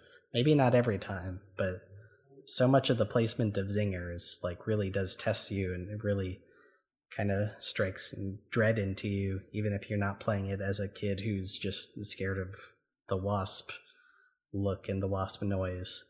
It still has that emotional power over you just by virtue of what the design does. And so, I would have liked a optional hard mode for Bananza that just swaps these bosses in the points in the main game where you've had the initial iterations. Yeah, although ultimately, I'm very happy, all told, with how it was presented and what we got. And this game is just so great that I don't really have any ability to focus on any negatives or downsides. So, but thank you so much for just glad we did get these remixed versions. Yeah. Thank you so much for the call. Let's play our second caller. Oh, fuck. Oh, you gotta be fucking kidding me. I have a ticket on my car. Oh, gotta get this ticket. I have a ticket on my car, Hyle. Hello. This is Angry Ancestor. Well, what was I going to talk about? Pauline? It's an Odyssey prequel. Just get off your high horse. Just detach a little bit from your mania and admit. Sorry, there was Tony Soprano speeding by. It's a prequel to Odyssey. It couldn't be more clear from Pauline's little artwork of her busking on the street and then her 100% artwork of her performing with DK there in NBC. That stands for New Donk City, by the way. You know what? I guess really, I'm already convinced that this is a prequel to Odyssey, but I just want to know why you're so opposed to the idea that Nintendo could possibly be implying that this is indeed a prequel story for Pauline as we know her in Super Mario Odyssey. All the signs are there. I really don't understand why people are so adamant about not believing this. It doesn't make any sense to me. Oh, fuck. I'm too drunk to explain myself right now, and people are looking at me. I gotta go. I think Angry Ancestor would have been the ones who would have immediately drowned in the Bananza mush when it rose up in New Donk City. Thank you for the call, I think. Very, very angry in this one.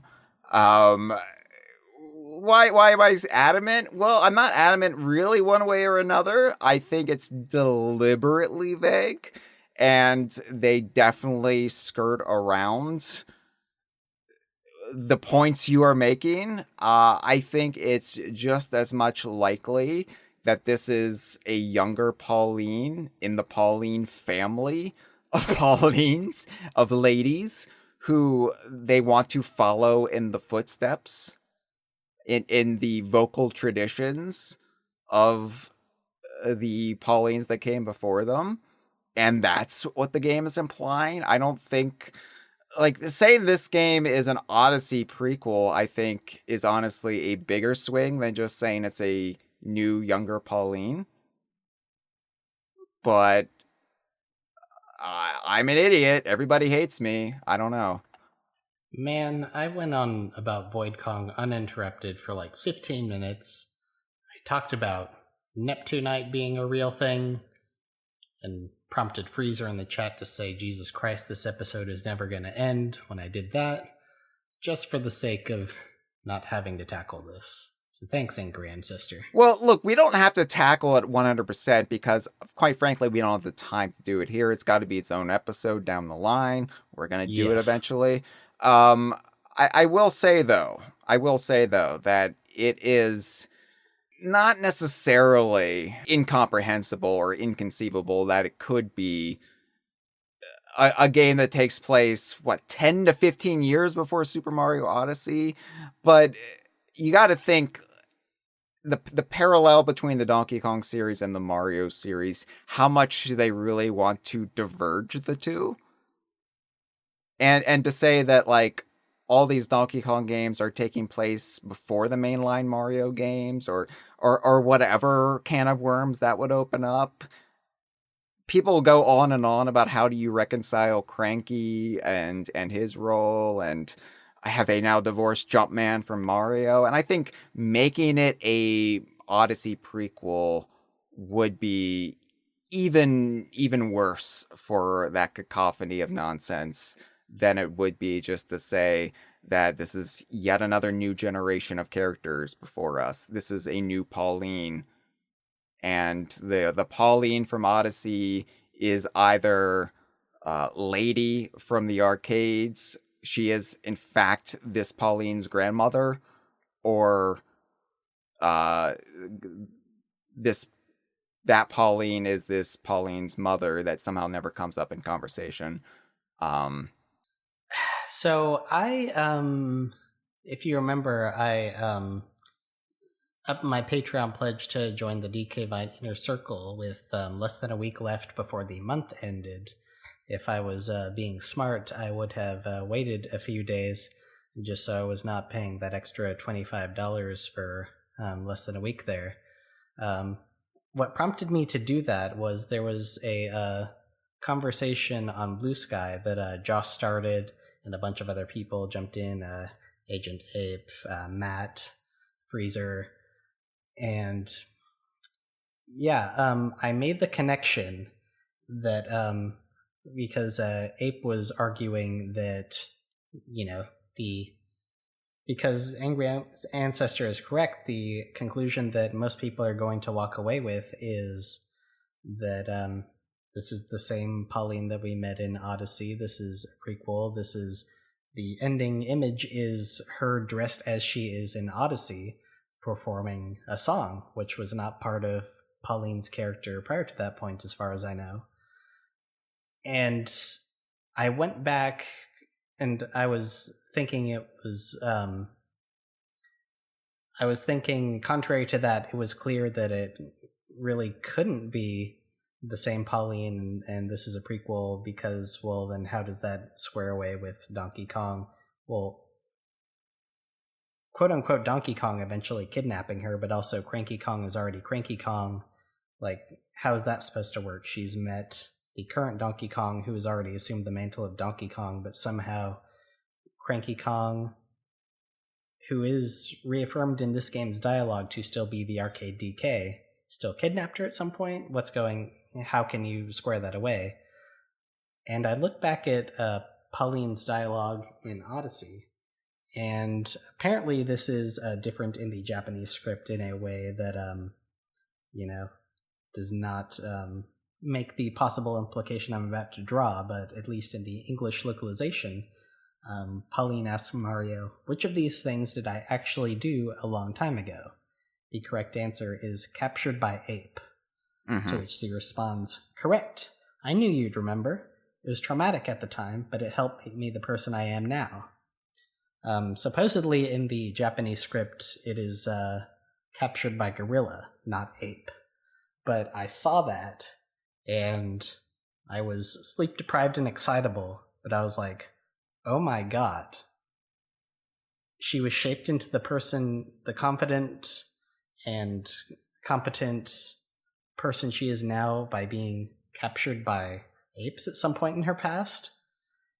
This is Bananza's Pauline, and they are swerving from the conclusion they all expected us to draw back when we played Odyssey, and they're going back on the straightforward way and just throwing this really exciting kind of mindfuck, go back, retroactive twist to it. And so yeah, that's why I was like, you know what, $25 to get in there a few days earlier is worth it. I need to get in on this debate.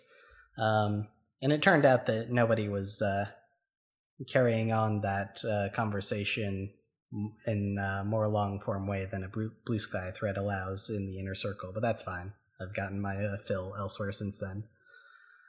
But yeah, so I've been really back and forth, and I spent time this morning that I could have spent preparing better talking, like more important talking points to the postgame, frankly, but I figured this would come up, and so I was just trying to make heads or tails of like how I actually felt about this, and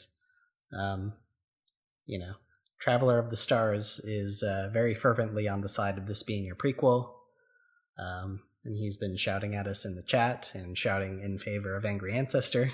No, I'm used to being shouted at this point.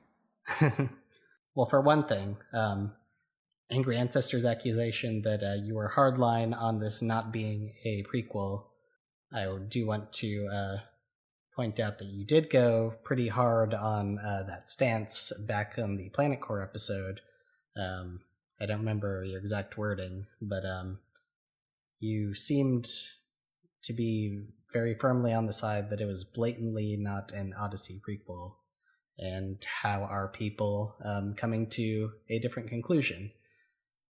And so generally speaking, when people were talking about it being a prequel, talking about being an Odyssey prequel, they're also implying, or at least this was pre-release, they're implying that it's a total prequel to everything, to Donkey Kong. Right.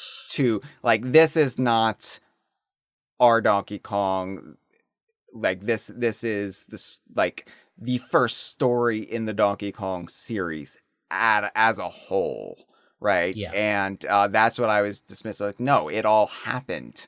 You know, this is the next chapter in that story. We're picking up where we last left off. Cranky is Cranky. This isn't like Diddy's grandfather. This is Diddy Kong. This isn't how K. Rool first came to be. But that's where a lot of people were coming from that Bananza direct onward. And that's what I was trying to smack down. Now, is it an Odyssey prequel? Well, quite frankly, I don't give two shits because that's Mario. That's not my realm of expertise. And you know what? If Donkey Kong fucks up Mario canon, I don't care. Well, in defense of prequel theory, I will point out the the 25M music that Pauline arrives at upon fully completing the game. It's there to be cute. It's there for the people in the know of what that melody is. But from an in-universe standpoint, in the song Jump Up Superstar, the Pauline who, according to some people, is the mother, or more properly, even grandmother of this Pauline. Gilf. In the Odyssey, Odyssey, that whole part of the song, the backing instrumental melody is that arcade motif. And so, if we're going full, okay, yes, these are video games, there's ways to lean on the fourth wall and wink at your audience, but it is still a fictional universe, and so we need to establish an in-universe logic for these kind of asynchronous elements. Then the way that this would exist previously in-universe is the long-standing interpretation that the backstory portrayed in the arcade games is, canon, but the arcade presentation is the doing of Cranky Kong. He's the one who made the arcade games as a way to, depict those events, and that's where the melody would have come from. So if we're going with that, then how does Pauline just arrive at that? Is this instead implying that this was the beginning point of Jump Up Superstar's in-universe composition? Yeah, I think it's deliberately vague because Nintendo doesn't want to answer this. And I also think, like, logically speaking, we are going to see this incarnation of Pauline again. And eventually, it won't fucking matter where it takes place in relation to Odyssey, because you're going to have this version of Pauline, you're going to have the adult Pauline, and it's going to be like a Baby Mario situation, maybe. Or maybe it's just going to be, fully established as a separate, singular Pauline.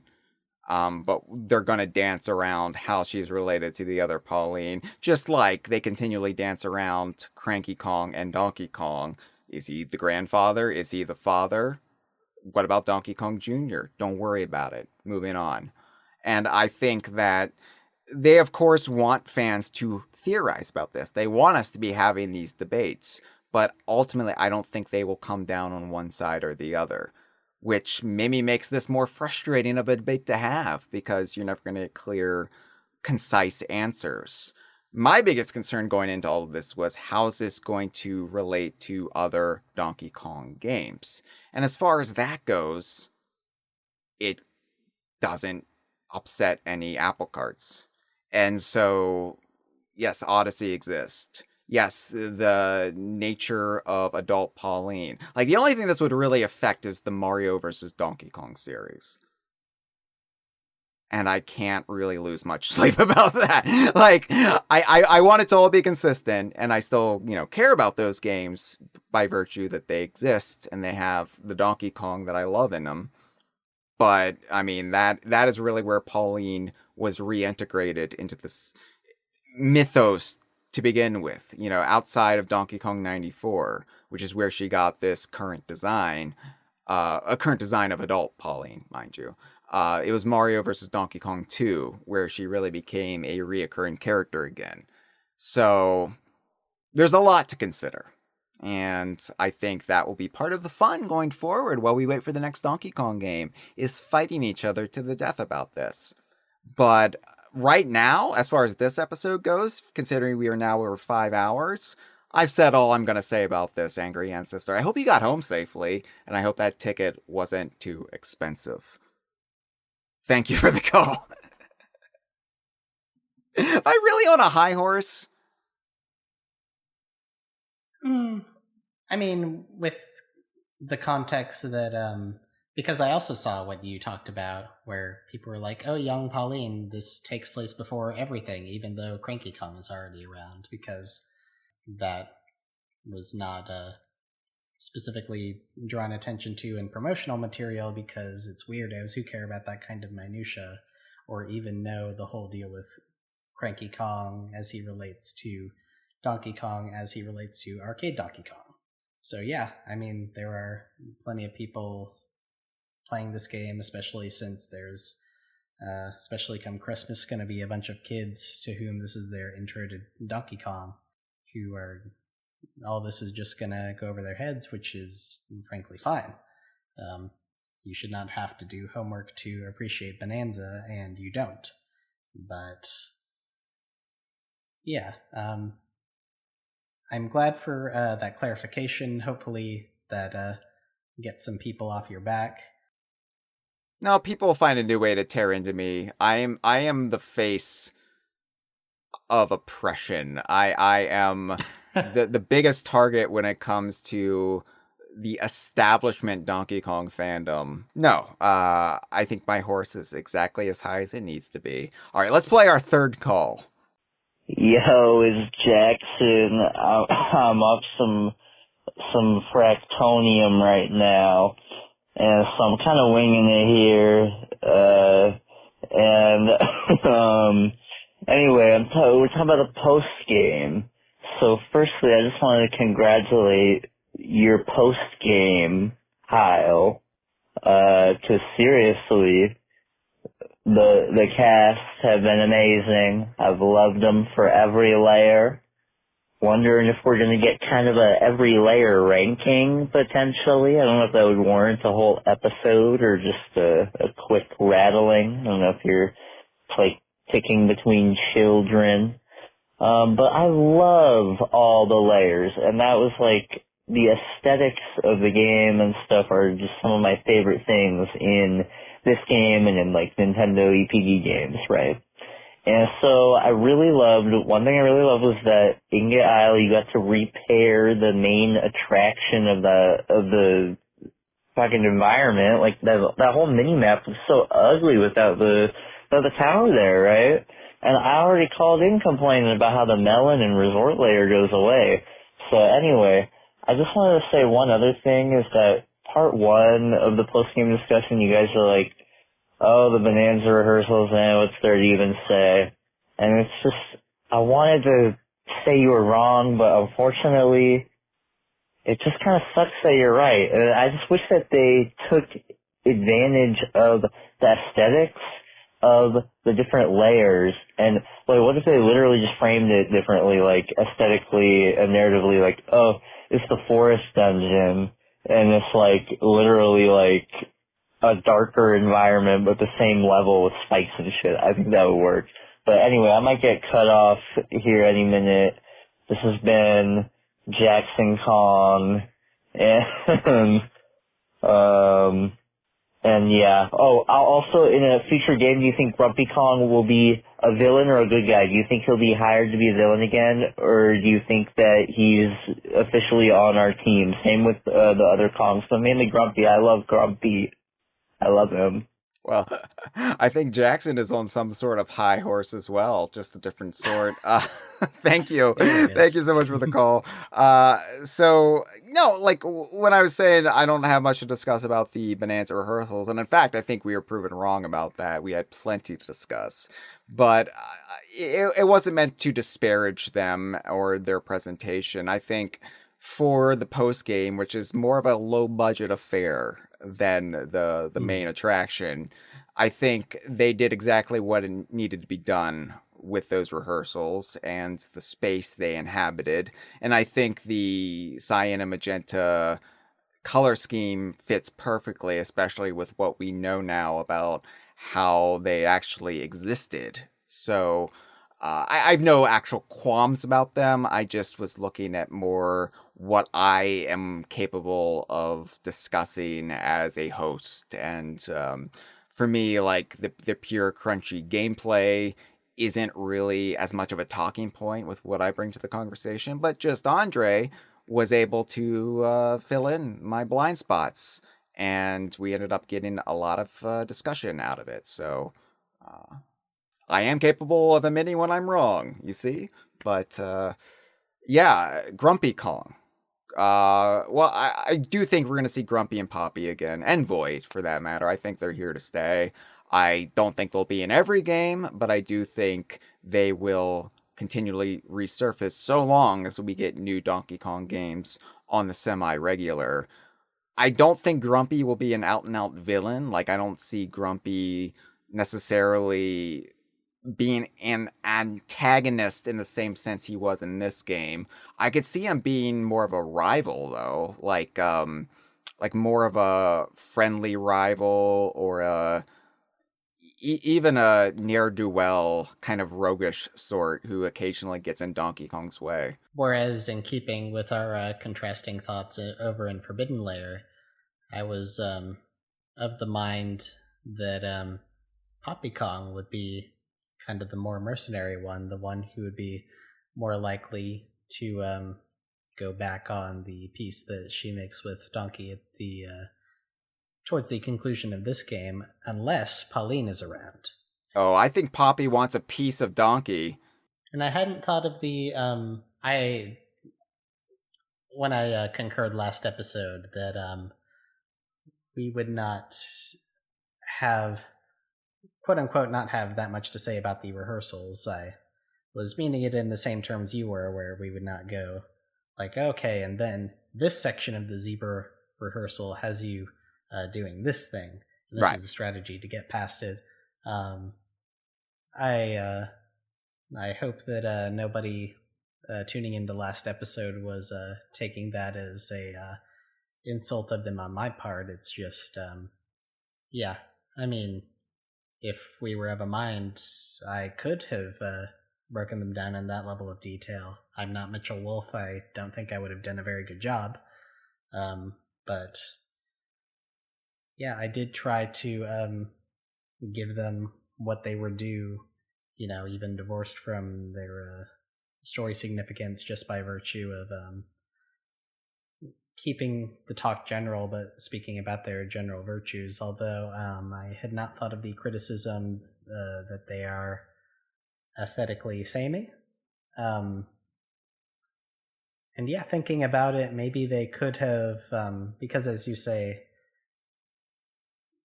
not the same amount of dev time went into these as into the main game. I will refrain from the relevant Odyssey comparisons to avoid spoilers because you have not completed it. And now I don't think I ever will, just out of spite. Yeah, Traveler of the Stars. Yeah, I'm just going to bin it. But perhaps they could have, I haven't gone back and looked at the levels to see how feasible this actually would be with the assets, but they could have kept the general aesthetic, the Neptunite walkways and platforms, the Bananza coloration, But maybe like they could have reincorporated the skyboxes or similar like faraway visual elements from the layers these come from, to ground them in their location more. And there's not the obligation to do that because we do get an explanation of what is going on here that forgoes the need for it. But people like varied visuals. Yeah. That could have improved things somewhat for maybe people who did not like these so much. I mean, for me, I'm somebody who does like varied visuals, and I really like a place. I like a sense of place. I like being rooted in the game world. But for me, these backgrounds, since they tie into one of my favorite topics in the entire DKU, which is the Kremlin source, and now, the Bananium roots and Bananergy and what that actually means, since it tied into all of that, I'm fine with it. It's like, yeah, you know what? This gets a pass from me, because if it was going to do this kind of limited surrealist kind of backdrop, then at least it did it in the exact way that pleases my stupid brain. So finally, the only other topic I will address from this call is we will eventually do a Tears of the Kong, where we rank the worlds of Bananza, but probably not for a while. We're gonna give Bananza a little bit of a rest once we're done talking about the DLC, and we will get back to it maybe in season 14, maybe somewhere beyond, but we will eventually do it for sure. Thank you for the call. You sounded very mellow, and I aspire to be that once we're done with this episode. Should we play the fourth call? Just Andre. Let's do it. Hi, this is Tofu, first-time caller and relatively new listener, though I've seen you guys around for a while. I wouldn't say I'm a die-hard Donkey Kong fan. My true love lies with Banjo-Kazooie, so the only DK games that I really had a personal connection to were Diddy Kong Racing and DK64. So, as you can imagine, like anyone else with a pulse, I absolutely fell in love with Bananza, and it's made me want to go back and dig a bit deeper into Donkey Kongdom. Let's not call it that. All that to say, my appreciation for DK and all of you on his Vine has grown a lot because of Bananza, and I've had a great time listening to these episodes, so thank you. Anyway, I promise I'll actually talk about Bananza's post-game now, because I had an epiphany about a potential plot hole while I was playing it. I don't know if you talked about this or not, but I'll say it anyway. So, after you finish the Bananza rehearsals, Pauline, of course, comes up with an idea for her song, which is the DK arcade theme, 25 meters, whatever you want to call it, that one. Now, I believe we heard this before in Bananza in one of the 2D sections, 2D as in two-dimensional, not 2D Banjo Sister, sorry, Banjo-brained. Point is, we have heard this song before in Bananza, but you could argue that in-universe the characters don't actually hear the background music. So I disagree. I think the speakers in the groove layer are so loud that the sound reaches all the way to... Okay, no, dumb headcanon, moving on. Anyway, someone who has absolutely canonically heard 25 meters before is Donkey Kong, because it is indisputable that Bananza takes place after every other DK game, including 64, since Quiztone references exploding oranges and crystal coconuts, and in DK64, Donkey Kong himself is required to play the original DK arcade game, where he no doubt hears this theme. So no, Pauline, that's not an original melody. You are going to get sued by Nintendo, and Donkey Kong is a bystander, not giving Pauline a heads up like, hey, that song already exists, I've heard it before, you didn't make it. And then Pauline's going to go into debt, and she's going to have to call up the tiny bank, and it's just going to be a mess, and it's all Donkey Kong's fault. Anyway, that's just like genuinely the first thing I thought of when I played the postgame.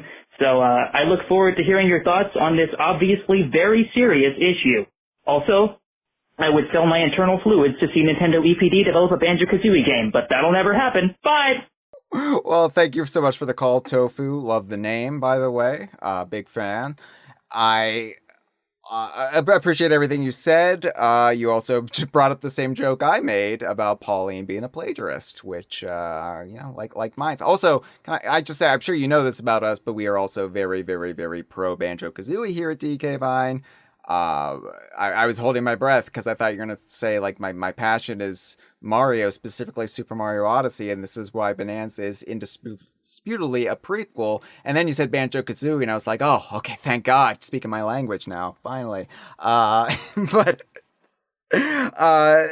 so, like, I think there's a couple different workarounds for this. It is kind of a plot hole, especially when you factor in the speaker in Groove Layer, the disc, and the fact that something is playing, and you can't even just remove it from that, like, it's not music that exists in universe, because you're absolutely right. The music does exist in universe. Now, I will say that we just heard Pauline humming the starting bit of this song. We don't know where she's going to actually build and expand upon it. So yes, even though it is a clear melody or some beeps and boops that do exist, and Pauline has probably heard before, we don't actually know what it was sounding in her head, and whether that becomes Jump Up Superstar or some other variation that just uses this as kind of the bedrock of it.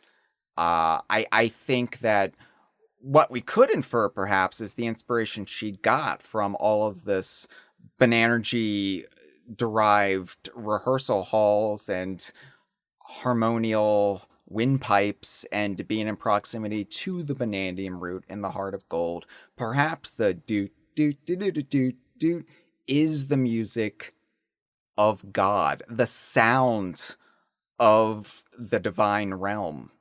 And perhaps there is some sort of like universal constant with that melody, and it causes it to repeat itself across the ages. And so Pauline is just the latest person to derive inspiration from this. It is the sound of the root itself. Yeah, I kind of had that, not insofar as this is the sound of the root, but when thinking over the matter, I was like, well, yeah, maybe she's, again, you have to view it a little non-literally, a little bit out of universe, but yeah, just the notion that she's in the same way that if we're going by grandma theory as opposed to prequel theory. Grandma theory just sounds dirty for some reason. The whole notion that the nature of this world is cyclical, generational. Donkey Kong is an echo of his grandfather, Donkey Kong, and now we get Pauline as kind of the same character as Lady or classic Pauline, but also within the universe there's that literal separation, in the same way that like Smash Brothers can point to Donkey Kong as saying this character debuted in 1981, and it's like, well, kind of not, but sure, yeah, just the general notion of Donkey Kong as a character, right, has developed a lot since then, and has its own in-universe, machinations that complicate the issue. But more than anything, I'm just enamored with how good of a first call this is. Well done, Tofu. You hit all the beats. It's like I always say, tofu is actually delicious if you prepare it right. And I think this caller prepared it just exactly to the recipe. And a little bit beyond. Yeah. Little flourish, little spice in there as well. So thank you. Please call again. Talk about Banjo-Kazooie. We got to get back around to Banjo-Kazooie eventually. We will. This has been a shameful season for the Kongversation because we have not done Banjo-Kazooie episodes. And it's just because we had Bananza to talk about. But I promise, we'll be doing some Banjo chat in season 14 for sure. It's all entrapment by Nintendo on Pauline. Maybe that'll be Bananza 2. Maybe it'll be striking back against not the Banandium root god, the real god, Nintendo. I thought you were going to say the Lord of Games. All right. Let's play our fifth and final call of this episode, and then very quick final thoughts, because just Andre, I have to pee. All right, let's play the call. Hello, Hyle. Hello, Andre. This is Kronix calling in for part 2 of the post-game discussion on Bananza, and the last episode, at least in this chronological series, about the base game itself, and it's kind of bittersweet. I'm glad to have been on this journey. And, it's going to be conservatively 3 years until we could possibly do this again. Who knows what's going to happen with 2D DK, so I'm glad that we got to do what we did. I want to focus mostly on the Bananza rehearsals here for variety. And I think, kind of unsurprisingly, the biggest standout for me was the Zebra Bananza. Because as has been mentioned many times in the past on this whole series, the Zebra probably works best in constrained scenarios like the challenge rooms that are built around it, because it has, unfortunately, kind of limited utility elsewhere. So when we got this very long string of challenges about Zebra Bananza all in a row, that made me appreciate the ability maybe more than anything else in the game. It also let me indulge my evil speedrunner tendencies, because to get all the bananas you had to get in under a certain time. And we all know that the only thing Hyle hates more than speedrunners is the retro Donkey Kong games. He just despises them. That's why he spent so much time talking about them across this entire podcast. You just can't stand them. Zebra Bananza did get its revenge on me, though, because the final rehearsal has a section that's about the Zebra Bananza, except you're running across water, so if you make even one mistake, you take damage a single time, you'll fall through the water, and they send you all the way back to the start. So that was kind of torturous. I ended up just chickening out and getting some balloons just because I could not deal with going back every single time. Miscellaneously, just to end the call, I think maybe my least favorite post-game wrap-up Bananza was the very beginning of Feast Layer. That's the only sinkhole banana that you have to wait until the end of the game to get, because you don't go down the normal sinkhole. And it took me forever to puzzle that out. That was the last Bananza I got in Feast Layer, and that was one of the layers I completed. So it was kind of bittersweet to almost end the game on something like that. Just, I have to get up to another layer, which I don't think basically no other banana asks of you, if I recall correctly. There might be one or two others, but that's at least something you could do during the main game. But thank you for taking the call. Well, talk about cyclical. Talk about the repeating nature of things. We have come full circle with the calls. All of this has happened before, and all of it will happen again. Battlestar Galactica. So... And there's another repeating song in that. It was All Along the Watchtower, kept repeating across the ages. Just like doot doot doot doot doot doot. Anyway, where am I going with this? We got frac tones. Yeah. No, I don't know what you're talking about there. Sorry that the sinkhole didn't work out for you. Sorry that you couldn't take the key into Yuka Replayly. That would have been a better surprise for sure. I'm feeling punchy. I don't know where I'm going with this. Zebra Bananza? Yeah. I think they're right to point out that the Zebra Bananza, it does have general utility, and just that it's a nice little convenience to go a little bit faster. I never used it just really for general level traversal, because it doesn't, under normal circumstances, go that much faster than just Donkey's base movement, that I felt compelled to break it out. If you're not comparing them side by side, intellectually, well, okay, this must be making me run faster. But until you're very familiar with both modes of play, you don't really, at least I didn't notice initially using the Zebra, am I going faster? I guess I am.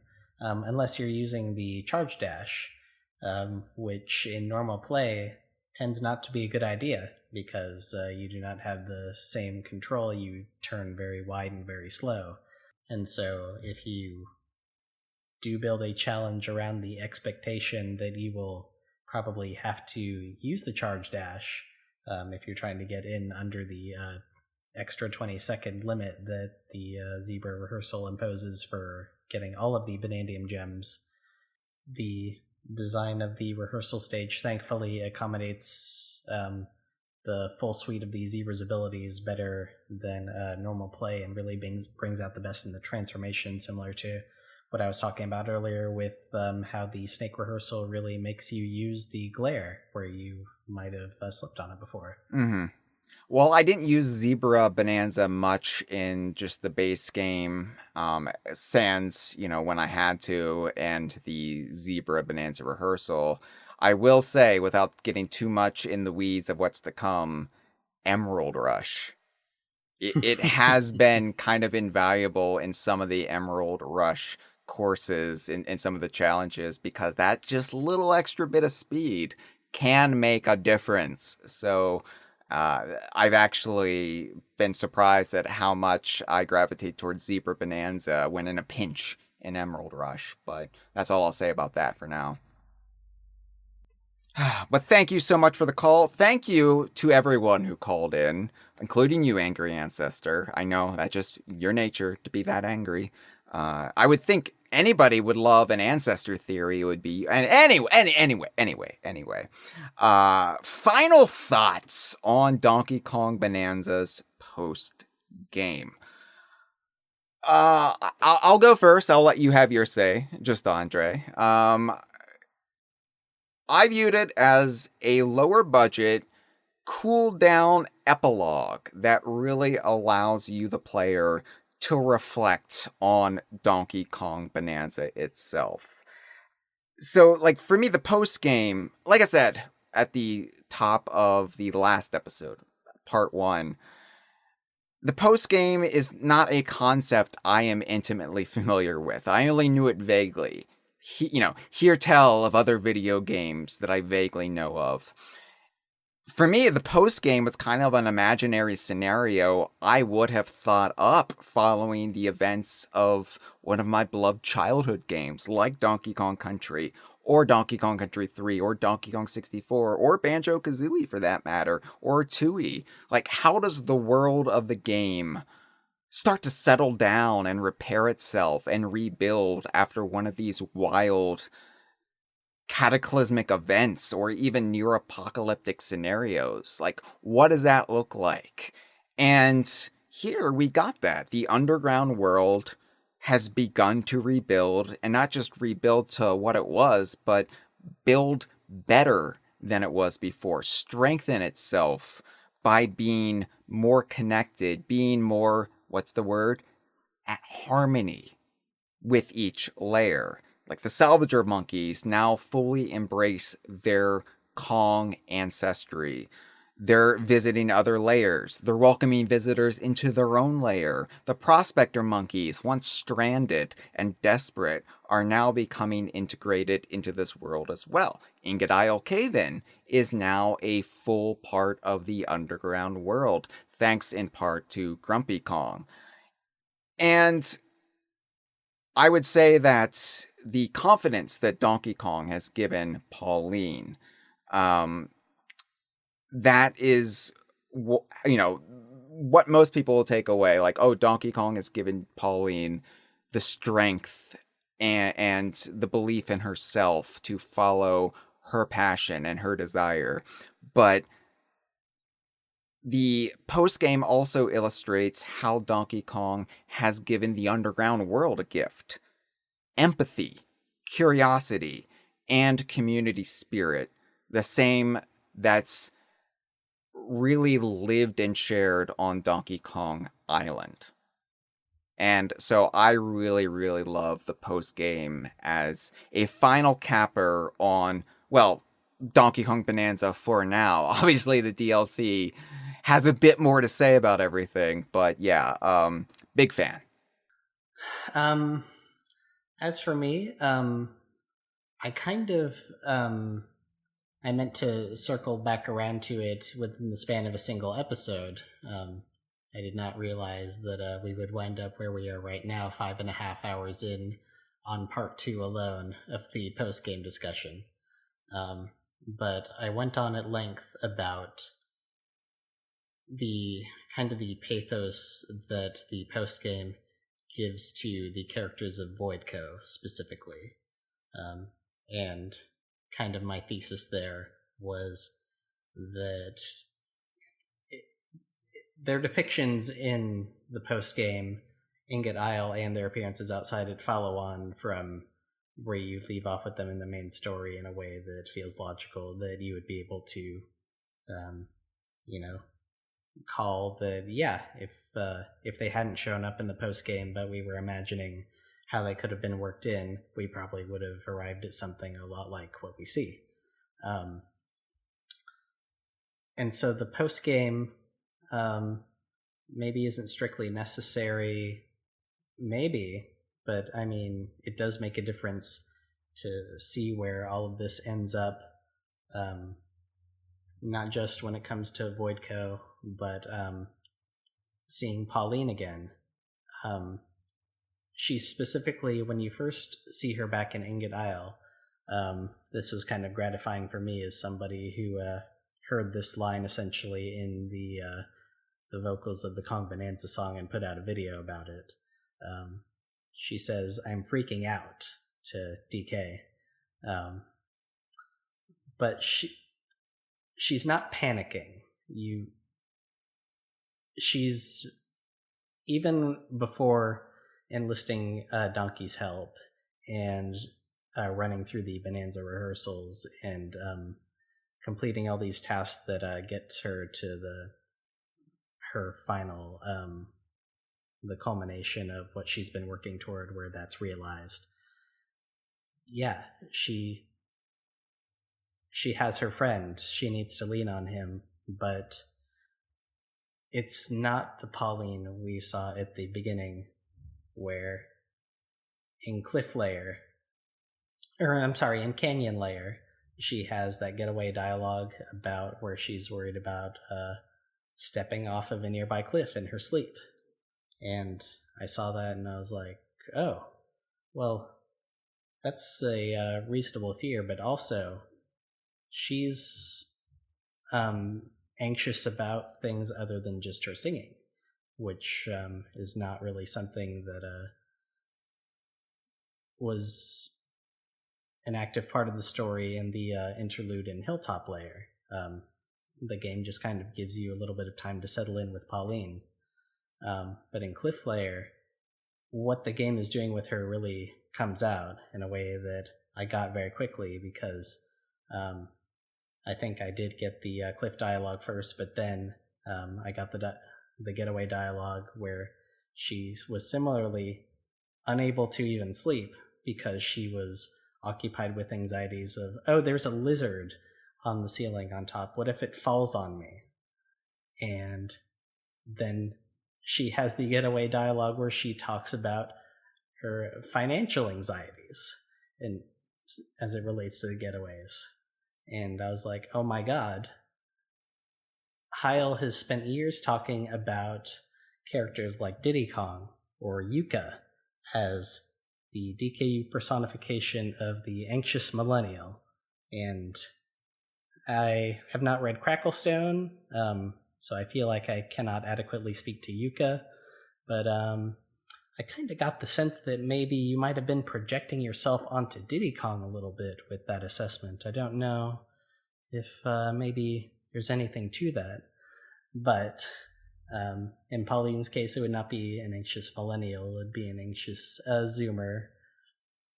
But I looked at her and I was like, oh wow, they're going there. And maybe because I've heard criticism that, oh, okay, I'm attached to Pauline, I like this story, it didn't go as far as it could have. There are dramatic opportunities they could have done with the idea of Pauline that the game did not go for. And I don't want to say that anyone making those sorts of criticisms are wrong. And for my part, I feel like the game kind of front and backloads its story to the point where the middle of the game, Pauline is not totally static, but static enough compared to the character work they do with her at the start and end, that, yeah, some of the impact that the same moments could have had that are in the game don't hit as hard as they might. But for the past 2 months, I've had this show hanging over my head. And I've been Pauline in all the mundanity that it calls for, where we first see her and she's faced with that microphone and she's reaching toward it and she can't make herself grab it and she's pacing back and forth and she's breaking down. I think within a day or two of you telling me that I would be able to finally get on the show after my 8 years of listening and talk about the post game, almost immediately I wanted to message you and say, I'm not up to this. And when it comes to Pauline, it's not, she doesn't suffer from a self-esteem issue. It's when she's just talking to DK, it's all of these outside things that are bothering her, and there's no reason for it, but just you have that thing in your mind that's just in the way of the thing that you are up to, and you know you're up to, and you know will make you happy, and you just can't reach it. And so the writing in Bananza, this year we've had Deltarune chapters 3 and 4 released. I have not played Clair Obscure, but just going by reputation, I'm gonna go ahead and take it on faith that it's a better story than Bananza. Are these video games? At the start of the year. Are these video games? They are. Okay, thank you. At the start of the year, I played The Last of Us for the first time and was really blown away by how much I loved it. The writing in Bananza is not masterful compared to other stuff out there in and out of video games, but it is great. It's a weird thing to look at a game with this much bombast and so many out there things and talk about how it celebrates simple mundanity. But you look at Pauline just going through this everyday thing. You look at Poppy and Grumpy's arcs and how, as you mentioned on the Groove Layer episode, Poppy does not go through this dramatic thing where she recognizes the error of her ways and turns over a new leaf and is the opposite of what she is before. I pointed out how she carries forward a vindictive streak, and you've made similar arguments about Grumpy.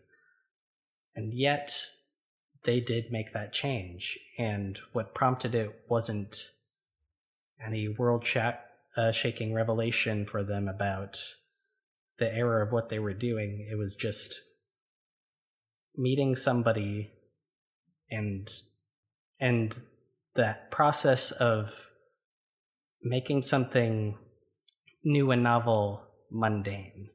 That sounds like taking the magic out of something, but you see this repeated throughout the game. At the very start, you have those prospector monkeys, and they know you, and they like you. And we talked earlier this episode about the Iron Jailer. They jailed you because they did not recognize you, and they just made that connection where they were exposed to somebody for long enough where, again, there's not that complicated aspect to it where you really learn something. All it takes is reaching out to somebody and recognizing, oh, hey, this is a person, and that's enough. Yeah, we get that with Pauline. I need to find a way to bring this to a crescendo. No, I understand completely what you're saying, though. Claire in the live stream says, your speech has been so cute, they just want to pinch your little cheeks. It's a worthy thing that, whether it is this way intentionally or whether it's just underwritten, and to paraphrase Tolkien, applicability is not allegory. You know, this is something in the game that I'm valuing, that a lot of others, even listening to this, are, they're not going to go along with, and that's just fine. But I just wanted to put out there why it is that this stuff is able to mean something uniquely to me. And a way that so many other of these little particulars across this game and across this series and across this broader family of games that this show and this site is about, how these things can reach out and just add that something to our lives, in the same way that in game is depicted the connections between people, and all it takes is that simple little step. And so by engaging with the games in the way that this show and acts like it allow, we can make those connections with the people who put their all into expressing these ideas and retroactively engage in that same process with one another. And I met the best friend I've ever had because of this stuff. And 3 episodes ago, she detailed how this stuff is how she met the love of her life.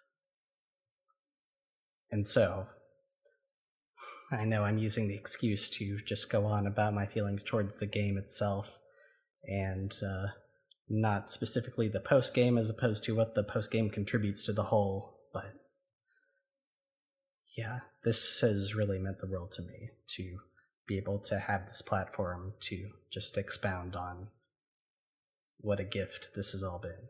And I want to thank you too, because yeah, as Courtney has said, this show and what you've made of this game is a gift in its own right. Oh, well, thank you so much. But I mean, I think that what Bananza does, it speaks for itself, but the fact that we've been able to speak so much on that, on every single episode for the better part of 4 months now, it has just been a gift to all of us. And I want to thank you for being here, Just Andre. I want to thank you for listening before this and calling in and contributing. And I want to thank once again everyone who has tuned in and who has been a part of this journey, even if you've just listened or if you've just played the game and you're discovering this podcast years in the future. You're part of this too. Hello, I see you. Thank you so much to the Donkey Kong fan community and the broader Donkey Kong universe fan community, Rare fandom, however you want to piece it together. If you're on the Mario side of fandom too, yeah, thank you. See, I can be magnanimous. I don't have to be on a high horse. But it's a very sweet speech, Just Andre. And that would be a great place to end the episode, but I'm going to deflate it like a balloon, because I got to talk about the return of the head balloons. All right. So, oh my God, you come back, and the balloons, the red balloons that you've been collecting the entire game, you get one out, and what happens? Oh my God, it's in the shape of Donkey Kong's head again. They brought back the head balloons as a little special treat, as a little special, thank you. That thank you in gold? No, this is the real golden thank you. The return of the red head balloons with Donkey Kong's face. Now, if you'll recall, way back, I posited that I sort of had a theory about the life balloons, that they take the form of a Kong's head when said Kong is the most prominent video game hero, or VGH, in proximity in the region. They could also just be a video game hero in training, but so long as they are the most prominent active one, it will take the shape of their head. That's why the Retro Studios games, Donkey Kong Country Returns and Donkey Kong Country Tropical Freeze, didn't have balloons in the shape of the Kong's head. It's because they had too many video game heroes all active working together. We had Donkey Kong and Diddy in Returns, and then we had Donkey, Diddy, Dixie, and Cranky on the adventure together, and all of those Kongs are equals by VGH standards. And so the balloons, have been basic in Bananza up until this point because, hey, who else is in the underground world going on a parallel adventure? Cranky Kong. Cranky and Donkey Kong were canceling each other out. But when Donkey Kong defeated King K. Rool, which Cranky Kong did not participate in that fight, and after he had all of this further success in the underground world, he cemented himself. He put his own psychic aura, his stain, if you will, across the underground world, and the balloons then took on his head shape as a result. Granted, that's all headcanon. I'm not going to try to argue that point, just like I'm not arguing that Bananza is not a Super Mario Odyssey prequel. It's up to interpretation. But, if you think my headcanon stops there, just wait until you hear my theories about the face being restored on Donkey Kong Island in the DLC episode coming up next. And just want to say something interesting to wrap up this discussion on the post game. Donkey Kong Bananza is maybe the only Nintendo game where you can definitively say that it finishes deep in a throat, rewarding you with good head. Hey, baby! This has been a File 2 production. Que rico.